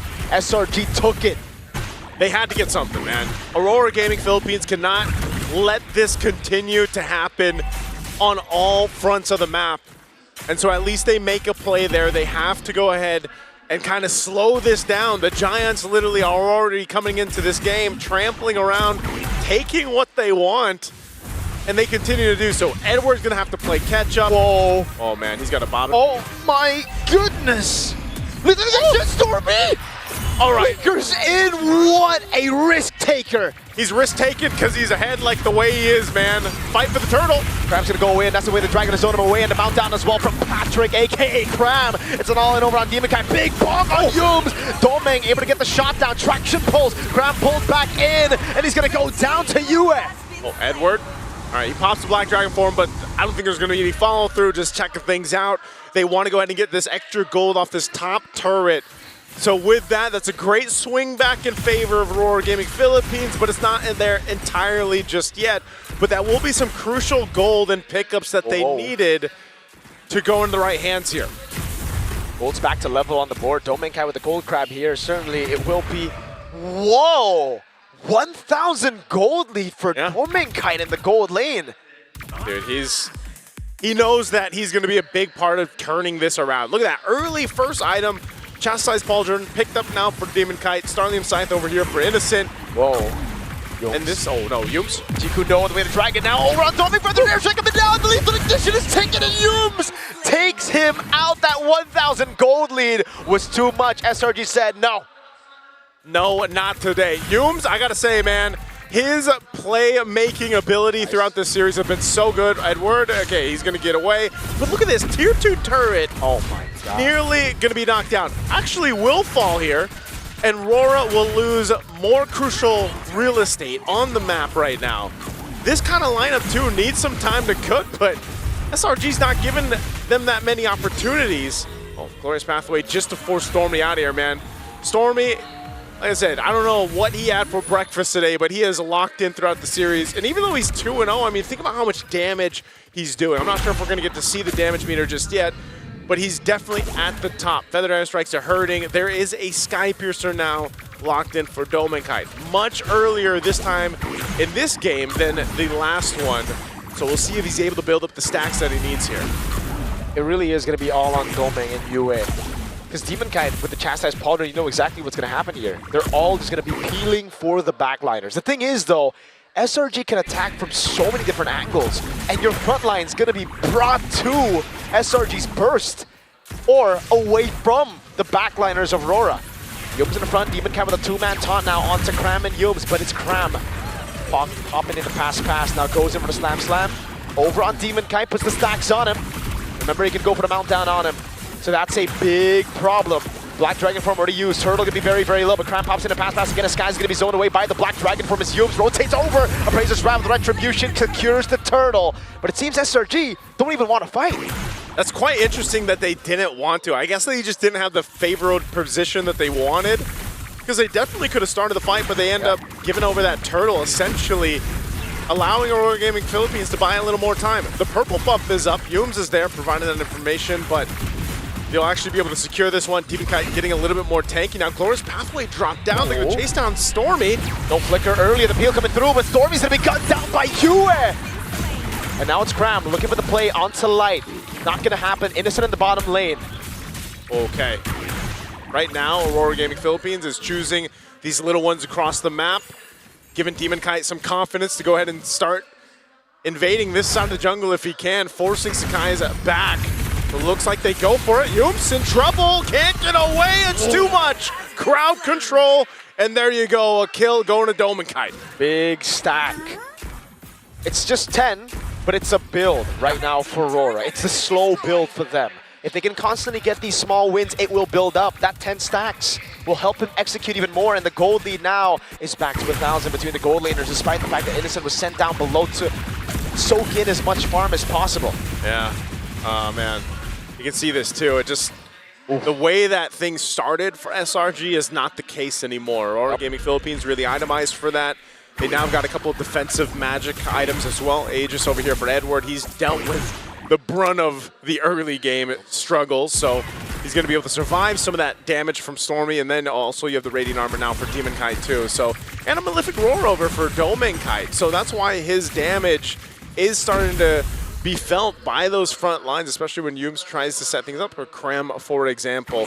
So it's a good adjustment for Aurora Gaming. They still have a lot to cover. Wow, look at it. What? This is what I'm talking about, man. After that Malefic Roar was picked up, even Kram has to be a little careful in how he approaches this. Yeah, okay, so Kram only has the Cursed Helmet and the Brute Force Breastplate, so now we understand why it's doing so much damage. There's literally only a Brute Force Breastplate with, again, minimal physical defense versus the Malefic Roar of the Granger. Kite in this position. Divine Glaive picked up, though, for Stormy. Okay, Lord's up here, half health right now. Kram making his way as well. SRG and full force, traction pulse. Only onto Kram, snap, pass, and for the airstrike coming down to the UA right there, but he's able to escape. Now as the sun comes in and Doming is able to get the shot down, petrifying the Fierce Dive now. Sky's going to be able to get the peel from Yum. He's able to go for the Traces now as Innocent jumps around with his Amon Force on Light. Oh, Light's going to be in trouble. He's trying to get away with the rest of the team. They're so low here with Kram leading the charge. Does Yum go forward? No, they trade it out again. As Stormy went down, Lord secured though by Aurora Gaming Philippines, and another stack to Dome Kite. I've never seen a Dragon go 0-3 and be this useful, bro. Edward is having an amazing performance despite the early deaths. Yes, it looks bad in KD, but over the course of the last 3 team fights, he's been more useful than Kram on the glue, which is surprising. That is the nature of XP laners. Glorious Pathway dropped down. Okay, Demon Kite won't catch him with the Energy Eruption, but as I was saying, man, the XP laners, that's their job. I feel like they are the ones getting pushed around, beat up a lot in these matches, but still the use of them is really what it comes down to. So even if you have a rough start, you can still be quite useful for a team. This Lord's gonna go ahead and charge in up top. A good check with that Feathered Airstrike, so that turret actually might not go down unless that, okay, that Lord doesn't get that last swing in. So not too much off the Lord, but what it does do, essentially, is allow Aurora Gaming this window. They might even just go for a tier 1 turret as they do. They know they don't want to take these fights just yet. It's more so about opening the map, getting that real estate to move around the map. 3 turrets left and right. Aurora Gaming Philippines really punishing Selangor Red Giants for, I would say, hesitating a couple of times during the turtle fights. Again, not wanting to go in, not wanting to take the risk, wanting to build on their lead further instead. And it has only given Aurora more time to scale up. With a Granger and a Kimmy, that's a problem. And again, SRG, even if Kram goes for the Mountdown now, they don't actually have enough damage to burst through the Fredrin. This is why the power spikes are always so important. Oh, whoa. Skies? What? Walks up alone and he gets caught for it. Everything used. Fury Side Petrify a taunt as well. What was... Did he just get the wrong info? Why was Skies there? I don't know if he just didn't have the info. Yeah, he went in, getting caught blind here. He's going to lose his purple buff. Oh my god. Still able to get out with his Amon Force, but that's a big ultimate burn down as Kram goes in over on Demon Kite, but there's again not enough damage to take the Fredrin down, and Edward is now picking up turrets on the right. Tier 2 falling for free. Being useful as can be. Also has a chastised Pauldron now too. So he's got his grounds covered a little bit. Little Feathered Airstrike drop down. They want this tier 2 turret. Get cancelled by Light on the Feather Airstrike in the bottom lane. It's a 1v1 between the XP laners. But again, in the mid lane, it is a free turret to Aurora. They just keep on getting these freebies. Mirko, it's surgical is what Aurora Gaming Philippines is doing. They knew they had to play from behind, especially in the early game. They've made the adjustments up to this point. They put themselves in a very good position to go ahead and take this Lord and start marching towards a potential Game 5. It's still early. SRG can still turn a fight around. They have everything they need. You can see the positioning here. It's all about that target acquisition. Light's going to go ahead and spot them out, so that's not going to happen for SRG. The fight for the space around the Lord is going to break out here. Half health right now for this Lord. Stormy is still in the mid lane, though. He's trying to deal with the wave in the bottom lane, but I feel like that wave is going to push back anyways. What's going to do here? Right, so yeah, he ends up just having to rotate, but it's going to be late. Gives with the wave of the dragon, locking him down. Skies goes in, but a Petrify locks him out, and one! Steals the Lord! And he goes on Skies now. He's able to get the Rose Gold in time, but Edward wants the 1v1, and Skies? Traceless isn't forward. Yu is going to go for the chase, and Skies, he's trapped all alone against 3. It'll be Edward who walks up, and he gets the kill onto Skies. Skies goes down, Yums as well, and Edward secures the Lord. And now Aurora Gaming Philippines, with a massive swing in favor, will head to the base of SRG. They still have a great defense, but can they keep it together? Let's see, the Feather Airstrike coming down on UA. Is able to flick around at the Glorious Pathway as Light gets mounted down and brought back into the Crystal, but Innocent's holding it. And they go, Light in trouble, Palm to revitalize, they still have to fight. Innocent. Yums is back up. Innocent doing so much damage, Light's gonna be taken down. Cram again, now solo, Domain, looking for the shot, can't find the last one, Yums. G-Kundo forward. Selangor Red Giants defend their base, but it costed them 2 big structures. It was messy and bloody, but still SRG will stay in this game. They lost a lot of the base turrets, holding on to just one. But Aurora Gaming Philippines just showing, you know, if they want to go for a fight, they're able to go ahead and take it. If they want to find the round, the objectives now, they can take that as well. More physical defense here for Demon Kite. He's been nearly unkillable. Yeah, he lost some of his jungle in the early game, but there's been no answer to deal with Demon Kite. Edward as well, he's got defensive items enough now to just kind of throw himself forward, and that is all allowing Domain Kite to space. Oh, there's the energy eruption. Oh no, Cram's gonna be left all alone. He pops in a pass, and he flickers out. That means it's 2 battle spells, Naisu. Yeah. Down. 2 battle spells out of the equation right now. Now they still have plenty of time before that Lord comes up, so those battle spells should be available, but the cooldowns on the ultimates are going to come up faster. You can count on Aurora Gaming Philippines to try to potentially get a pick off. You can see the difference here between the lanes. A Holy Crystal now online and available for UA, so he is going to hurt even more. But look at the difference in the gold lane. Innocent has definitely struggled on this Harith pick in being able to be utilized with the fights. Mostly dropping down the Zaman Force in these fights, trying to turn the tide, but it just seems like a big portion of the damage has been pretty much handled with defensive items. Yums providing that vision on Light. Just going to check things out. They want to go ahead and take this purple buff. And the control is gone for Selangor Red Giants. It's Aurora Gaming Philippines who are occupying the map. The map's blue. The 16-minute mark of game number 4. From the start, it really looked like, okay, it was going to be Selangor Red Giants' game for sure, right?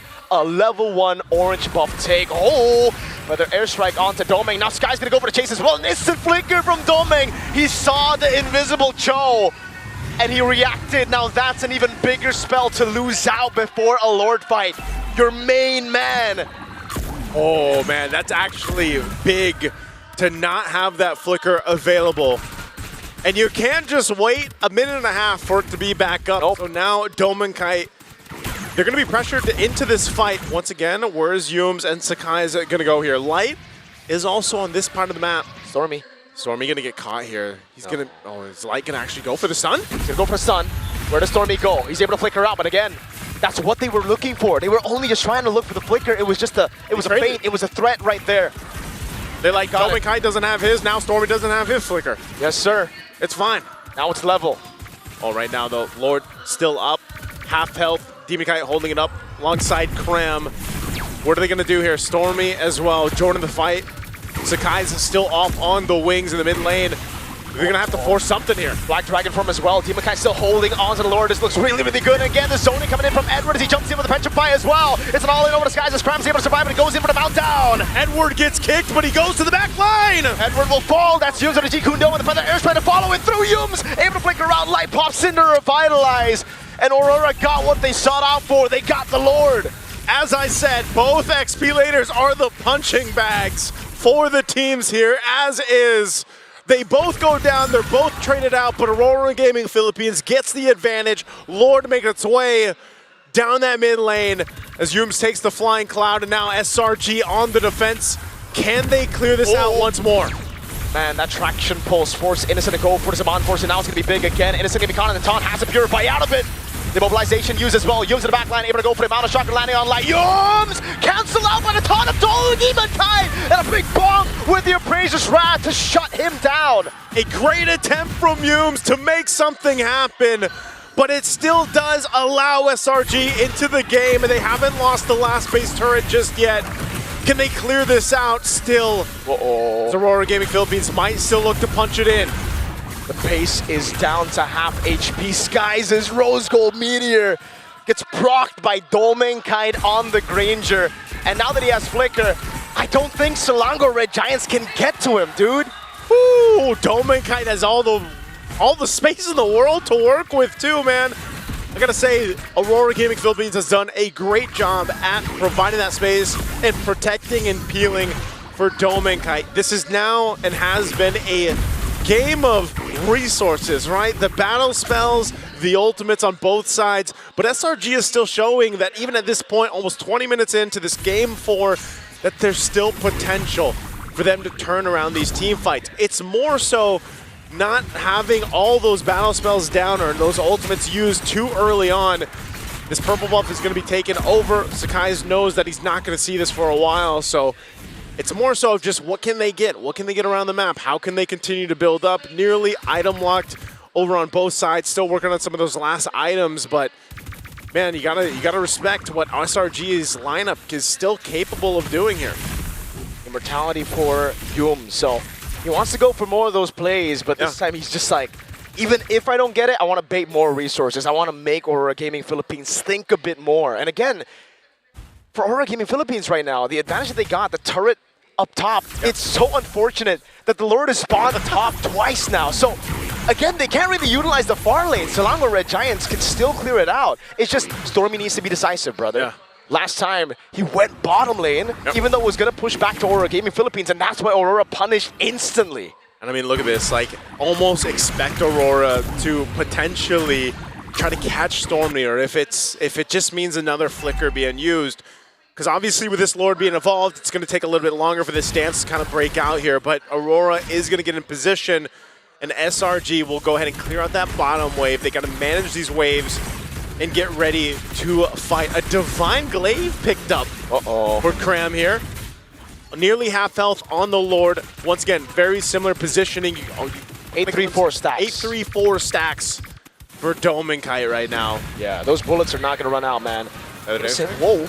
Oh my god, he gets away the dragon! Straight into the mountain chugger, Skies! What a timing by Skies! Domenkite is gone and the fight still breaks out. Stormy falls too! Innocent still able to survive right now. UA goes in and it's going to be Demonkite going up over on Yums, going for the stab, and Yums will fall to Demonkite! And they're still going. Cram separated from the team on the run, and Aurora's going to hunt him down. Cram, can he run?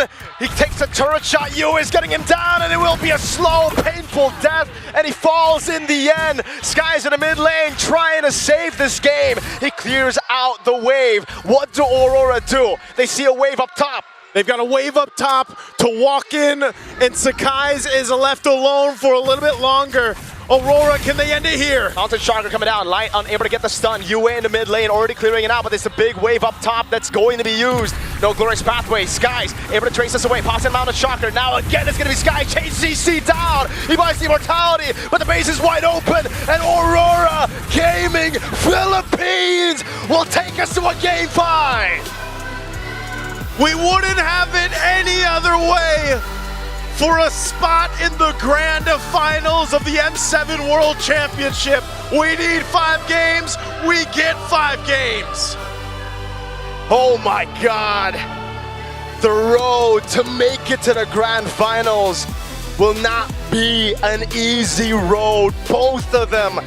This is a bloodbath.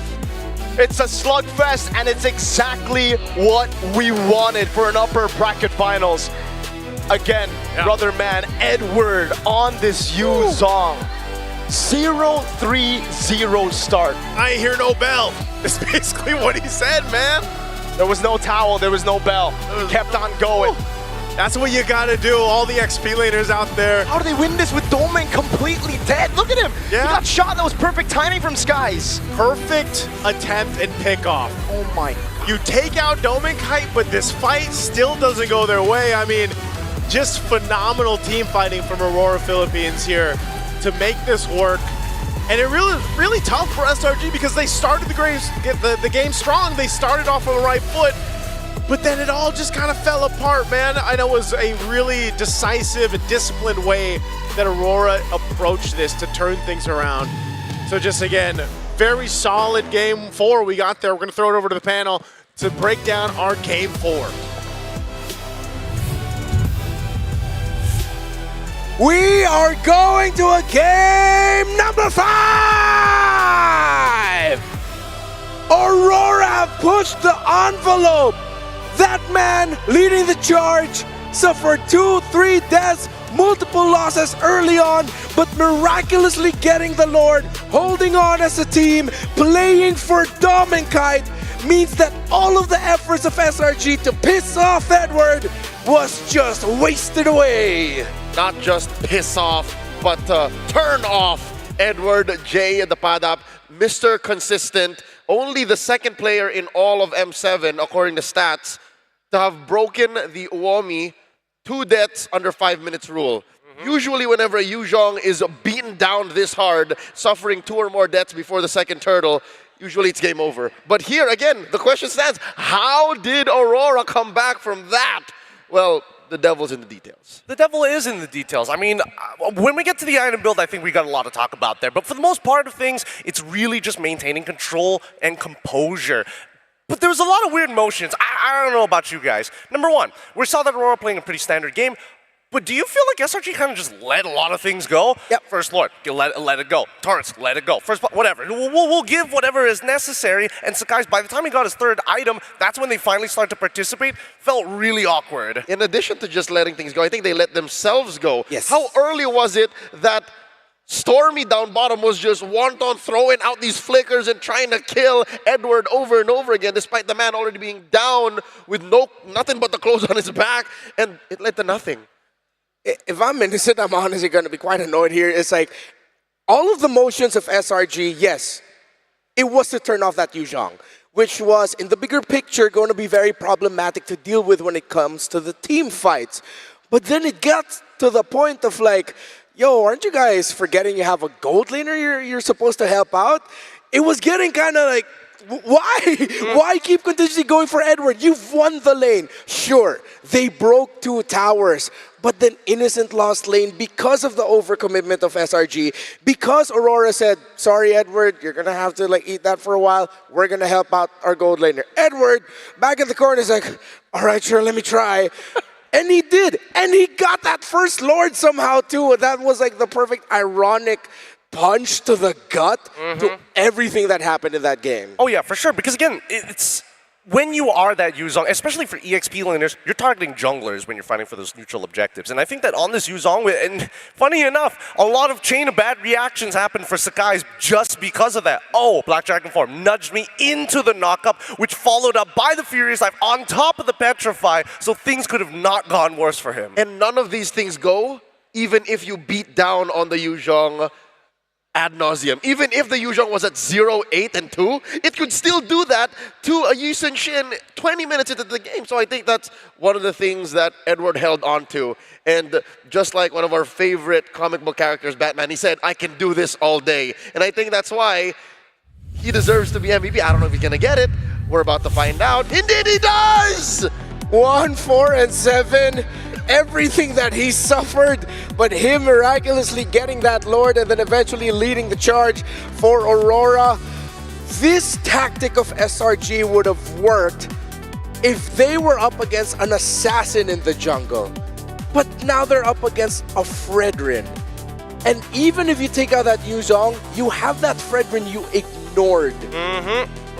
They got to stop giving them the utility junglers. Because right now, Demon Guy is just making sure, you know what? Not only am I facilitating the fight, I am pumping up 2-for-1s time and time again. Energy eruptions that's landing not only on towards Harith, but also manages to get the guys at the same time. Like, how many times can he keep reproducing it? And the answer is an infinite number of times. He's done it so consistently to the point where I think it just deserves a ban. It is not worth letting go. Yeah, that or just in general the realm of utility junglers. You don't want to face Aurora when they are in an atmosphere where they've thrived. This is still the DNA of former world champions Blacklist International running through their veins. Edward was a part of that lineup.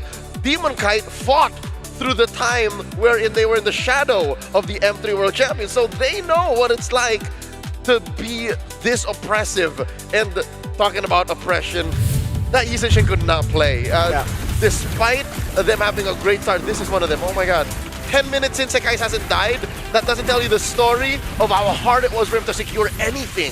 More so, why did they take the fight there? Why did Stormy decide to release the feathered airstrikes, watching Edward walk by through the river as if he didn't have his ult? And then a couple of other moments like this where, yes, you do get kicked. Yes, Edward is taking a lot of damage. But then notice the back line, right? Kite's still alive with his flicker. They can set the boundaries as the anchor continues to move forward time and time again. All right, hammers up real quick. With what they did in the early game and with what they forgot, was this just straight up disrespect by SRG? They were thinking, we already won this, let's just play around maybe just a little bit. Easily.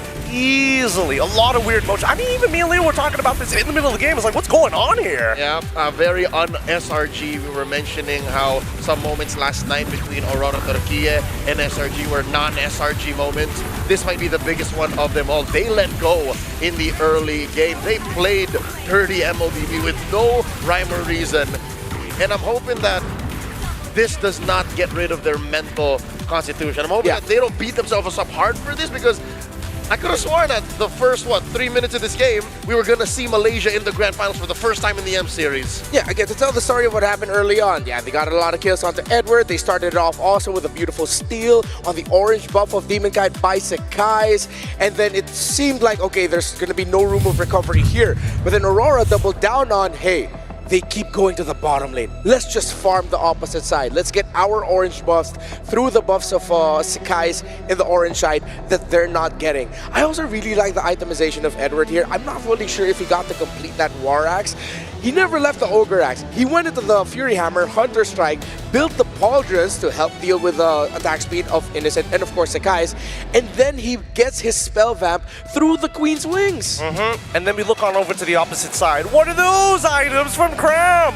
This is like a public rank game build that we see time and time again, and the only thing that he's missing is a Flame Shot instead of Flicker. Yeah, that is the first pawn that came in even before the Divine Glaive.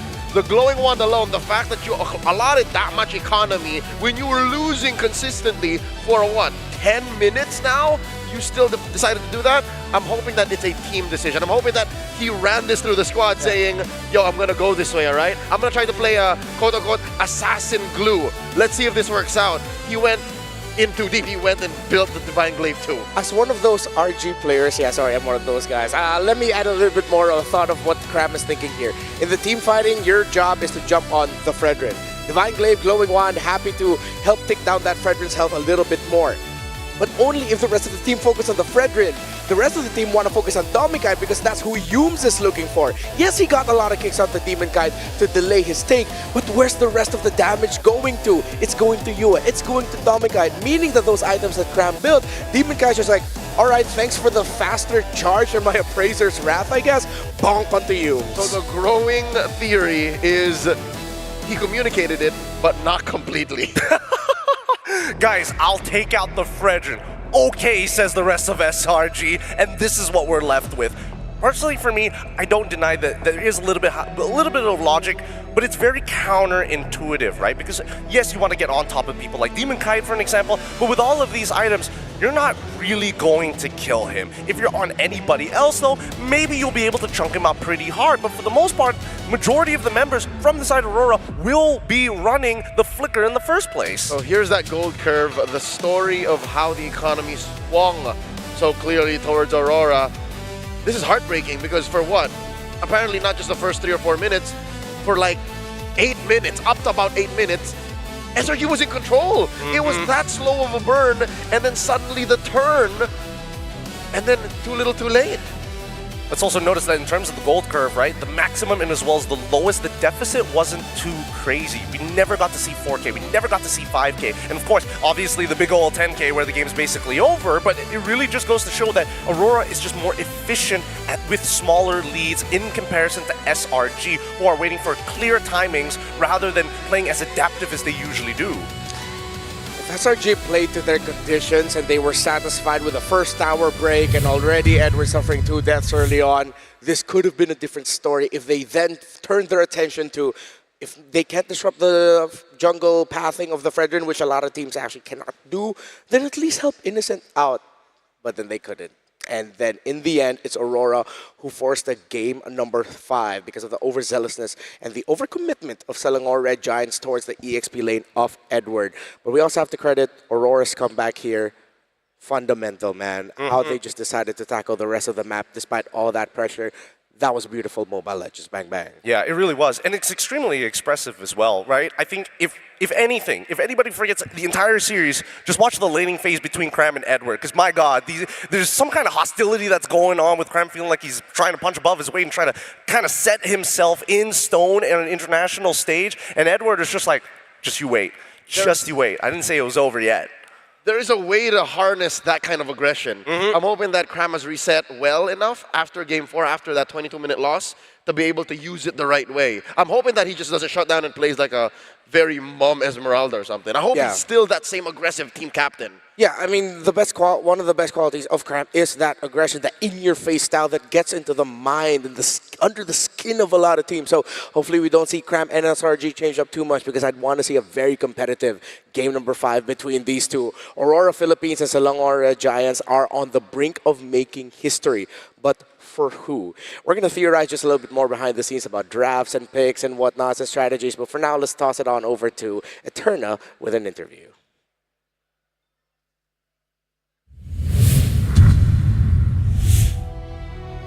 We are now down to the final game, but before we get into that, we are going to get a little bit of time to talk to each representative from each region that is fighting for that final ticket to the grand finals, the first ticket rather, to the grand finals here between Hans as well as Mars.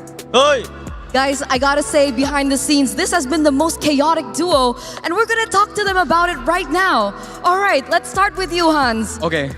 We gotta ask. All right, first game, it was looking good, and then back-to-back wins from SRG, and then Aurora was able to take it back in game number 4.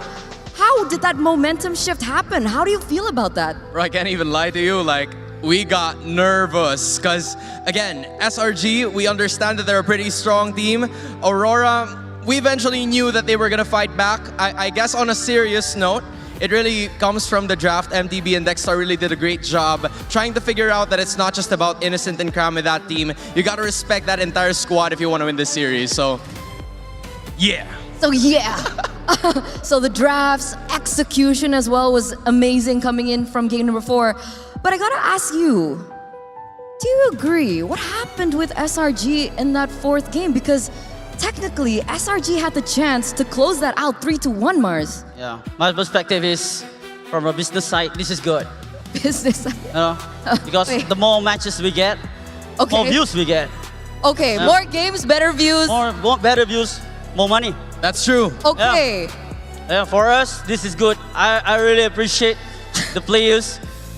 Very competitive, you know. That's true. Not just by competitive, but we make it very competitive until we get the views much more. Yes. So Mars, this is good for business perspective. Mars, Keep supporting us. Thank you, Mars. Yeah. Because my vision is not just only the battle between SRG and Aurora. Agree. LPH. Okay. This is about us. Yes. This is about let the world see us. Yes. Let the world see us. We are one family. One family. No, that is true. That is true. You can hear the arena agreeing with him right now. We are one family. So SRG, like, did it on purpose for 4 more. Yeah, I can say that. Yeah. I don't care. I'm not the analyst. They did that on purpose. You have something to say because about we are that? winning. Well, but I we guess we'll lose. just make the most out of every opportunity. If he thinks that that's the case, well, you know what? We're here anyway. We might as well win it, right? You see, everything happens for a reason. Because of that draw, we are on this stage, for the Clippers to clip us. That's true. We weren't supposed to be here. Yeah. But we were here because of one reason. Yeah.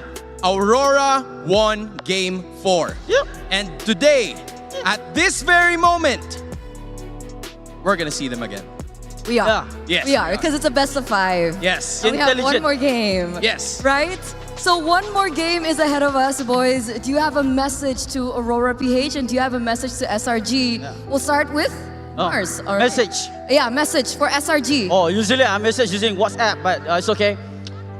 I'm sending this message for SRG. Do your best because winning is easy. Just win. That's all. Winning is easy, so just win. Thank you, Mars. That was very wise of you. Hans? Yes. My message? Yes. To Edward, I love you, bro. To Yue, you're my Pookie Bear. To Demon Kite and Doming Kite, you hold the 2 parts of my chest and the entirety of my heart. And to Light, you are my vision. When you have no fans, I am not here. When you have fans, we are all here. Give him space. If I am here, you have a fan in me. Yes. And I. For Light, do better.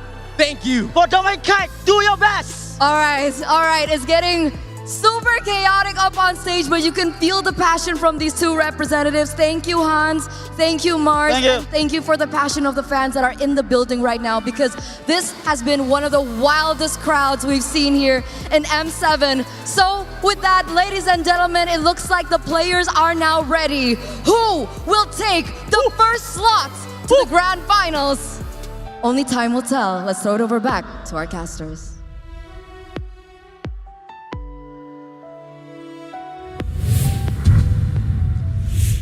Count on Mars to give out-of-this-world entertainment. Count on Hans to get the job done. And it was great to see both of them.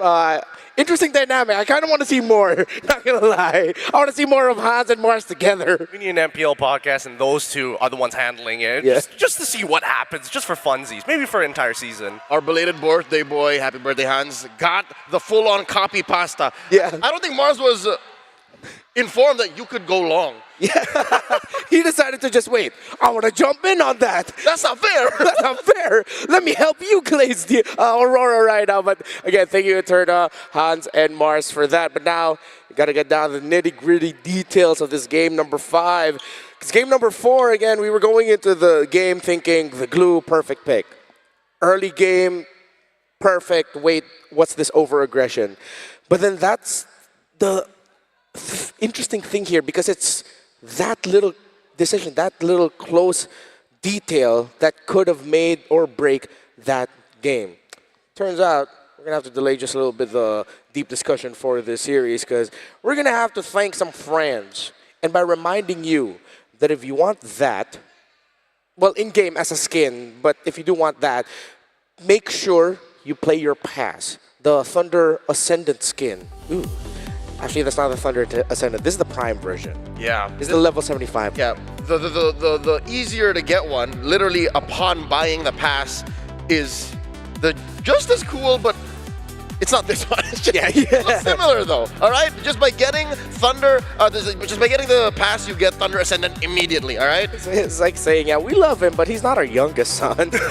But we love him. We love him, but which one of your kids would you save in a dire situation? Ideally, all of them, but I think that at least this time around, the figurines, I was a big fan of the Yuzong one. I was also a big fan of the Roger one. This one kind of smokes them. Really, really well detailed. Look at all the intricacies of it. Oh, yeah, I thought the Yuzong and the Cloud one were sick, but this is really special. This is on a whole nother level. Yeah. This is Ascended. Just to say that we were supposed to talk about the Thunder Ascendant skin, but we just ended up glazing the Cosmic Finality figure. Yeah. Who has their pass to level 150 already? Make some noise. Okay, no one yet. No one in the Thank God. Now I don't feel this bad. No, but Trex does, right? He flexed on us earlier and said that he already got his pass to 150.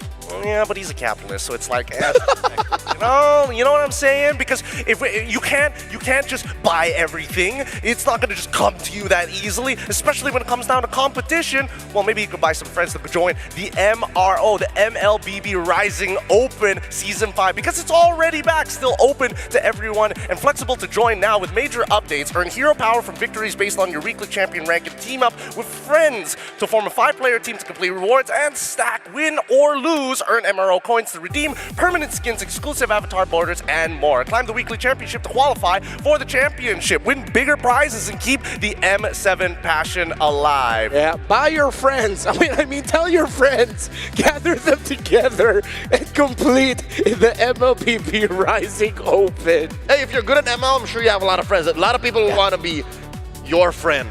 For sure. Hi, friends. Hopefully you're still cool. I play a mean Yu Zhong. Anybody? And a really good Leomord as well. Oh, I was Edward. I was pretending to be Edward. Ah, okay. Oh, wait, no, where's our Edward mask? They took it away from us. They should give us a player masks back, because now we're going to be heading to the game number 5. The side will determine a flow. First 2 games, SRG.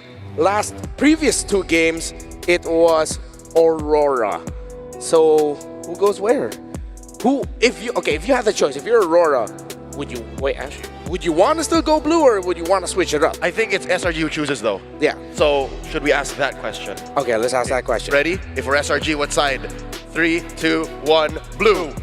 Easily, because again, a lot of it feels like red side is a lot more telegraphed if you are in SRG's position, right? You're expecting them to ban out the Freya, you're expecting them to ban out the CC as well, which allows you to kind of open up the options even more. And if by chance they do happen to get the Jushin, they're more than happy to first pick it. Not to mention, by being blue, you're able to set the pace for yourself. You're able to dictate what you're allowed to trade for, and even if you are losing that red side second phase flex, versatility, and openness, get to close up your draft first by going blue 4-5 and sitting on it. I think that's what SRG needs because of what happened in Game 4, where they were so loosey-goosey open about it.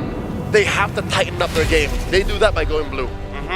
It's Flying Cloud again. It was a difficult time in the dangerous grass for Aurora, and SRG will go blue. See value in They me? banned the box and the friend. Oh. The 2 wins of Aurora in this game have been through a utility jungler. Deserved bans from Demon Kite's penultimate performance on both of these monsters. Gideon, I'm getting mad deja vu. It was in this very same arena about 3 years ago, where it's these same heroes that were wreaking havoc in the jungle.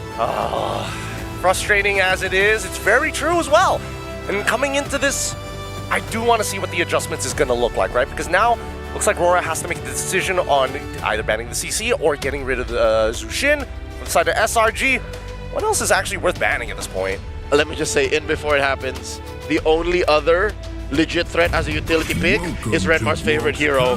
Give me the Panda. The Akai? I mean, I thought we were going to see it. I mean, I never want to be hopeful over an Akai because it seems like lately, every time the Akai comes up, it just doesn't do that well, so... But it's been like here and there, as a roamer, as an exterminator. But in the jungle, the Akai is a legit threat. That's one of the few other options that Aurora has left if they want to play in the realm of utility junglers. That or the Barats. If you want to really run it back, but I don't think we're going to get to that point. Juicy gets taken out. Will it either be the Eve or Kalei as a priority for SRG? Kind of tough to say here, right? Because if they do lean Yums back into the Kalea, the Yve all of a sudden falls into the hands of Aurora, and they've dealt with the Yve many times before in the previous games, and they know they just need to get behind them. But it does force out a bunch of Purifies as well. What if they go use on this time? Oh, they don't. Oh, I actually didn't want to pose this possibility, because if they go Claude here, Freya's open. Aurora are willing to give that Claude up, meaning that they are probably going to go for something like the Leomord style aggressive lineups. Or they go Freya, Ys, and Shin. Oh, so that it isn't a little bit too gila with the aggressiveness and they balance it out. You still need a little bit of farm. Yeah. this could be potentially scary, right? The Freya would be interesting to see. They go for Kimmy alongside with the Khalid to double down on that mid lane, completely omitting the matchup and saying, you know what, we can wait, let's pose a different problem. There's no need to rush it. We know that the Claude is here. How gila would SRG be to lock down both just to fix that matchup? There's no way they're going Claude Freya, so they're open to play whatever they want, and this is... What does this say for Aurora?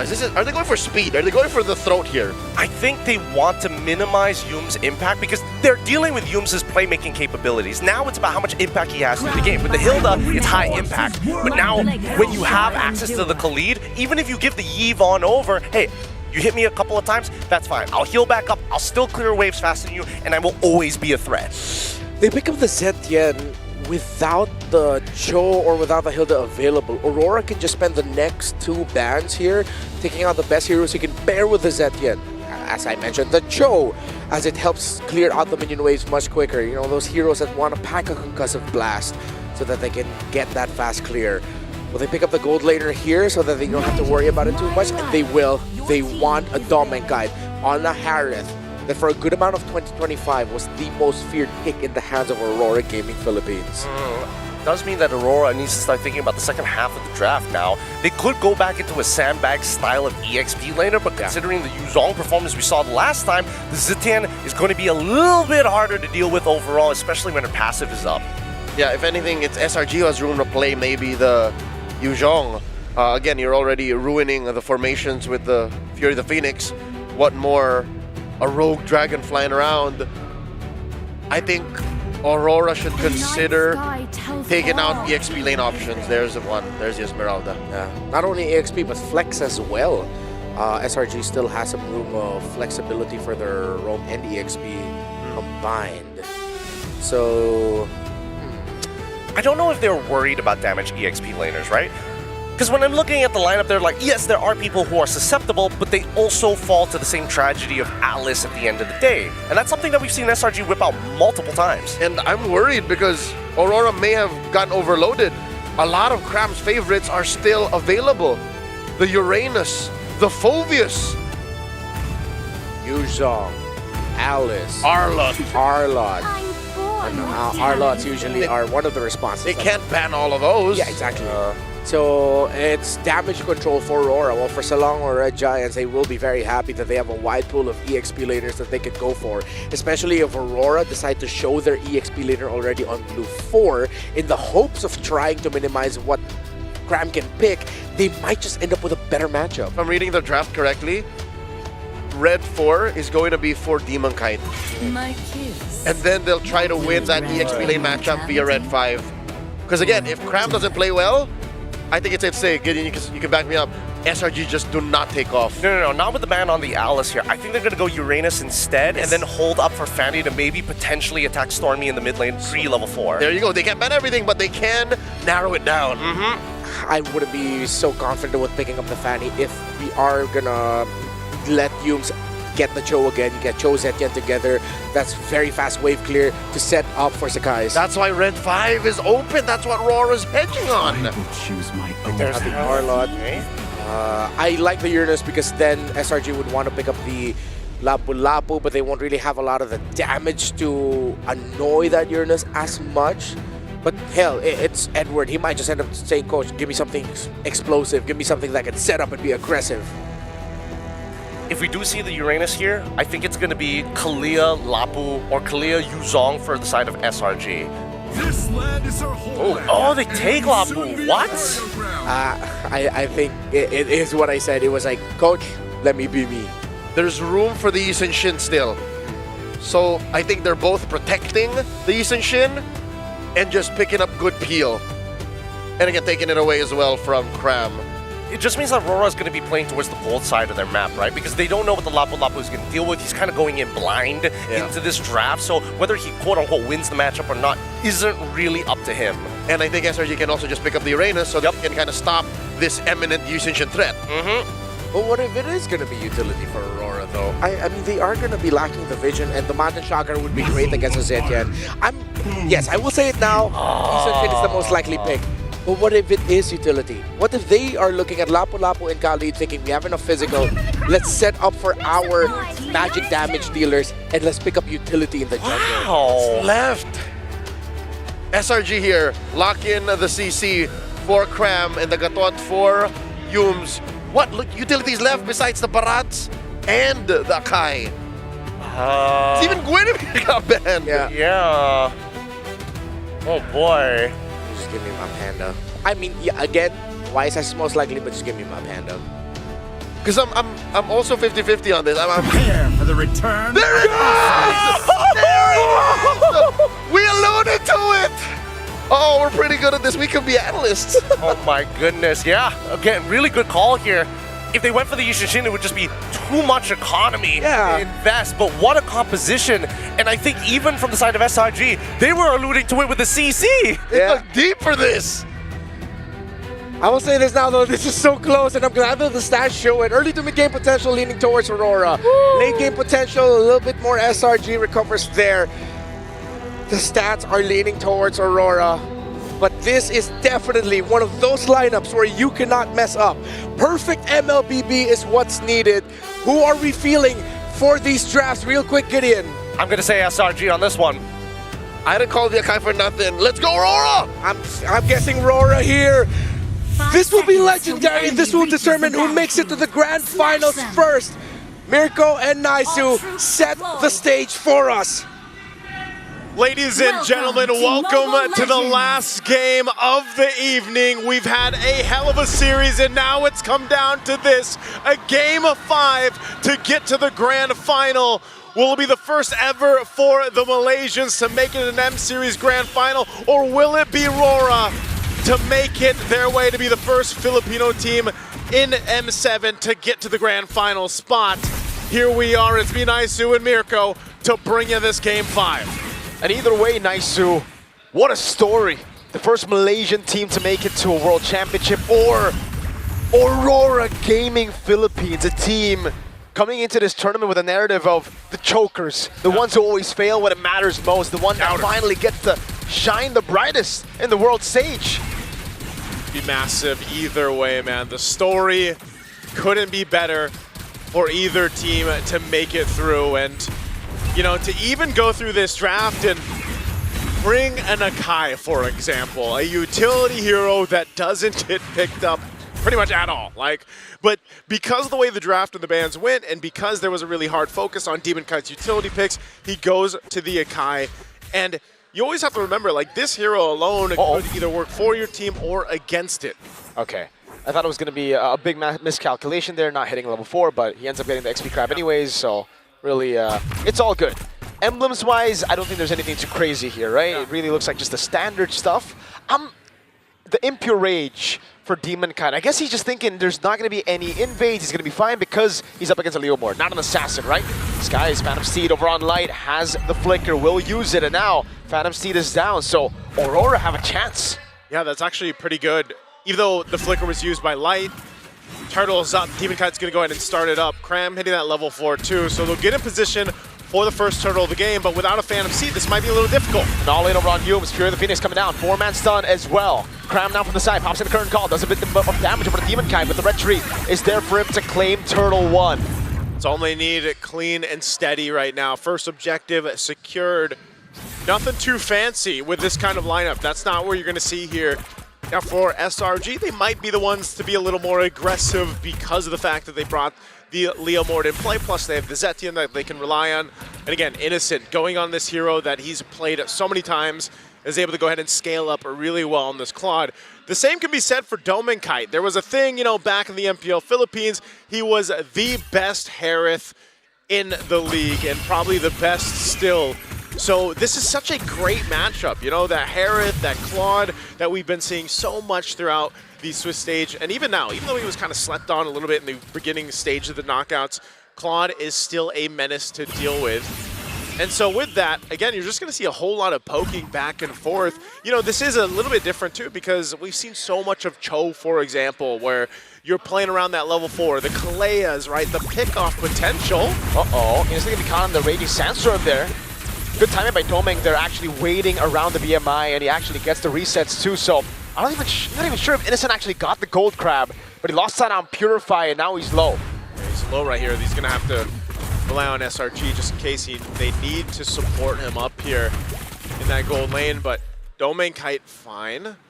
Unless they go for something else. SRG might be looking for a play elsewhere. They still have 30 seconds for that turtle to be up.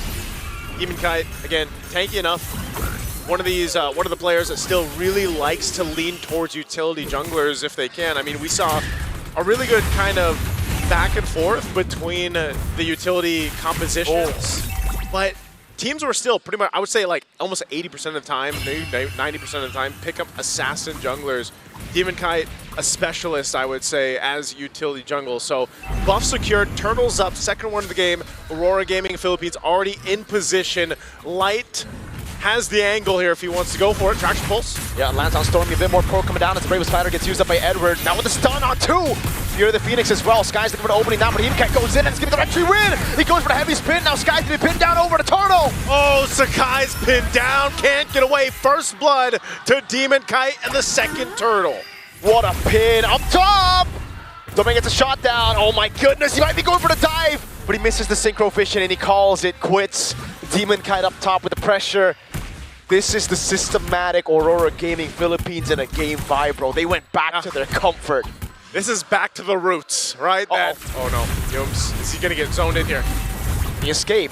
I don't think Aurora want to bite on this pick, yeah. Instead, they rotate back. They just go for the turret now. That's going to be the shots coming in from Stormy as Demon Kite gets taken low, but Silango Red Giants can't push in forward. They had to do that, though. At least Yums was there to go ahead and keep that turret alive, even though it just got a sliver of health left. They keep that going. Now, looking at the itemization here, first item's already locked in for the gold laners, DHS for Innocent. You got the Starlium Scythe now for Domain Kite. Defensively, too, things being a whole lot of tough boots, of course, to deal with that crowd control, but only that Fury Hammer, and still Sakai is working on that first item here for this Leo Mord. And same thing, I mean, Stormy on the Zenthi, whoa, they're not stopping. 1v1, BMI out with the Blazing Wind already used. Light now comes in with damage, raging Sandstorm from Light. The Fury of the Phoenix catches him on their turret, so at least there's a trade as Demon Kite's gonna be chased down as Skies pops the Steed. But again, he just rotates up top. He will deny the turret take. Great response, but a better trade for Aurora Gaming Philippines. You know, you're trading out your gold laner for the roam. Light goes down, but here's Yums. Heavy spin, pinning him down, pops and revitalize in time, but can he escape? No, the synchro vision pops him through. They got the payback for the roam right there as they lock down Yums. So a great response once again. That turret's still gonna stay up. Third turtle of the game here in a few seconds.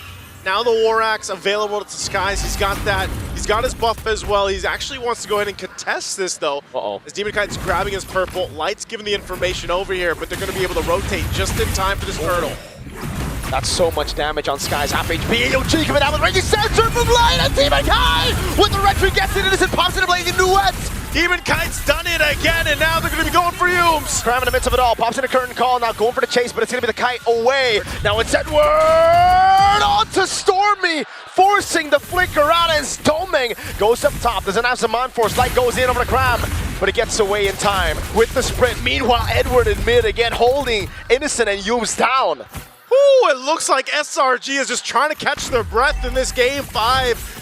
If it's not Demon Kite securing the objectives, it's Edward crashing on, forcing battle spells down. Light on this side of the map, behind enemy lines. There's Demon Kite. Finds Innocent, Purify out there. Fear of the Phoenix coming down, but Doming gets the turret. Now Cram looking for the trade, pops in the curtain call. Edward in the midst of it all. Now 2-match done by Edward. Sky still able to escape with the help of the Yums. Demon Kite goes in with the headbutts. Oh, Sakai's is gone. This is all on the side of the jungle of SRG. They'll capitalize another kill and the buff. Aurora Gaming Philippines is not letting up at all. They've got control of this game. And with every fight they take, they push the lead a bit more towards them. It started off as a 1K gold lead. I swore in the early game, it looked like, all right, SRG are going to scale, they're going to try to play it slow, but then they go for these fights and you're like, okay, it looks even, some of these trades. Then Light comes in with a big Raging Sandstorm. Edward gets a big chunk of damage of AoE with the slashes. These are some of the most comfort picks that Aurora Gaming Philippines has played in the last professional season of the MPL Philippines, and they're showcasing it here. today in Game 5. And even for SRG, you could say these are comfort picks too, to an extent. But right now, they're just getting outmaneuvered around the map. And that's the power always of when you think you have this utility jungler, you can move the way you want to move around the map, you can find that lockdown that you're looking for, and it just layers so well. So for SRG, if they want to approach this in the best way possible, it's all on that scaling for Innocent. He's got to be able to get there. He still has plenty of time. He is behind though, right? You're at the 9-minute mark. Again, that Trinity for the Claude usually before the 10-minute mark. He does pick up a golden staff, so he's down 1 item on this. And that's very difficult. Here's the Lord fight though. Are they going to take it? Light was able to bait out the passive of Stormy already. Look at how fast they're blitzing the Lord. Traction pulse over to Innocent, able to bring him back, and that's Demon Kite securing Lord 1. Aurora pulling no stops. Man, I don't know how you stop this Panda, man. Demon Kite on the Sakai.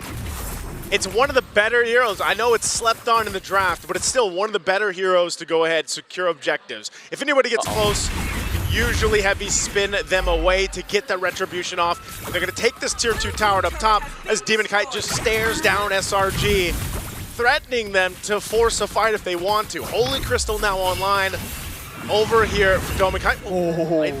Just checking things out with the Raging Sandstorm. Wanted to bait a few resources, right? Innocent just backs away with the BMI.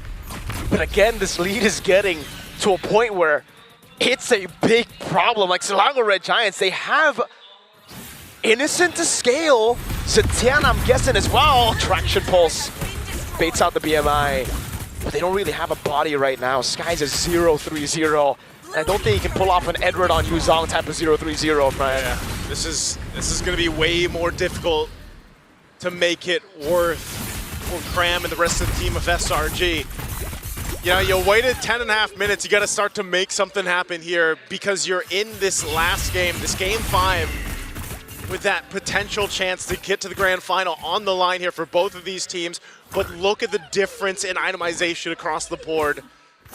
It's tough, man. Youm's probably the closest here amongst it all. Yeah, he's only 600 gold difference, but I'll tell you what, the impact of Light right now in this Khalid is just doing so much more than what Youm's is capable of doing.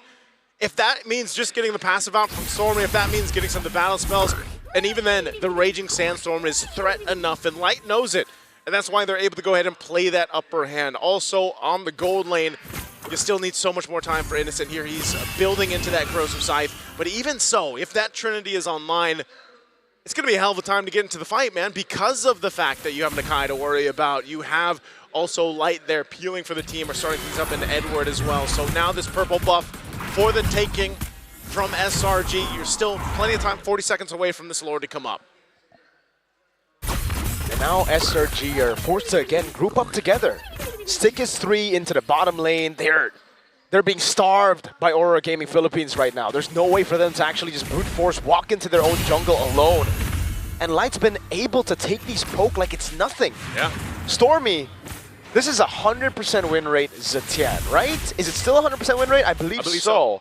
So, oh my, Innocent? PMI already. Light wants to go in. Raging Sandstorm! Innocent pops in the Blazing Duet. And he pops in a Purify as well. That's Big Edward! 2-man stun with the Bravest Fighter. Now goes back. That is all they need. Oh, okay. Fury of the Phoenix used there too. Keeping things under control. But the Lord is up now. Battle spell down. That's the Purify for Innocent. And so, if SRG is thinking about contesting this Lord, it's probably not going to happen. They cannot. Not without a Purify on the main man. They just gotta wait, they gotta buckle in as Lord is gonna be secured here for Aurora Gaming Philippines. At the 12:40-minute mark, Divine Glaive picked up now too for Dome and Kite. And they have everything they need to approach the space of SRG. I'm not saying they can end it here, but with this kind of lead, 8,000+ gold at this point, this type of itemization and this composition could potentially end it off of a first Lord push. Demon Kite, over the course of, I would say, the run to get it to upper bracket finals, has been behind against Carl Teasy in gold, losing out individually against, again, I feel like also against Izuki, losing out individually in gold. And it's usually because he's on a utility pick. Now he's on a Kai, and he's 2,000 gold ahead of Skies. Like, who else is going to play the Akai? Other than maybe Demon Kite and, I don't know, Carl Teasy. Can't think of anyone else who's still in MLBB. Right? It's one of those things, yeah. There's Renmar. I can hear him in my ear, man. Renmar will probably play it too. He is him. Gotta get that check. Gotta get that check. There's the Lord pushing into this bottom turret. They want to go ahead and potentially force this. Innocent already with the BMI. That's gonna be the Lord taking down the base turret in the bottom lane. This is quite big, but it's not the worst for Selangor Red Giants, just because, again, Lord's gonna be spawning in the bottom lane, so they'll be able to handle it here. Light! Well, look at Sky. He's going on this off angle too. Is he actually gonna initiate a fight? From this angle, no. They cleared out the minions. Lord is cleared as well. They lost one base turret. And so this, more than anything, is Aurora Gaming Philippines knowing that they're up 10,000 gold, but sticking to mastering the basics here, man. I hate to say it, right? But they are doing exactly that. They're sticking with the basics. They're sticking to the fundamentals. And every team will go ahead and say how important that is. Even when you have this kind of lead, you can't lose that focus. And Steed. Steven Kite in with a headbutt. That's going to be Light caught on the back spot, taunted down as well by Yums. Here the Phoenix locking him down to AOG as well onto Edward, but he is CC immune with the Bravest Spider. Yums does not want to, okay, he doesn't have AOG. This is interesting though, SRG just kind of keeping Aurora Gaming in check, but here's the re-engage. Zaman Force dropped down, and it's just the answer, the response from Aurora Gaming. How is it still so tense with a 10,000 gold lead, dude? The crazy thing is 1 to 5 in terms of the kills, right? But there's this tension in this game 5 between these two teams, because I just think it's at what's stake here, Miracle. It's that grand final spot. It's a huge story for both teams to get there, and SRG they understand that we got to go ahead and just buckle in. We need to go ahead and scale up. Like I said, your Innocent is nearly there. He's got to get a little bit of defensive,ness obviously. Win of Nature, we've also seen Winter Crowns pop up too. Might be the case in this sense when if they can extend it. I don't know, 5+ minutes. They got to get to the 20-minute mark, I feel like here. Divine Glaive picked up by Stormy though. This fight for the Lord, it looks like they want to actually contest this Lord though, if they can. But can they? Traction Pulse already baited out there. Light already backing away. Now the bottom wave, they have to deal with it, but Domeng and Demon Kite are still holding on to it. Selangor Red Giants say, we cannot contest. Aurora Gaming Philippines secure the Lord. Skies? I think the Phantom Seed might have been just thrown out there just to see if he could get the orange buff. I'm not sure, but nonetheless, they knew they couldn't fight and contest. So they'd rather go ahead and defend into the base. Malefic Gun actually picked up here. Wow. Now. For Innocent, might be just saying, you know what? Let's just make this defense count. Let's make this one potentially turn it around. We need a crucial defense to stay in this. As Lord makes its way down the bottom side, Conceal's going to be used. It's going to be popped as well, though. Edward goes in with the Bravest Spider, now jumps all the way into the back line, but Innocent's able to pop in a blazing when it gets sustained. Winter Crown already from Edward, and now the base. Beauty of the Phoenix. Oh, they get stunned here. Check, the Lord is going to be worked on. Wow. And it looks like SRG, even with 11,000 gold deficit, will still be able to defend. That was... Wait, Yums takes a long route over. Kram dives onto Edward with a curtain call, but now he's caught in a bad spot. He has the sprint.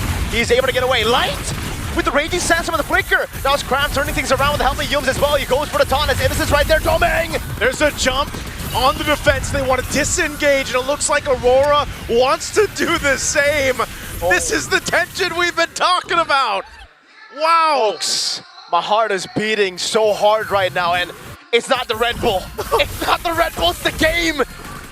Oh man, this game has wings. I don't know. I don't know what it is. I don't even know how SRG has been able to go ahead and have such great base defense. Aurora Gaming, even playing around that Lord, man, they just haven't been able to get much use out of the Lord. At least now it's value, because even with that Lord not getting anything, look at where the next Lord placement is. It's up top, so they have the far lane control in the bottom lane without having to do anything, right? So that's a win still for Aurora Gaming Philippines.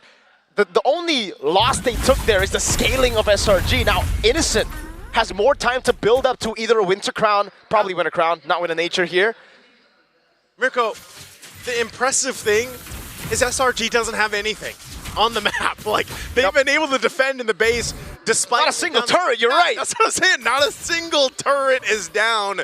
Nothing has gone right in terms of objectives for SRG. But what has gone right is the fact that they've somehow buckled in. They're nearing that 20-minute mark, and that's where I was saying that was the crucial point for them to potentially turn a game around. That's why we always say, even when you're down this much gold, depending on how your composition is and the items that you have, you can still be a threat to this team. And that's why Aurora Gaming Philippines, we say it's discipline, but at some point, at what point do you say, man, they waited way too long. They hesitated too long to end the game. They weren't able to end the game. They love MLBB that much. They love MLBB, dude. Almost 20 minutes here. Lord up, evolve this time. This might be the first time that SRG actually decides to contest a Lord here, but Stormy's so far away, Light's gonna be able to spot this out as Aurora Gaming Philippines holds on to the Lord. It's under half health. That wave's not good. Stormy has to rotate, but Light is holding this position already. They're holding it in, just barely at the edge of it. Edward with the bravest fighter coming down now. Skies also behind the Phantom Steed. Light in the back line, able to bomb into Purify. Purify, Phoenix Light's gonna be caught. He's able to heal in time. Good stun by Edward. Demon can't get him, but now Cram walks in forward. Light pops in, conceal. Aurora Gaming Philippines get the evolved Lord. That is a massive Lord to walk in to potentially end the game. And as I've been saying for SRG, they have defended time and time again. The Giants will not have their fortress taken so easily. Can they do it again? They have to. That's the only option they have. Light still has an immortality. The Lord finally spawning and making its way down the bottom side here. How can they pull this off? SRG, they've got to almost have a miracle for this one. They played it perfect in the last Lord fight, but it's hard to do it when it's an evolved Lord. Yeah. Aurora can just stack up around the Lord. And look at the turn in the mid lane, it's so low. Half health here, under half health for that mid turret. Lord makes its way down the bot. They've got to deal with it here. Fraction pulse doesn't land on anyone. Now it's going to be Innocent, trying to deal as much damage as possible as Edward dives into the back. Innocent pops in the lazy win over on Edward, but this raging stack just comes through. They're fighting on the Lord. Demon Kai already using a heavy spin. That's going to be Yums jumped away from Fury the Phoenix. Fury the Phoenix is using, they're still going. They deal with the Lord, live with the raging sandstorm. Yums still able to survive. Innocent. BMI to the back as Doming already uses his Amon Force. Mid lane base turn with ball. How the Selangor Red Giants hold on to this game? Selangor Red Giants won't have the base taken so easily. Against an evolved Lord.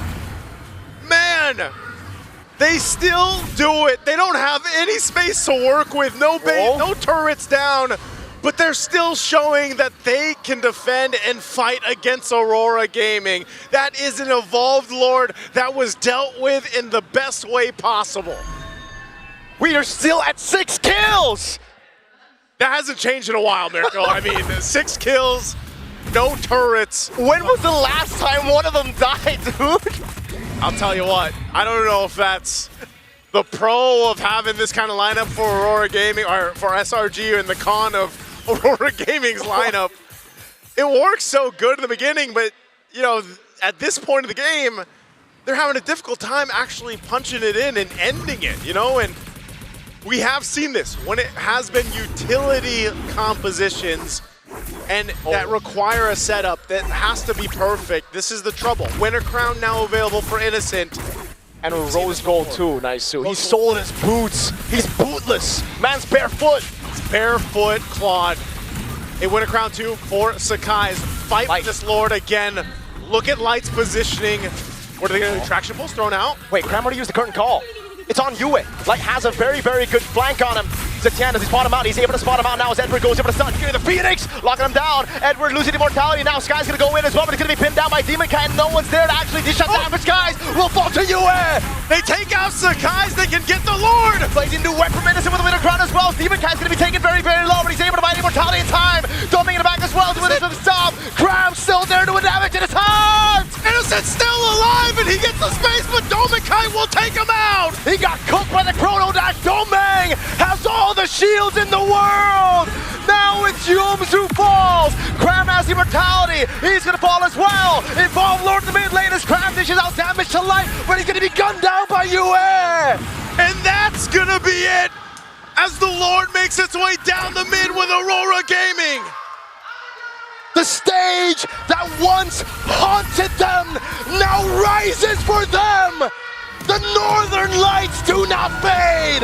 It ignites the grand finals. That ignition, that light will be witnessed to the entire world. A chance at redemption, a chance at history, and a chance to prove the doubters wrong. Aurora Gaming Philippines makes it to the grand finals in an epic 3-2 series against SRG. Oh, the chokers, the failures, the boys who were doubted, the boys who were never meant to be, have just made it to the grand finals. Defeating Selangor Red Giants, who to this point were undefeated at the M7 World Championship. They were the ones to get to match point first, yet Aurora PH stayed consistent. They built, they endured, and now they'll light up the grand final stage. Again, one of the best matches we've seen here. And again, it's not over for SRG. They still have an opportunity, a chance to get to the grand finals. They go down in the lower bracket, man, and I'll say what, like Aurora Gaming Philippines grinded for this one, and they made it happen. Naisu, that lower bracket is literally, figuratively, in all sense of the word, is hell. We got Liquid down there, Spirit, Alter Ego. And now, SRG. Damn, bro! Hey, if you guys have just joined us for some reason in the knockout stage, I'll tell you what, M7 World Championship has been so far the best games we've had in a long time, maybe in ever. And this is just a showcase of how good the teams have gone over the course of the years. And yes, it's still the Philippines getting to the grand finals first, but I'll tell you what, I don't know who's gonna end up there in the second spot. Last time we were in Jakarta, it was a Philippines grand finals. Will it be the same? Liquid are still down there. They are still hungry to complete the Golden Road. We'll find out. Once again, ladies and gentlemen, it's me, Naisu, and Mirko that has brought you this series. We're gonna throw it on stage to hear for our winner's interview. Ladies and gentlemen, this is your first M7 World Championship Grand Finalist, Pilipinas! Give it up for Aurora Gaming Philippines! What an intense series. And of course, we have the entire team with us here.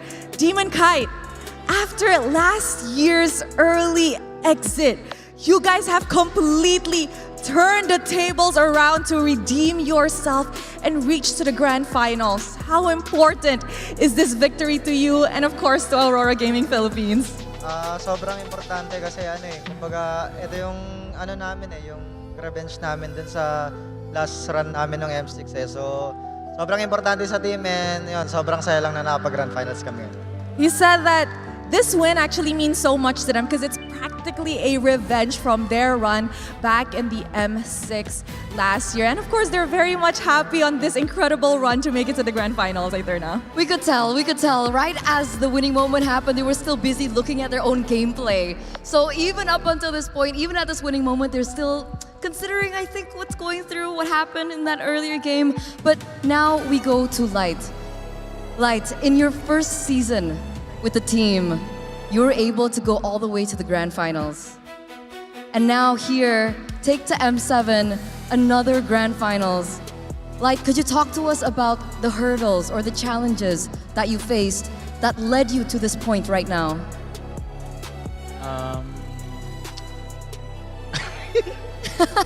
Sige, Light, Tagalog. You can speak in Tagalog and Rose can translate. Alam yun Ano ba yung hurdle? Parang anong pinakamalaking pinagdaanan Challenges nyo? na kinarap ko, Yes. ganun? Hindi siya madali since per season. Tapos yung pinalitan ko rin kasi magaling naman talaga si Rene J. Tapos marami rin siyang naano sa team, parang na-achieve sila together. Tapos ako napapasok na bago, ganun. Siguro yung mga dapat kong malagpasan na challenges is yung pressure and also yung magiging open sa kanila kasi ako yung bagong salta. So medyo kailangan talaga siya matimbang ng mabuti, ganun. He said that actually it wasn't easy, definitely, because he entered Aurora Gaming Philippines. He had definitely big shoes to fill after Renegade, who has shared and helped the team so much. So the biggest challenges he had to overcome, of course, it was the pressure, and he had to be open to, the four-man who has already built their chemistry. That's definitely understandable, Rose. Yes, I agree. And I'm pretty sure, and I heard from the Swiss Stages interview that Light is actually the light of the team. So I think he blended in just right. And of course, Yue. We know that this series is definitely not an easy series because SRG was already at match point. And oh my goodness, that was insane to watch. But Yue, how are you guys able to maintain your composure knowing that potentially the first ticket to the grand finals was on the line? Siguro yung tiwala namin sa isa't isa is nandun pa rin. Then yung composure or yung moral namin is hindi siya bumaba. Tapos yun, nilaro lang namin yung laro namin. He said actually they just trusted each other really well. And despite being at match point, their composure and their morale didn't actually drop down. They just had to play like how they usually did. And you know what? That got them their first ticket, Eterna. And honestly, not a lot of teams can do that, right? When they're under pressure, when everything is on the line, especially one chance to get to the grand finals, not a lot of teams can reset. Again, the fans are going crazy in the building, but I want to talk to Mr. Consistent. Yes, Mr. Consistent, Edward. This is your 5th M Series appearance, and you were able to secure your 3rd grand final appearance here right now. We gotta ask you, what makes it different for you this time around? Siguro ngayon, iba na yung nakakasabay na lahat ng team, lahat ng bansa nakakasabay na. And lahat nag-step up na. So, yun siguro. He said the biggest difference this time around is that all the regions are actually stepping up. And when everybody's stepping up, of course, the competition does get tighter. And when the competition does get tighter, it's definitely harder for all the teams participating. And I do agree, we see so many of the dark horses coming to rise this M7. Yeah. And of course, Dominkite. Coming into the M Series, there were so many doubts surrounding the team after your run in M6 last year, and even the team recognized that. But with this victory, is there anything you would like to say to everybody who has doubted your journey? Sa lahat ng doubters, wala eh. Ganyan talaga yung mga yan eh. Kasi wala, pagpatuloy lang nila pagdadout sa amin and pinapakita naman namin sa game kung ano yung dapat pakita. He said to all the doubters, he can't do anything about that because, well, that's them. They'll just doubt. What they can do, however, is prove them otherwise in the game. Potential champion mentality?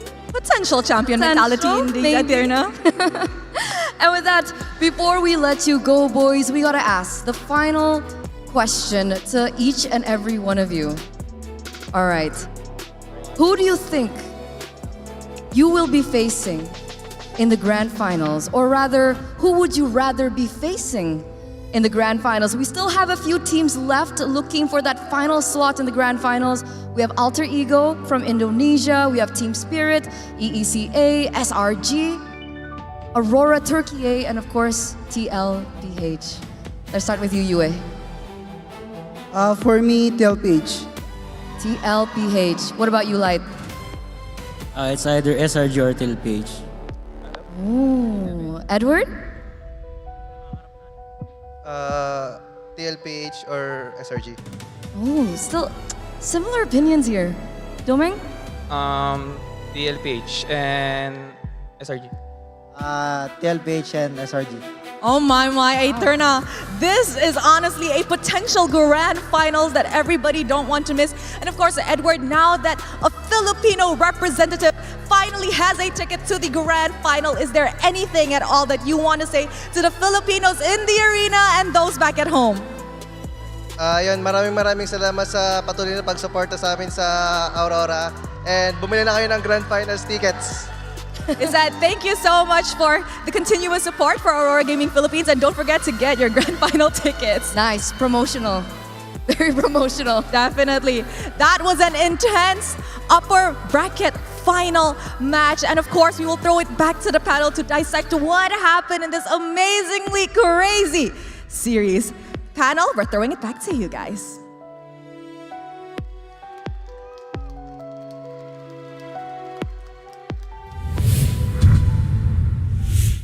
History is made and Aurora Gaming Philippines goes to the grand finals! To all the Auroras and to the Filipinos who showed up, thank you for all your support. But of course, for the Malaysian audience, we have the SRG fans. The run is not over yet. They are still in the lower bracket finals, waiting for the team that will challenge their potential stake in the grand final slot. That was a massive lead by Aurora, but the tension was thick in the air because it got to the point where SRG could have turned things around, man. I'll take it from Miracle himself, right? He was feeling that tension. All of us here in the arena were feeling that tension. You could cut it with a knife. It was that palpable.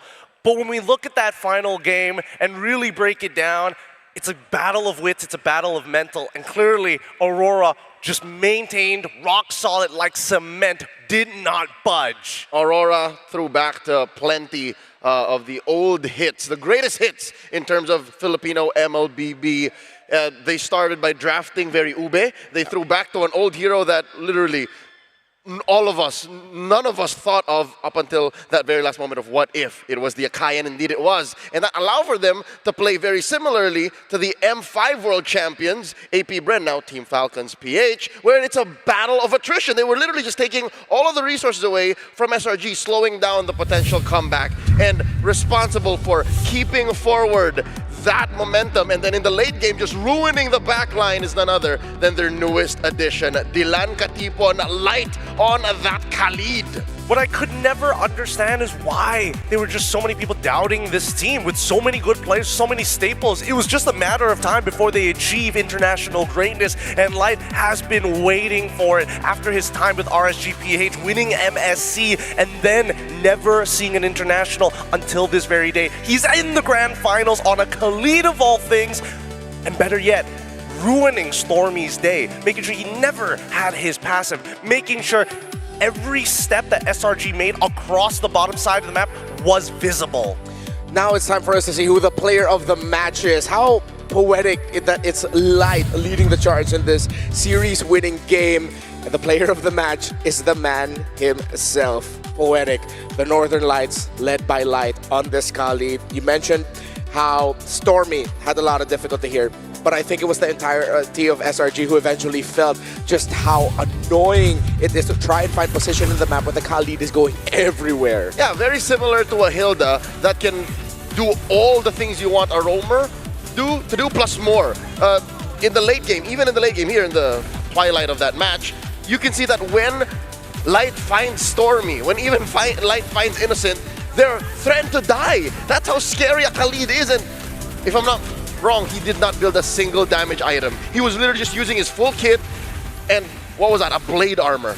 He was trying his absolute best to make sure that the backline was never great, because when you look at this composition, right, they cannot win a 4v4. You need the full 5, and that's why you're seeing Innocent walk up in really dangerous positions, because Zitan is nowhere to be found to actually do the peeling, do the poking.